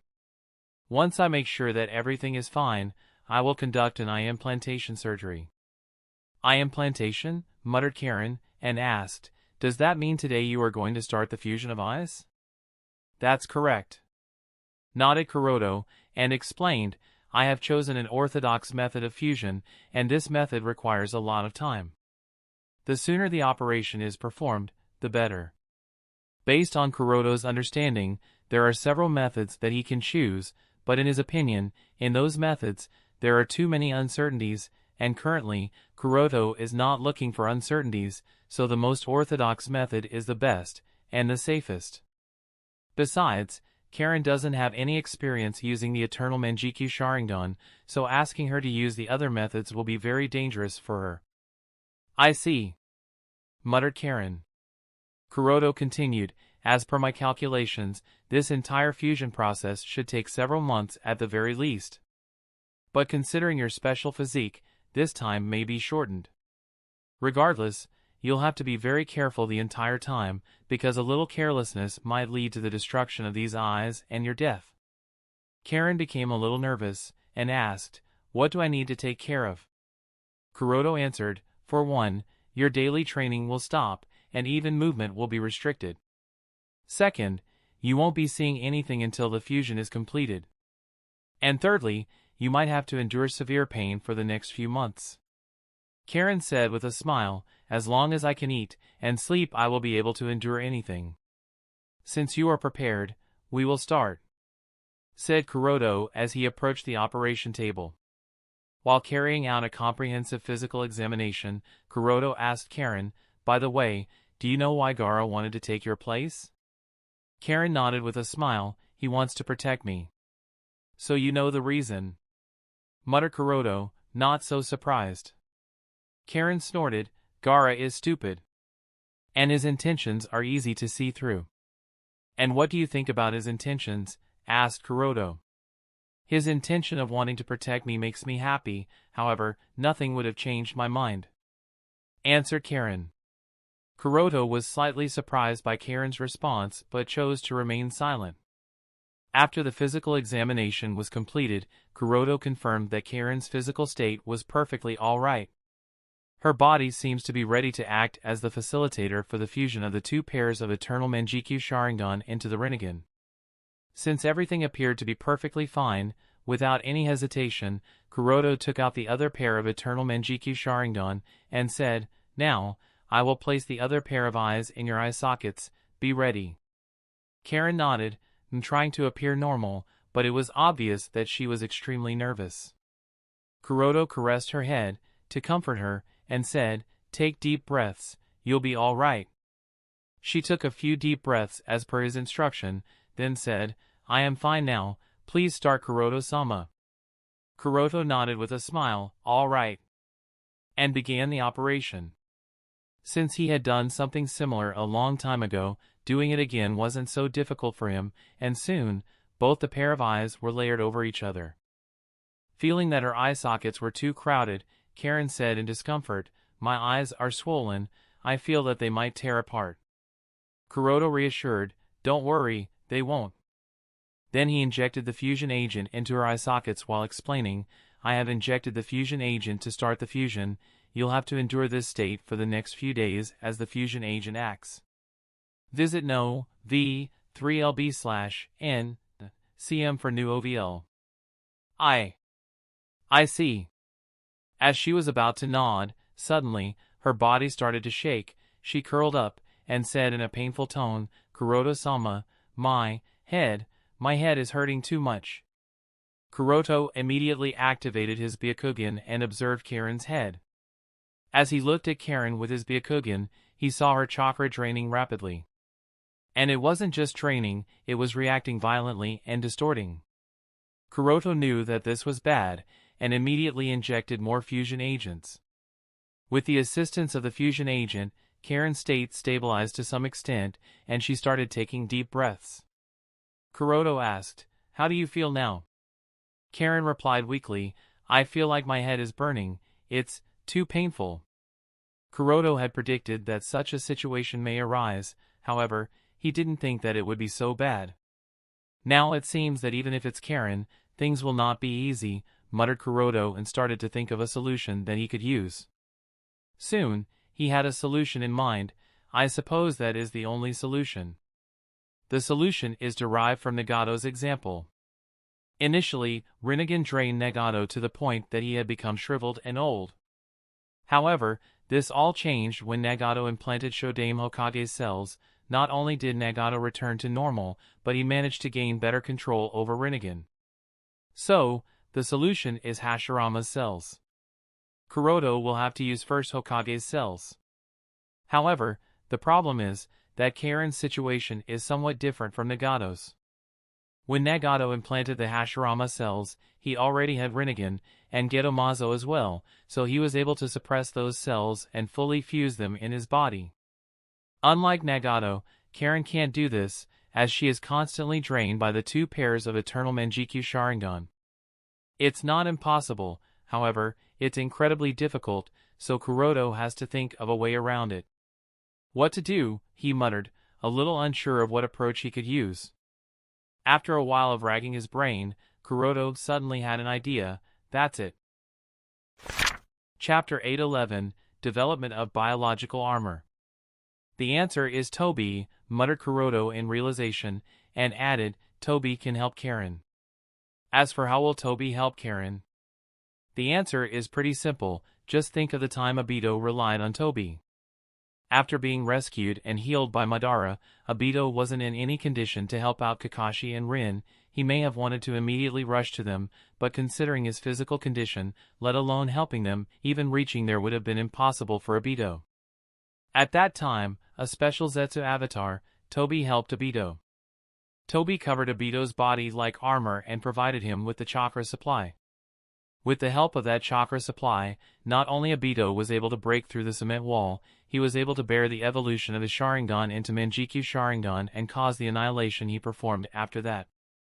Inspired by Tobi, Kuroto came up with the idea of creating a similar armor for Karin that would be made up of Hashirama cells. Since Karin needs to put all her attention into the fusion of the pair of eternal Mangekyo Sharingan, she wouldn't be able to survive the Hashirama cell implantation, therefore, something like Tobi would be very helpful for her. With the assistance of an external armor made up of Shodame Hokage's cells, the burden on Karin will be reduced and she will be able to take a breather. Moreover, the supply of yang chakra from the armor would also improve the success rate of the evolution of the 2 pairs of eternal Mangekyo Sharingan into the Rinnegan, therefore, the armor is the best choice. With this in mind, Kuroto gently caressed Karin's head, and said, bear with the pain for a while, I know what to do in order to ease it, however, it will take some time. Karin gritted her teeth and said with a smile, I can hold on, no worries Kuroto-sama. Kuroto nodded and went to the cell cultivation room. Here, he took out the Hashirama cells, as well as Tobi's cells from the cold storage and started to work on them. The idea of creating such an armor made up of Hashirama cells isn't new, he thought about it a long time ago, that's why he has always kept Tobi's cells with him and made a lot of plans on how he would make the armor. The reason he never actually made the armor is that he is always too busy with something or the other and doesn't have enough time to bring that idea to life. Now that there is a need for that armor, Kuroto can finally create it. After working on the cells, Kuroto had all the data before him, and using that data Kuroto first drew a rough sketch of how the armor should be. F0 low new hapters at NOV/EL/BIN/com. Unlike Madara, Kuroto doesn't need the armor to have any consciousness of its own, providing that won't be too difficult for him, however, there is no need. What he needs from the armor is to have the ability to be able to supply chakra to Karin, have a strong defense, should augment her strength, and should not affect her mobility. The armor should be made up of Shodame Hokage-sama cells for the supply of yang chakra, however, it is an undeniable fact that if only those cells are used, keeping the armor stable would be very difficult. They are too aggressive and would try to take over anything they are implanted into. It is necessary to use other cells as well in order to make the armor stable. But the question is, whose cells should I use? Should I use a white Zetsu? Initially Kuroto has such an idea, however, upon thinking it over, he shook his head, because even white Zetsu is not invulnerable to Hashirama cells. If a lot of chakra is supplied to it, it turns into a tree and dies. Kuroto can't allow such a thing in the armor as it would put Karin's life in danger. Therefore, he has to use someone else's cells. Again the question is, whose cells should I use? Kuroto thought of all the strong people still alive in the shinobi world, and some do seem to meet the requirements. First is Uchiha Shisui. He has gone through Hashirama cell implantation and survived, so theoretically speaking, his cells should be able to manage. The second person is Nagato. He has also implanted Hashirama cells in his body, so his cells should also be suitable. And the last person is Obito. He would need to test using the cells of all three in order to find out which cells have the highest compatibility. But the problem is, Kuroto doesn't have Nagato and Obito's cells with him, and undoubtedly, obtaining their cells is next to impossible at this moment. So, the only option left is Shisui, and coincidentally, Kuroto has Shisui's cells with him. Let's first try using Shisui's cells. With this in mind, Kuroto took out Shisui's cells from the cold storage, and after performing a few tests on them, he checked the compatibility. 13%, huh, muttered Kuroto, looking at the readings. Although the score isn't good enough, his cells seem to have some compatibility, but he is not sure whether such low compatibility would work for the armor. Do I have any other option? He muttered with a thoughtful expression. Suddenly, an idea flashed into his mind. Why don't I try using my cells? Because of continuous exposure to Tenseigan chakra and Ryumyaku, Kuroto's body is no longer what it used to be. Kuroto has confidence that his cellular activity is higher compared to Shisui. Therefore, using his cells is also an option. And if it doesn't work, I can use Tenseigan chakra until it works. With such an idea in his mind, Kuroto took some of his cells, and after performing some tests, he checked the compatibility of his cells with Hashirama cells. 36%. He was taken aback by the readings. This is a very good score. What's more, surprising is that this score is coming without any external input from Tenseigan chakra, which means that his cells can be used. With this clear, Kuroto immediately devised the plan and started the development of armor. Kuroto decided to go with the ratio of 70-30 for his cells and Hashirama's cells. This ratio will ensure the stability of the armor, and it will also make sure that it will be able to supply enough yang chakra. And since this is the first iteration, Kuroto named the armor Type 1 Biological Armor. Chapter 812, Type 1 Biological Armor. D. D. D. A beep sound repeatedly echoed in the cultivation room as Kuroto patiently waited for the incubation process to complete.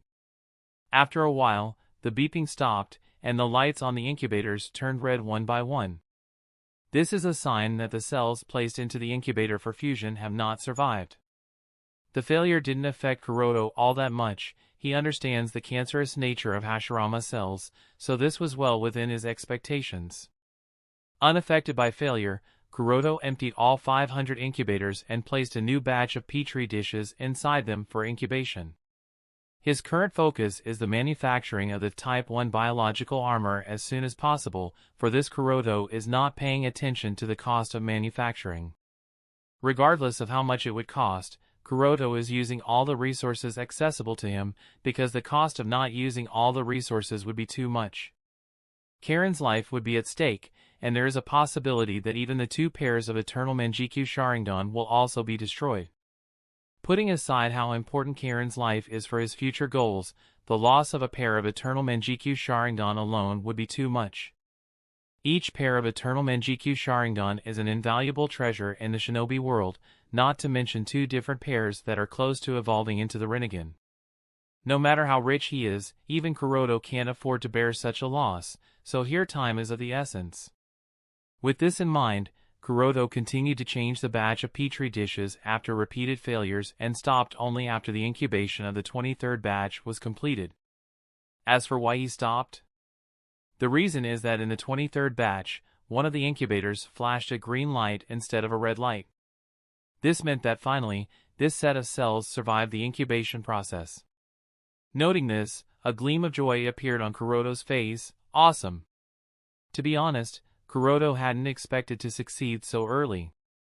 And if not for being lucky, the incubation wouldn't have resulted in success for the next 20 to 30 batches. Well, it doesn't matter how I achieve the result, the fact that I succeeded matters, muttered Kuroto as he took out fused cells and put them for shaping. This time, he is not going to make a complete clone, but a hollow armor. For this, he needs to use a shaper, otherwise, the cells will grow randomly, and only God knows what form the cells might end up taking in the end. With this in mind, Kuroto put the cells inside a shaper and then placed them into a nutrition tank for the cultivation process. While the cells were growing into armor, Kuroto started to record data. This entire ordeal has brought him a lot of experience and data on dealing with the Hashirama cells, and he plans to use all this data while creating the young clone in the future. Although creating young clone will be much more difficult compared to this armor, the data from this will definitely prove to be useful at that time. For now, Kuroto knows that he has all the resources necessary for the creation of young clone. The only factor that he needs to consider is the cost. Thinking of the money that he might need to spend for the creation of young clone, Kuroto feels a little distressed. Even now, in order to make sure that the armor is completed at all costs, Kuroto completely ignores the factor of cost. Although he succeeded, the funds he consumed weren't small.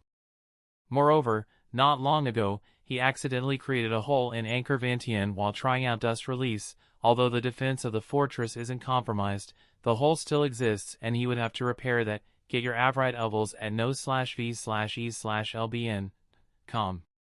Counting the funds required to fix that hole, and the recent consumption of materials, he has nearly emptied all his backup funds, and couldn't help but sigh. Money is such a problem, I do wonder we'll ever be free of this worry. A few hours later.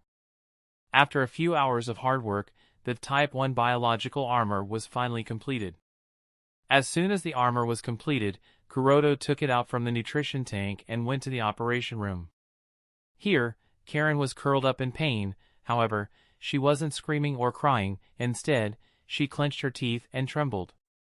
Kuroto caressed Karin's head and gave her some of his chakra to ease her pain, and said softly, "Don't be afraid, I have brought something that will ease the pain."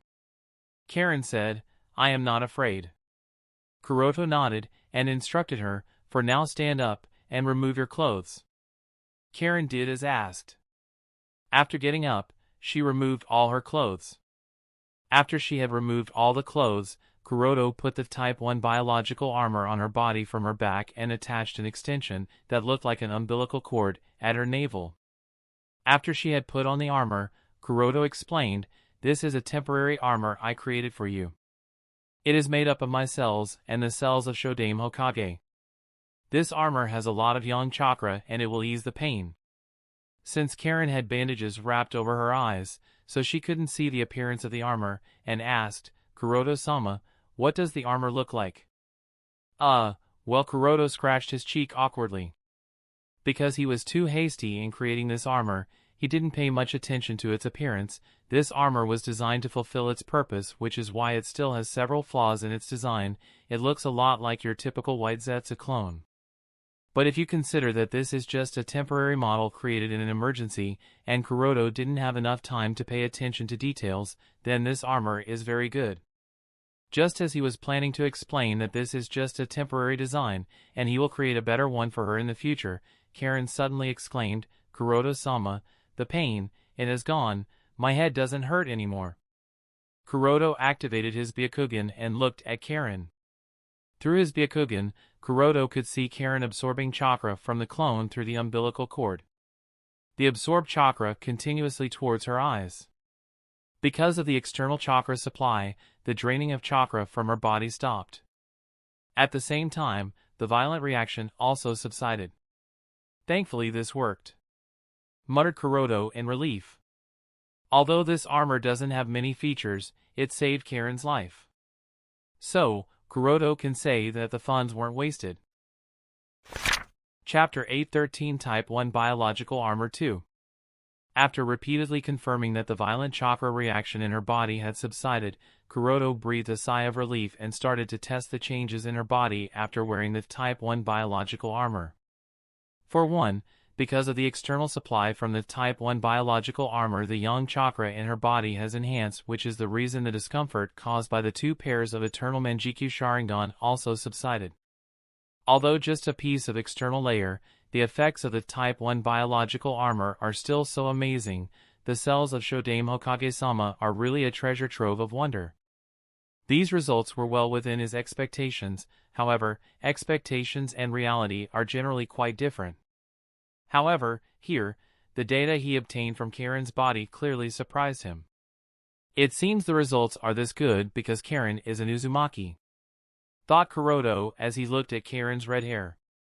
Of course, this is just a conjecture, and it's entirely possible that it is because of Karin's special physique. What's actually the case cannot be determined at this point. He will have to conduct some research on that. It's just that Kuroto has limited data at this time and cannot conduct research to find out the exact reason. Regardless of what's the case, if I use Karin and Shodame-sama's cells and manage to perfectly fuse them, I might be able to obtain a perfect sage body that is very close to Rakuto Sennin's level. Muttered Kuroto with a thoughtful expression. Among the two sons of Rakuto Sennin the younger one, that is, Akatsuki Azura was born with the body of Rakuto Sennin, and if the information Kuroto has is correct, the Uzumaki clan and Senju clan are the direct descendants of Akatsuki Azura.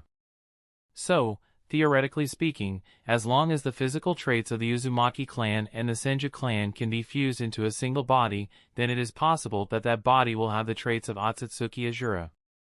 What's interesting here is that, as we know, the strength of Akatsuki Azura's yang chakra is enough to undergo several cycles of reincarnations, which means that if a body that has traits of Akatsuki Azura's body is obtained, the threshold of eternal life can also be reached. Although this type of eternal life is imperfect, it is better than nothing. Unaware of Kuroto's thoughts, Karin liked the warmth of Type 1 biological armor and spoke in comfort. Kuroto-sama, this is so good. I feel my entire filled with warmth. My head doesn't hurt anymore either. Karin's words brought Kuroto out of his train of thought. He looked at her expression and explained, that is because this Type 1 biological armor is constantly supplying you yang chakra through the umbilical cord attached to your navel. I don't think you are aware of this, but this armor is made up of Shodame Hokage-sama cells, who was a member of the Senju clan. The Senju clan and the Uzumaki clan are the descendants of the same ancestors, so both clans are highly compatible with each other. Therefore, the yang chakra that you are receiving from this armor has a very positive effect on you and your body. Is that so? Muttered Karin as she tilted her head. She sort of understood what Kuroto was explaining. Kuroto nodded and continued, Shodame Hokage-sama was likely the strongest Senju in the history of the Senju clan. Although he died a few decades ago, his cells still remain and are extremely strong. So strong that keeping them under control is a highly challenging task. Even I can't confidently say that I can keep them under control, that's how violent they are. In a normal situation, it won't be surprising if those cells eat up the biological armor and start to affect your body, turning you into a tree. Karin's smile disappeared. What? She looked at Kuroto in fright, and asked, Then, does that mean I will turn into a tree? Kuroto smiled and said, Don't worry, it won't happen. As I said, that is only under normal situations. For one, I have reduced the activity of Shodame Hokage-sama's cells before using them for creating the armor. And secondly, this armor has only 30% cells of Shodame Hokage-sama, for the rest, it has my cells. Follow EU stories at n/VELB/in.com. As long as I continue to inject my chakra into the armor once every few days, Shodame Hokage-sama's cells won't be able to take over. Hearing Kuroto's explanation, Karin breathed a sigh of relief. As long as I don't turn into a tree. Kuroto's expression turned serious as he spoke. Even if you are safe now because of the Type 1 biological armor, you can't be careless. In fact, you have to be extra careful now that you have this. The way this armor works, it will supply you with yang chakra. However, there is a cost, and the cost is that it will constantly absorb nutrients from your body to create physical energy. After all, for molding chakra, mental and physical energies are required. Mental energy will come from the chakra I will inject. However, the physical energy will be taken from your body. Therefore, your food intake will increase to maintain the supply of nutrients. Additionally, the presence of those pairs of eyes also means that your mental energy will be drained constantly, so you must also meditate regularly. Unlike Zetsu, which can continue to exist with water and sunlight, the Type 1 biological armor requires proper nutrients. And the only way it can obtain nutrients is through the host. Karin will have to provide for the armor as well, therefore, it's quite natural that her appetite will double. When she heard that she can eat as much as she wants without any restrictions, Karin became happy. After he had explained everything to her, Kuroto took Karin to her room and instructed her to rest. While returning back to his laboratory, Kuroto couldn't help but think about another feature of the Type 1 biological armor that he just realized. Because Type 1 biological armor doesn't have a sentience of its own, it's possible to control it using Tenseigan. Moreover, Kuroto can even use Tenseigan's soul descent and transfer his soul inside it should he feel like it. Well, that's an added advantage, but I guess I won't be using it. Kanahagakur. Under the evening glow of the setting sun, Niji left the Konoha Ninja Academy and returned to the Hyuga district with an excited smile on his face. Although his father wasn't able to come to watch the assessment, Niji is still very excited. The reason is that this time, he defeated Sasuke as well as Rock Lee and ranked first in the assessment. As for Naruto? Well, he had indeed managed to absorb a lot of natural energy and entered the Sennin mode during the assessment. However, all the natural energy he had absorbed was exhausted before his match against Sasuke or Niji, and was easily defeated by Sasuke. Overall, this time the winner is him, and he wanted to tell this news to his father. Thinking of the smile that his father would have upon learning this news, Niji's footsteps quickened and he hurried back to the Hyuga district. However, as soon as he entered the Hyuga district, Niji noticed that there was a strange silence in the district. All the clansmen he encountered on the way seemed to be rushing somewhere. What could have happened? Muttered Niji with a doubtful expression.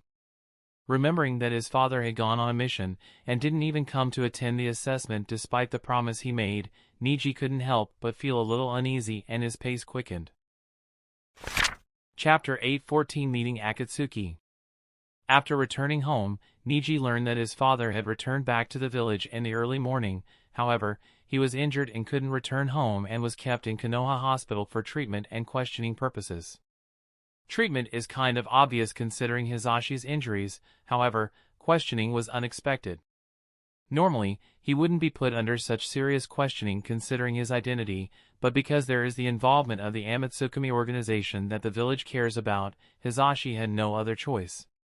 But even if that's the case, Hizashi didn't know whether to reveal the details. The cause of this incident is a secret meeting between the Hyuga clan and the Akatsuki clan on the moon. This matter was regarded as a top-level secret by the main family, and the main family forbid him to reveal any information related to that meeting, so when facing the village's questioning, Hizashi didn't reveal everything from the start. Because Hizashi didn't reveal everything, the Hokage faction had no choice but to put pressure on the main family of the Hyuga clan to reveal the reason behind Amatsuki's involvement in the Hyuga clan's affairs, who the mysterious enemy is, and how they are involved with the Hyuga clan. From a certain perspective, it is in the best interest of the Hyuga clan to reveal these details to the Hokage faction. After all, these distant relatives on the moon don't seem to have any good intentions. Hizashi's condition is a clear sign that they are hostile towards the Hyuga clan. So reporting the details of these distant relatives will not only earn the trust and support of the village, and the main family will be able to protect itself with the help of Konoha. However, after the members of the main family learned Toneri's purpose behind this meeting, the main family was reluctant to reveal these details. Although the main family is unaware of what Tenseigan is, based on Toneri's behavior and his eagerness of wanting it shows that it isn't something simple. And considering the way Toneri talked with Hizashi, it seemed that he was certain that the Tenseigan is within the Hyuga clan. As the main family of the Hyuga clan realized the implications of this information, a serious disagreement arose in the main family. The patriarch Hizashi believed that they should tell the truth to the village, reveal the existence of Akatsuki and Tenseigan to Hokage-sama and ask for their support. However, the elders of the main family were opposed to Hizashi's approach and believed that rather than worrying about Hizashi and the village, they should focus on understanding the Tenseigan and finding out what it is.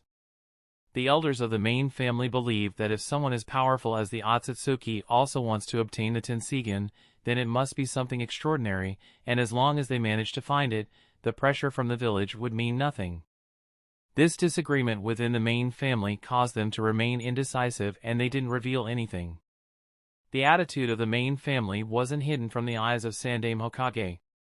By now it's quite obvious that the Hyuga clan is trying to conceal important information from the village. The information could be related to Amatsuki or a potential enemy. Since Hyuga clan refused to reveal the information, the relationship between the Hokage faction and Hyuga clan became tense. This is also the reason why Neji felt a strange atmosphere within the Hyuga district. Because Hyuga clan refused to reveal critical information despite Hokage-sama's repeated requests and questioning, a lot of Anbu were instructed to keep surveillance around the Hyuga clan.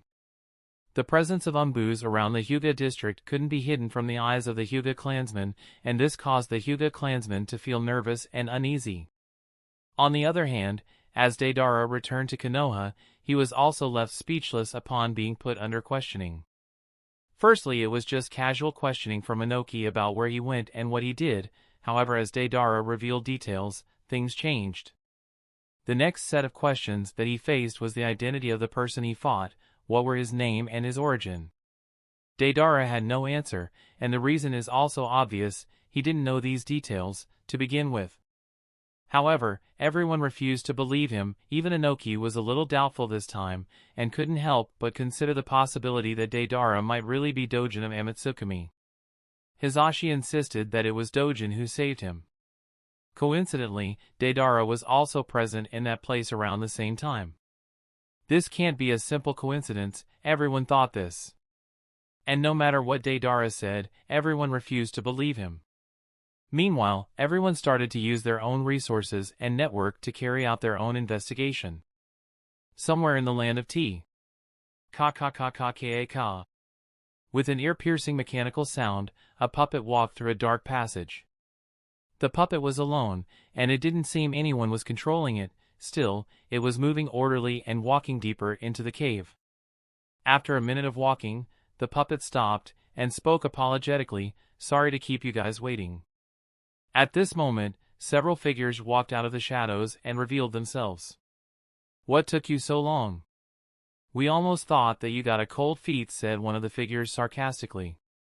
The puppet chuckled, "Ha ha. Well, I don't know about the cold feet, but I seem to have the rusty feet, so it's difficult to walk anyhow. I apologize for being late, and I greet the members of the legendary Akatsuki organization."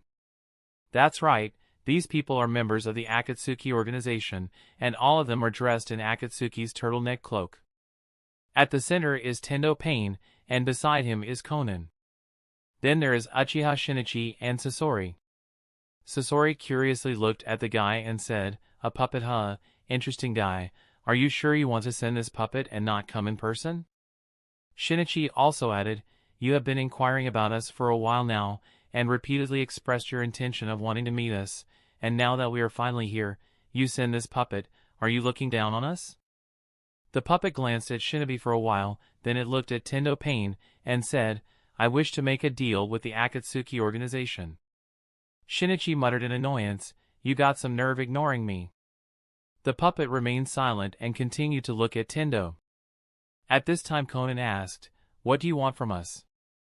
The puppet spread its arms and explained, "As you can see, this puppet of mine is broken beyond repair. So, I want the puppet maker of your organization to make me the strongest puppet in the world. Something that wouldn't lose to anyone." Sasori was surprised by the other party's desire, and asked, "Well, it's not impossible, however, such a thing has a price. What do you offer in return?" The puppet raised its finger and spoke, "I will give a piece of information in return." Sasori raised an eyebrow, "Information? What kind of information do you think you can give us in exchange for the puppet that you want?" The puppet smiled, "The kind of information no one except me knows in the shinobi world, and something that you people desperately want to know." Shinichi muttered in surprise, "Is there such a thing?" The puppet nodded, "I have information about the origins of Amatsukami. I know where the base of operation of Amatsukami is, and I know the identity of the leader of Amatsukami. I bet that no one except me knows this information, and this is something you people desperately want to know. Discover new stories at NDE/bin, C/O. Sasori exclaimed in shock, "You have information about Amatsukami?" Not only Sasori but Tendo Pain and Conan were also the same. As the puppet said, Akatsuki desperately wants information about Amatsukami. Compared to information about Amatsukami, a puppet would be nothing. Only Shinichi narrowed his eyes, coldly looking at the puppet, a hint of killing intent hidden in his eyes, as he thought, does it really know something about Amatsukami? Chapter 8:15, Making a Deal with Akatsuki. You have information about Amatsukami? Asked the members of Akatsuki, looking at the puppet in shock. Indeed, nodded the puppet, and added, I won't say that I know everything, but I do know quite a lot, more than anyone in the entire shinobi world. All 4 people of Akatsuki were surprised by the puppet's claim. After recovering from the shock, Tendo looked at the puppet and asked, Answer me, who is the leader of Amatsukami? Not so fast. Firstly, I want my puppet.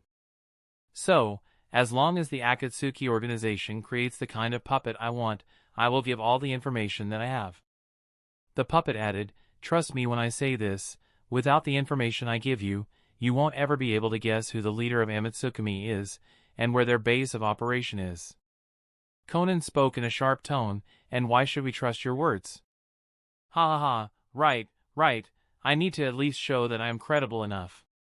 Muttered the puppet, as it raised its hand toward the members of the Akatsuki organization and said slowly, Be careful. Then, without waiting for the members of Akatsuki to respond, it released a strong repulsive force towards them, Shinra Tensei. Instantly, a strong repulsive force acted on the 4 members of the Akatsuki organization. Everyone was caught off guard by the puppet's sudden move, and their bodies were being pushed back by a violent repulsive force. Just as they were about to lose their footing, Tendo raised his arms and muttered, Shinra Tensei. Instantly a strong repulsive force was released by Tendo Pain. The 2 repulsive forces collided and a loud explosion occurred. Boom! As the confrontation became more and more intense, the air inside the cave was compressed and the space was distorted. Boom! Another ear-piercing explosion occurred, and the whole cave shook violently. As a result of the explosion, both Tendo and the puppet were pushed back violently. This was just a short exchange of power, however, it shocked not only Tendo but also Conan, Shinichi, and Sasori. Everyone had a serious expression as they looked at the puppet. As per their knowledge so far, the only people who are capable of using Shinra Tensei and Bansho Tenin are Nagato and Yama. And now, out of nowhere, a puppet appears that has a similar ability. What's more, shocking is that the power the puppet displayed is also not inferior to Tendo. Compared to others, Shinichi is more shocked. In fact, rather than shocked, he is afraid. If until a while ago he scoffed at the puppet's claim of knowing Yama's identity and secrets of Amatsukami, then now, he is no longer so sure. Considering that the puppet is capable of using those jutsu, it is indeed possible that it knows the identity of Yama and the secrets of Amatsukami. And this is bad, very bad. He must be killed at all cost. Shinichi made up his mind.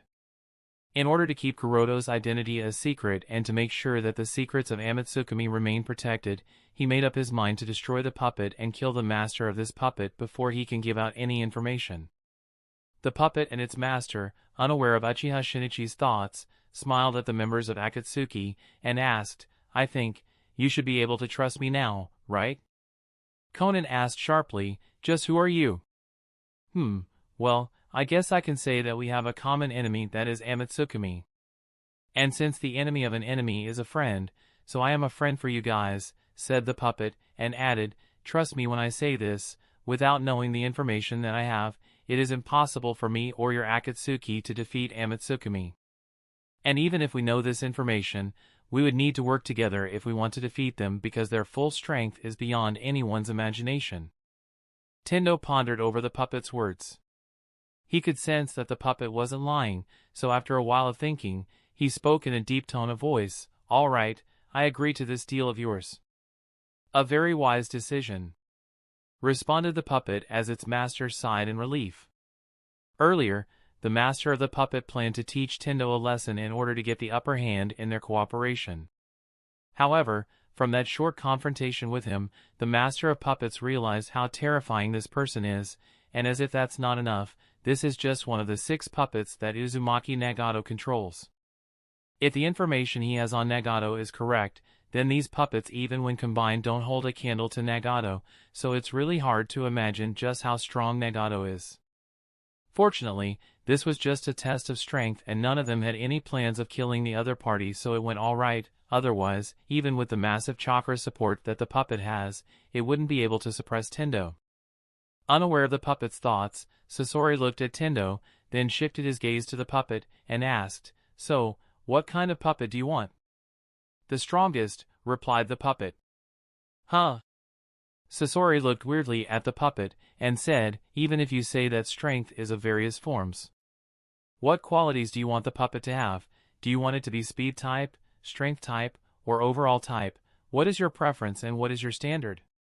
The puppet replied, "This is your business, and I am not a puppeteer," and added, "I will leave these things to you, just know that I want the strongest puppet. As strong as you can make." The master behind this puppet doesn't really have that much knowledge about the puppets. Most of the puppets he has now are either broken junk or old puppets he found at that temple, so he doesn't have any specific standard to define what is the strongest puppet. Knowing that everything was up to him, Sasori nodded helplessly. "All right, I'll make you the strongest puppet." "I will wait for my puppet to be completed," it said, then left the cave under the watchful gaze of the members of Akatsuki. At the border of the Land of Tea. Crossing the Land of Tea, the puppet suddenly stopped on a tree branch, and shouted, "Come out, I know you are there, don't try to hide." As soon as these words were spoken, a figure revealed himself and spoke in a regretful tone, "Yar yar. I didn't expect that you would discover me so soon, it seems my skills are getting dull. Find up Tedovals on n/v/elbin, co/m." The puppet's tone darkened, noting the identity of the person following him, Uchiha Shinichi. "Why are you following me? Does Akatsuki want to break the deal?" Chapter 816, Betraying Akatsuki. Looking at Shinichi's silent expression, the puppet said, "Cooperating with me is in the best interest of Akatsuki, only by working together can we defeat Amatsukami." The master of this puppet wasn't aware of Uchiha Shinichi's true purpose of coming after him. He assumed that Shinichi was acting as per the orders of the leader of the Akatsuki organization and he was trying to figure out his identity. Since the other person is misunderstanding his intentions, then that's all the better for him. Such a misunderstanding will affect the cooperation between the two sides, and the intelligence of Amatsukami will not be leaked to the Akatsuki. With this in mind, Shinichi decided not to give any reply and activated his Mangekyo Sharingan. Looking at the pair of Mangekyo Sharingan slowly whirling in Shinichi's eyes, the puppet knew that there was no room for talk, and only fists could speak now. "It appears that firstly I have to teach you, people, a lesson, only then will you people realize your place and agree to cooperate," spoke puppet in anger, and prepared for the battle. The current state of the master behind the puppet is different from the past. If it was before, he would have definitely chosen to hide and escape if put in such a situation. However, since he got his hands on that thing, he is no longer afraid of anything. Whoosh! With a quick body flicker jutsu, Shinichi disappeared from his place. Shinra Tensei. The puppet didn't bother to figure out the direction from which Uchiha Shinichi would attack him and released a repulsive force in all directions. Boom! The repulsive force released by the puppet swept all directions. As the dust and smoke cleared, the view became clear and the surrounding terrain changed. Trees, grass, rocks, and animals in the surroundings were blown away and a flat ground was left.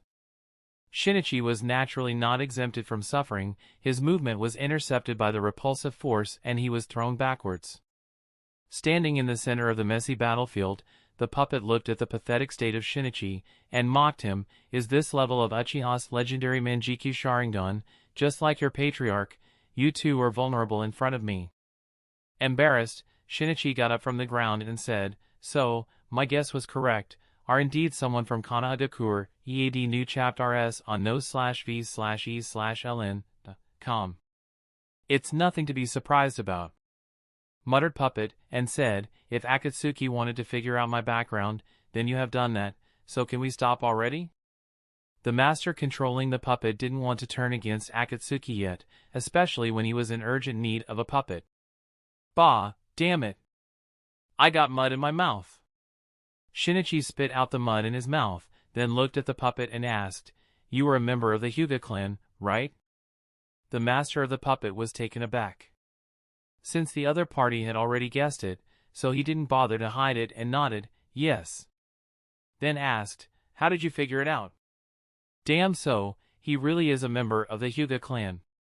It seems he might really know boss's identity, thought Shinichi inwardly and looked at the puppet with the intention to kill Slash. Shinichi no longer doubted the puppet's words. In his opinion, if anyone has a chance of finding out the identity of Yama and the secrets of Amatsukami, then that has to be a member of the Hyuga clan. Having confirmed this, Shinichi decided that the person behind the puppet had to be killed at all costs before he did any damage to Amatsukami. With this in mind, Shinichi no longer played around and got serious. Before the puppet could understand what happened, Shinichi suddenly raised both hands, and immediately countless wires that were buried under the ground appeared on the battlefield and intertwined around the puppet, binding it and restricting its movement. What? The puppet was taken aback as it realized that its movements had been restricted, even raising its hand became impossible. What's more shocking is, the puppet couldn't even realize when Shinichi prepared such a trap. As the puppet was trying to figure this out, suddenly the Uchiha Shinichi standing in front of it exploded into white smoke. Poof!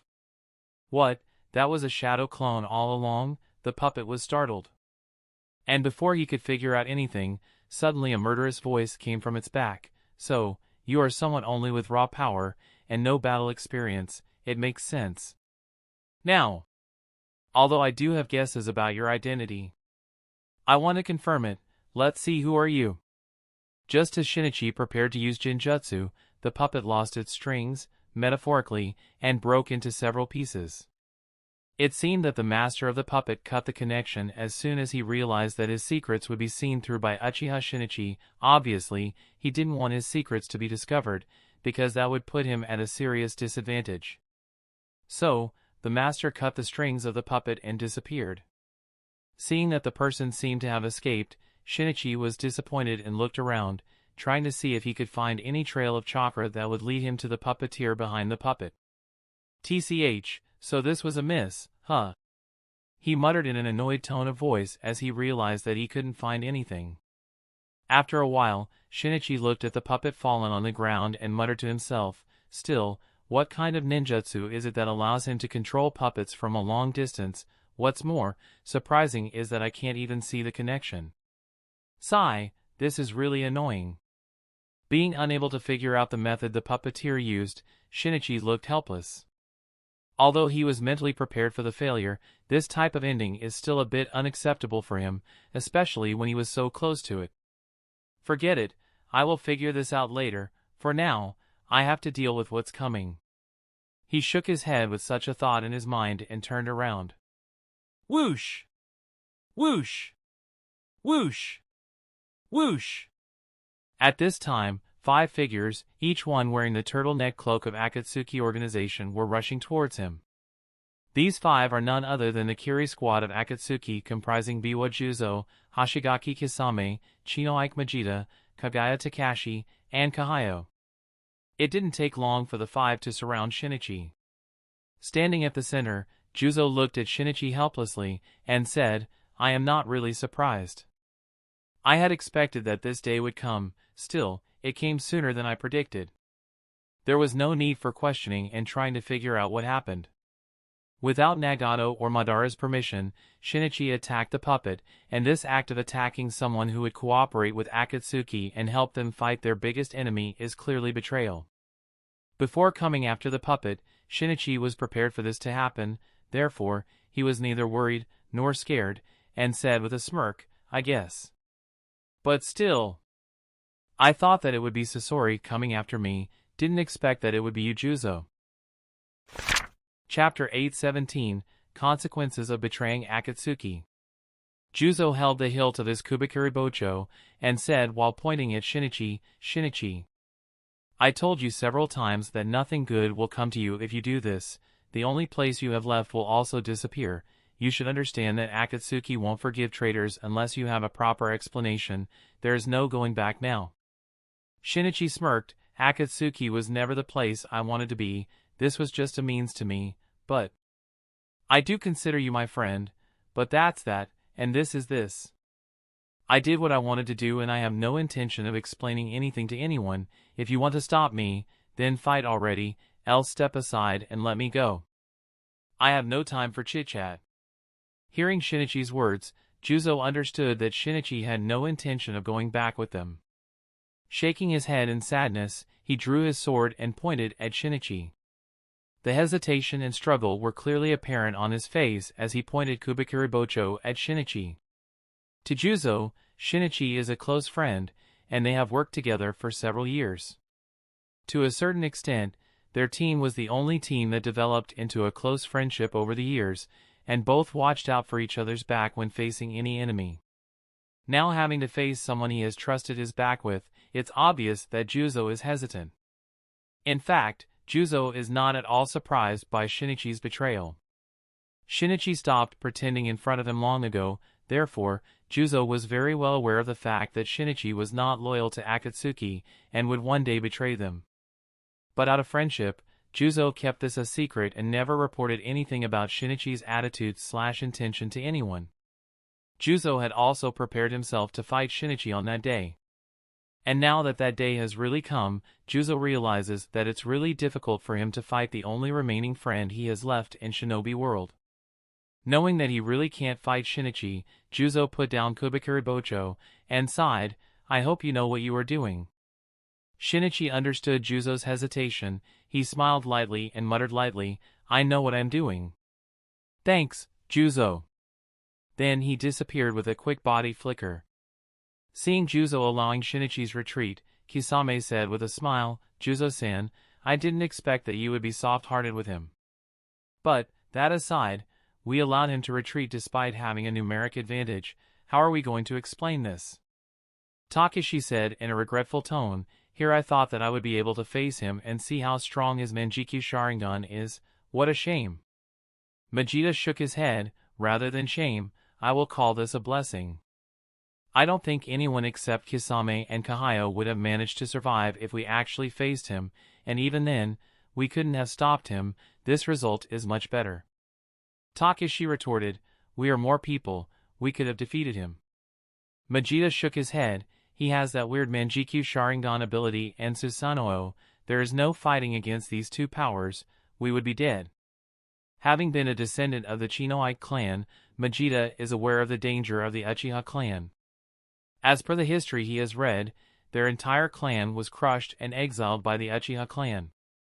Therefore, Majida doesn't want to face a Uchiha, not if he can help it. While Takeshi and Majida were arguing, Kahayo looked in the direction Shinichi disappeared and wondered, where is he going to go? Does he still have a place left in this world? At this time, Juzo picked up his Kubikuribocho and resheathed it. Kisame asked, "What are we going to do?" Juzo answered, "We failed, now we are going back to the base." Kisame asked, "Aren't you worried?" Juzo shook his head. "I don't think they expected us to catch Shinichi in the first place. I don't even understand why they sent us. Whatever, let's just go back and see how things proceed." Whoosh! With the sound of breaking through the wind, a figure traversed through the forest. This is none other than Shinichi, and his direction is the land of fire. Before he went after the puppet, Shinichi had already planned his route of escape, so although he was a bit nervous, he knew what he was doing and wasn't all that worried. Of course, this doesn't mean things will go easy for him. The sudden appearance of a spiral whirl in front of him clearly showed this. As soon as Shinichi noted the appearance of spiral whirl, he came to a sudden stop and looked at the man coming out of the whirl. This is none other than the self-proclaimed Uchiha Madara. He looked at Shinichi in silence, then said, "Shinichi, you disappointed me."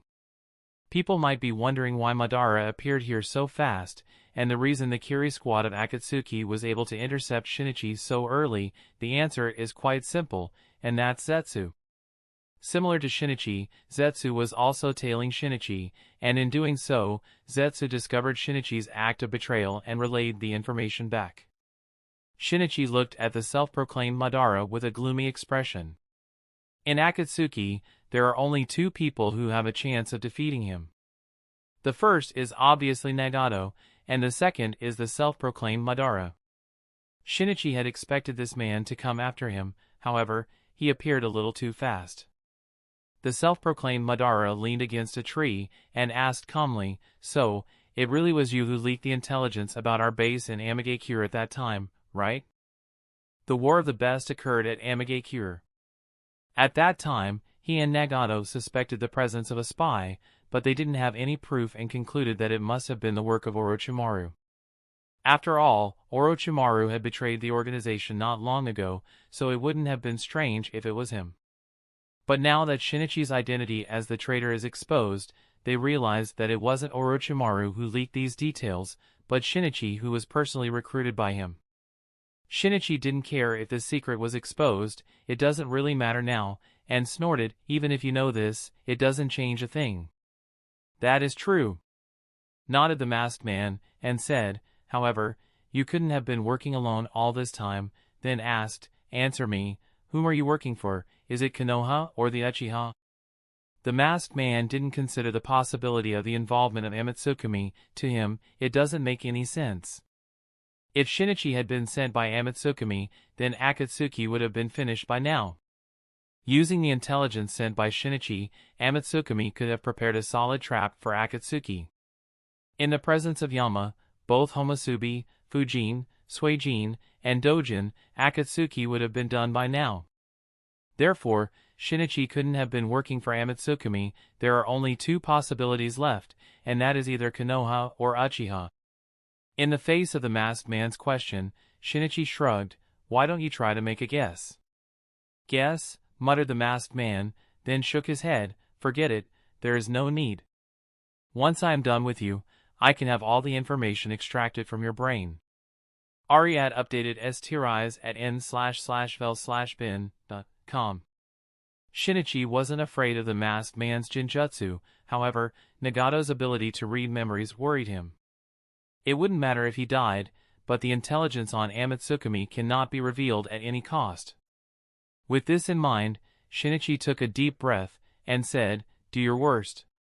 "That's what I planned," answered the masked man as he raised his arms, and disappeared in a spiral whirl. Whyish whyish whyish. Suddenly, a series of tree stems appeared out of the ground and entangled around his body. Mokuton? Damn, he is not planning to play around this time, thought as he felt his chakra draining. Chapter 818, Broken Beyond Saving. As the masked man stretched out his hand through the spiral whirl and pulled Shinichi inside the Kamui dimension, a blurry phantom appeared at the place Shinichi was standing until a second ago and took the appearance of Shinichi as it turned real. Damn! I thought that I was done for. Good thing that I had activated it the moment he appeared before me, thought Shinichi as he took a deep breath. When the masked man pulled him inside the Kamui dimension, he was indeed trapped. If it was someone else trapped inside the Kamui dimension, everything is over for them. There is no escape unless the person is capable of using similar space-time ninjutsu. However, Shinichi is different. His Mangekyo Sharingan abilities Hachiman and Nakasawame allow him to not only continue to sustain injuries and fight in his peak state, but also allow him to revert the flow of time for himself such that he can remove things like injuries, illness, and other states from it. This revert in the flow of time is actually traveling back in time. Using this ability of his, Shinichi managed to escape the Kamui dimension and return back to the shinobi world. But just because he can escape Kamui's dimension doesn't mean that he can defeat the masked man. Shinichi understands this, and muttered, fighting him at this time wouldn't be wise. Then without waiting for the masked man to react, Shinichi once again used body flicker and disappeared. The moment Shinichi left, the masked man appeared out of the spiraling whirl and muttered with a sullen expression as he glanced in the direction Shinichi fled, "You can run, but you won't be able to escape." Leaving these words, the masked man once again disappeared into the spiraling whirl and appeared in front of Shinichi once again. Walking out of the spiraling whirl, the masked man said with a smile, "I can see that you have studied my ability and prepared a very counter against it. But don't think you are the only one who has studied me. I have studied you too, and I know for a fact that you can't defeat me, nor can you escape. You should understand this as well as I do, right?" Shinichi didn't answer. He only stared at the masked man, thinking of how he could outwit this arrogant bastard. Self-proclaimed Madara continued, "The abilities you have are extremely rare, however, you are not really making use of these abilities in the right way. You disappoint me, Shinichi. You have seen the stone tablet, so you know the truth, yet you are willing to work for them. You are not worthy to have these abilities. You are not worthy of being called a Uchiha." "I disappoint you," muttered Shinichi, and said, "What makes you think I give a shit about what you think of me?" Then his expression changed into anger and he roared, "It wasn't the world that killed her, it was you. And you expect me to work for you? You are one son of a bitch." The masked man said, "Don't be an idiot, and try to see things beyond that." And added, "If you help me complete Project Tsuki no Mi, not only will I return you that woman, I will also ease everyone's pain. There will be no disputes, no wars, and no pain in that world. It will be a peaceful world. Don't you understand what's at stake here? I really pity you, for you are broken beyond saving." Said Shinichi, then shook his head, "I am different from you. I don't care about the greater good of the world. I know what I want, and that's not the Genjutsu world that you want." The masked man looked at Shinichi coldly and said regrettably, "I won't allow anyone to hinder Project Tsuki no Mi. Since you have made your choice, then there is only one thing left to do." Then took his battle stance. Phew! A cold wind swept past them, swaying the blades of grass. As they landed on the ground, battle commenced. Whoosh! Whoosh! Both moved at the same time, confronting each other. The Uchiha specialize in Shuriken Jutsu, coupled with the insight of Mangekyo Sharingan that both of them used. The confrontation was a sight to behold. The symphony created by the collision of Shuriken echoed throughout the forest. Ding! Ding! Ding! Ding! Suddenly, Shinichi retreated backward as he stretched a steel wire with his right hand. Followed by Shinichi's pull, steel wires that were hidden until a while ago appeared around the masked man, making it difficult for him to move around. Hiss! But this wasn't all. As the masked man suddenly heard the sound of the burning of exploding tags from behind him, he noted that a lot of exploding tags were thrown on him by Shinichi. Find up 10 ovals on n/v/elbin, co/m. But the masked man wasn't panicked. He took out Uchiha fan and used it to protect himself from the explosions. Boom! Boom! Boom! Boom! Through the cover of smoke and dust, Shinichi tried to find the masked man. He knows for a fact that such a simple attack won't kill the masked man, and he isn't trying to see if the masked man is dead or not. What he is trying to see is whether the masked man has used Kamui or not. As the smoke and dust settled, the figure of the masked man became clear. That is... Shinichi's expression froze as he stared at the Uchiha fan in the masked man's hand. Shinichi obviously recognized it. The masked man smirked, and after quickly weaving the hand signs, he released a fire-style jutsu, fire-style, Great Fireball Jutsu. Why-ish! Shinichi retreated backwards, just in time to dodge the fireball. He had identified the jutsu the masked man was going to use upon noting the hand signs, therefore, he wasn't hurt. However, just as he retreated backwards, the masked man waved the Uchiha fan, causing the flames of the Great Fireball to amplify several times. The amplified Great Fireball was like a tsunami of fire, and Shinichi had no way of avoiding it. He tried to retreat backward, however, the speed of the tsunami was faster, and he was engulfed by the tsunami of fire. By the time the tsunami went out, his entire body was burnt black. Now he had no other choice but to once again use Hachiman to restore himself back to his peak condition. Once Hachiman is activated, he will maintain his peak condition, and no matter how many injuries he sustains, they will all disappear. The masked man saw Shinichi using his Mangekyo Sharingan ability, and asked, "I do wonder how long will you be able to keep that up, how much visual prowess you have left." Chapter 819 End of Chase. I do wonder how long will you be able to keep that up, how much visual prowess you have left. Hearing the masked man's words, Shinichi's expression darkened, and he tried to suppress the anger in his heart. As the masked man pointed out, even prior to this fight, Shinichi's visual prowess had decreased a lot. The recent use of Nakasawame and Hachiman has again affected his visual prowess, causing his eyesight to blur. In fact, being able to keep his visual prowess for so long is already surprising. Shinichi has always been very careful when using the Mangekyo Sharingan. Ever since he joined the Akatsuki, there are very few instances when he actually used any of the abilities of the Mangekyo Sharingan. But even then, he is close to going bling. And there is a very good reason. Back when he had just awakened the Mangekyo Sharingan, Shinichi was unaware of the fact that he would lose his eyesight with each use of Mangekyo Sharingan. He was too reckless at that time, in his desire of wanting to avenge Kurumi's death. He rushed into the root base alone and used his Mangekyo Sharingan ability to kill root shinobi. After that, he fought with Kuroto using all his abilities and further lost the visual prowess. In that short time, he had already consumed more than half of his visual prowess, just like Uchiha Sasuke did in the canon. However, after Shinichi learned how Mangekyo Sharingan works from Kuroto and understood that he will go blind if he used Mangekyo Sharingan every time, he realized that he couldn't overly rely on Mangekyo Sharingan. And he has always kept this thought in his mind, precisely why after he joined Akatsuki, he rarely used his Mangekyo Sharingan. But even if Shinichi was careful by then, what he did before was irreversible. Sigh.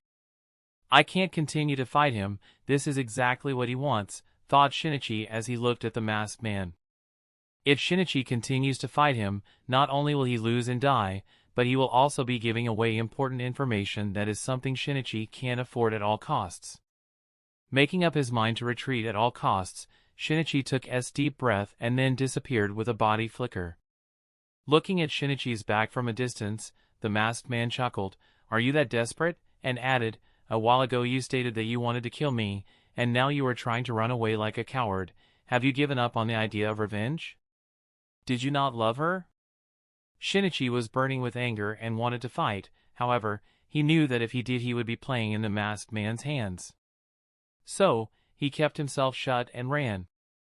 "It seems I am right, you didn't love her enough, in your heart, your life is more important than hers, that's why, when facing her killer, you are running away instead of avenging her. You are a coward, Shinichi, a coward." The masked man continued to provoke Shinichi. It took everything from Shinichi to not fight. So much so that, the blurry vision in front of him confused him a little. Shinichi's small flaw didn't escape the masked man's sight, and he instantly used distant Kamui on Shinichi. Why-ish! Under the masked man's control, a spiral whirl appeared on Shinichi's body. The size of the spiral whirl wasn't too big and it only acted on his lower body. By the time the spiral whirl disappeared, Shinichi's lower body had been cut off and his upper torso collapsed on the ground. Ah! Shinichi cried in pain and once again activated Nakasawame. Immediately, he traversed back in time and restored his body. Then he immediately got up, and once again used body flicker jutsu to retreat. Seeing Shinichi run, the masked continued to chase after him as he said, "Let's see how many times you continue this." And once again prepared to use distance Kamui on Shinichi. Plop! At this time, a river appeared in front of them, and Shinichi immediately jumped into it. Whoosh! The masked man stopped on the bank of the river. The river was quite deep, so even though the masked man could see Shinichi in the river, because of the presence of water in between them, directly attacking Shinichi with Kamui was no longer possible. Standing on the bank of the river, the masked man noted the direction of the flow of the river, and muttered, "This river goes all the way to the land of fire." It seemed Shinichi had carefully planned his escape route taking my presence into account. "But this won't be enough to stop me," thought the masked man as he chased after Shinichi. Shinichi must die at all cost. Not only because Shinichi knows too many secrets about the Akatsuki and Project Tsuki no Mi, but also because Shinichi was personally recruited into the organization by him. As such, his betrayal is the masked man's responsibility and he must deal with the traitor at all costs. Following Shinichi all the way, the masked man tried to kill Shinichi using any means he got. He threw iron stakes at Shinichi from the Kamui dimension and also attacked Shinichi during the short moment he kept his head out of the river for a breather. However, Shinichi kept using Hachiman and Nakasawame to keep his life and restore himself. The two Uchiha continued this chase for a while. As time passed, Shinichi's reaction became slower and slower and his physical state also started to decline. As he felt more and more tired, Shinichi started to rely more and more on the flow of the river instead of putting his own strength and focusing his attention only on keeping himself alive. As the chase continued, the two crossed the border and successively entered the territory of the Land of Fire. Here, the flow of the river has slowed down as the terrain is not that difficult anymore. This may be a good thing for the citizens of the Land of Fire, however, for Shinichi this is not good, as the river no longer protected him and he was left with no other choice but to come out of the river. As soon as the masked man saw Shinichi coming out, he increased his speed and said, "It's over, nothing can protect you now." Check out LTSTVL on noml/bin.cm. Shinichi collapsed on the ground and stared at the masked man with a helpless expression. "Man, I didn't expect that the gap in strength between the two of us would be this big." His eyelids were droopy and he barely registered the masked man's figure. Before he escaped the Akatsuki, Shinichi was prepared to face the difficulties. He knew that escaping would be very difficult, however, he had confidence in his ability and knew that he would be able to escape. Who would have thought that just masked man would give him so much trouble, and he wasn't this guy's opponent at all. "I guess this is it," muttered Shinichi as he closed his eyes. The masked man said, "None of this would have happened if you did what I told you." Then approached Shinichi to pick him up and take him back to their base. Whoosh! Whoosh! Whoosh! Just as the masked man had taken his first step towards Shinichi, several shinobi appeared in between them. Looking at their clothes, the masked man's expression changed. "Uchiha?" "That's right, these people are none other than the Uchiha clansmen of Konohadokure, and the one leading them is none other than the patriarch of the Uchiha clan, Uchiha Fugaku." Chapter 820, Guesses. "Uchiha," muttered the masked man, looking at the Uchiha clansmen. For a while, his gaze stayed on the Uchiha patriarch, then shifted to Uchiha Itachi, and finally rested on Uchiha Shisui. Looking at the Uchiha Shisui who seemed to be ready for battle, his expression under the mask turned gloomy, as he thought, so it seems that Shinichi was working under the orders of Uchiha. By now, there is no doubt that the person who ordered Shinichi to enter Akatsuki as a spy is the Uchiha clan. The fact that Uchiha clansmen came for Shinichi's rescue after his defection from the Akatsuki organization proves this. But for the masked man, this is very surprising considering Uchiha Patriarch's nature. In his opinion, the current patriarch of the Uchiha clan is an indecisive person. He never expected that such a man would order Shinichi to join the Akatsuki as a spy. Precisely why, the masked man never put the man in his eyes, and he only considered Uchiha Shisui as a genuine threat from the Uchiha clan. However, now it seems that he was mistaken about Uchiha Fugaku, and he will have to pay more attention to Uchiha Fugaku as well. The exhausted Shinichi stood up with support from a Uchiha clansman and complained to Fugaku, "Patriarch Sama, what took you so long? If you had come a little late, I would have been dead." Fugaku didn't answer and remained silent. He was thinking about the outcome of the battle should they face the masked man. Fugaku has an understanding of Shinichi's strengths. Considering his Mangekyo Sharingan, Shinichi is no pushover, yet the masked man was able to easily push him into such a desperate state without any injury. It seems even Shinichi doesn't have any good counter against his space-time jutsu. Fugaku thought as he looked at the masked man. However, even if that's the case, Fugaku is not afraid. No matter how difficult to kill the masked man is, he won't be able to harm them. After all, he and Shisui both have Mangekyo Sharingan. But of course, even if Fugaku is not afraid, he can't deny the possibility of the presence of other members of Akatsuki around, therefore, he didn't make any rash move. If it's up to him, he wouldn't want to incite a conflict with the Akatsuki at this stage, not when the village is not ready to fight the Akatsuki. Similar to Fugaku, the masked man was also weighing things. The masked man doesn't care about the presence of other Uchiha, even the presence of the Uchiha patriarch can be ignored. However, Uchiha Shisui, I can't risk a battle against him, these are his genuine thoughts. It's not that he can't fight Uchiha Shisui, no, that's not the problem is Uchiha Shisui's Mangekyo Sharingan ability. If by some chance, Uchiha Shisui manages to affect him with his Kodo Amatsukami, that would be troublesome. The masked man doesn't have any counter for Kodo Amatsukami, therefore, he doesn't want to take such a risk. Moreover, he has to consider the possibility of interference from Amatsukami. Konoha has been cooperating with the Amatsukami for a while now, and he wouldn't be surprised if members of that organization were to appear here all of a sudden.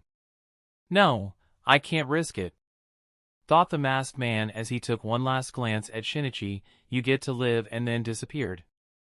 Everyone breathed a sigh of relief as the masked man left, then under Fugaku's order, they quickly left the area, and took Shinichi back to Konoha. Anchor Vantien. Caw! Caw! Caw! As he noticed the crow summon coming to the room, Kuroto raised his hand and allowed it to land on his hand. Follow the lates. After that, he took out the small scroll tied to its leg, read the content of the scroll, and nodded to himself. Good. There was no change in his expression. The scroll was sent by Shisui, and it told Kuroto that they had successfully met with Uchiha Shinichi and were on their way to Konoha. This entire Uchiha Shinichi rescue operation was obviously arranged by Kuroto. And how did Kuroto know of this? Well, before Shinichi went after the puppet, he had already sent his summon cat to Kuroto in order to tell Kuroto what he is going to do and that he would probably need some help later.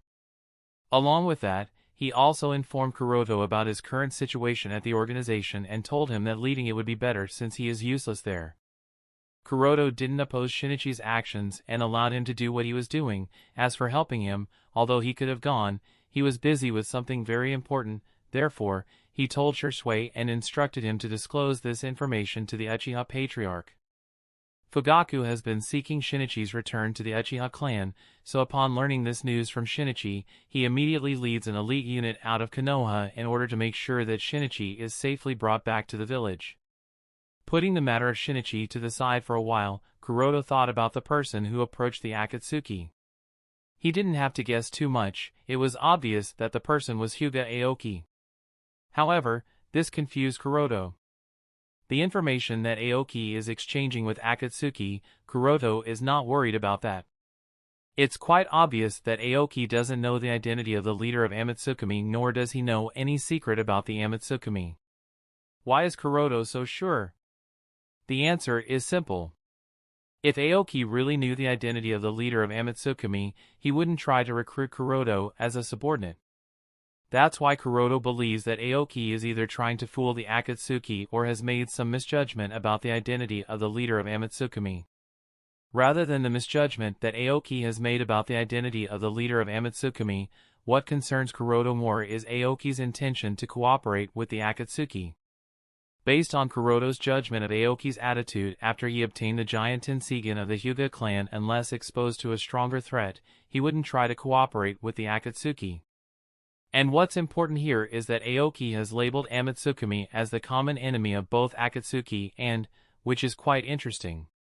Kuroto doesn't think he had any interaction with Aoki while acting as a member of Amatsukami, so what kind of enmity? In the current shinobi world, other than Amatsukami, Akatsuki, and 5 great shinobi villages, the only other power that can put enough pressure on Aoki is the Otsutsuki clan on the moon. Kuroto had an encounter with the Toneri's puppet. It wouldn't be strange if Aoki also encountered that puppet. If that is indeed true, then Aoki has probably mistaken the Otsutsuki on the moon to be the power behind Amatsukami.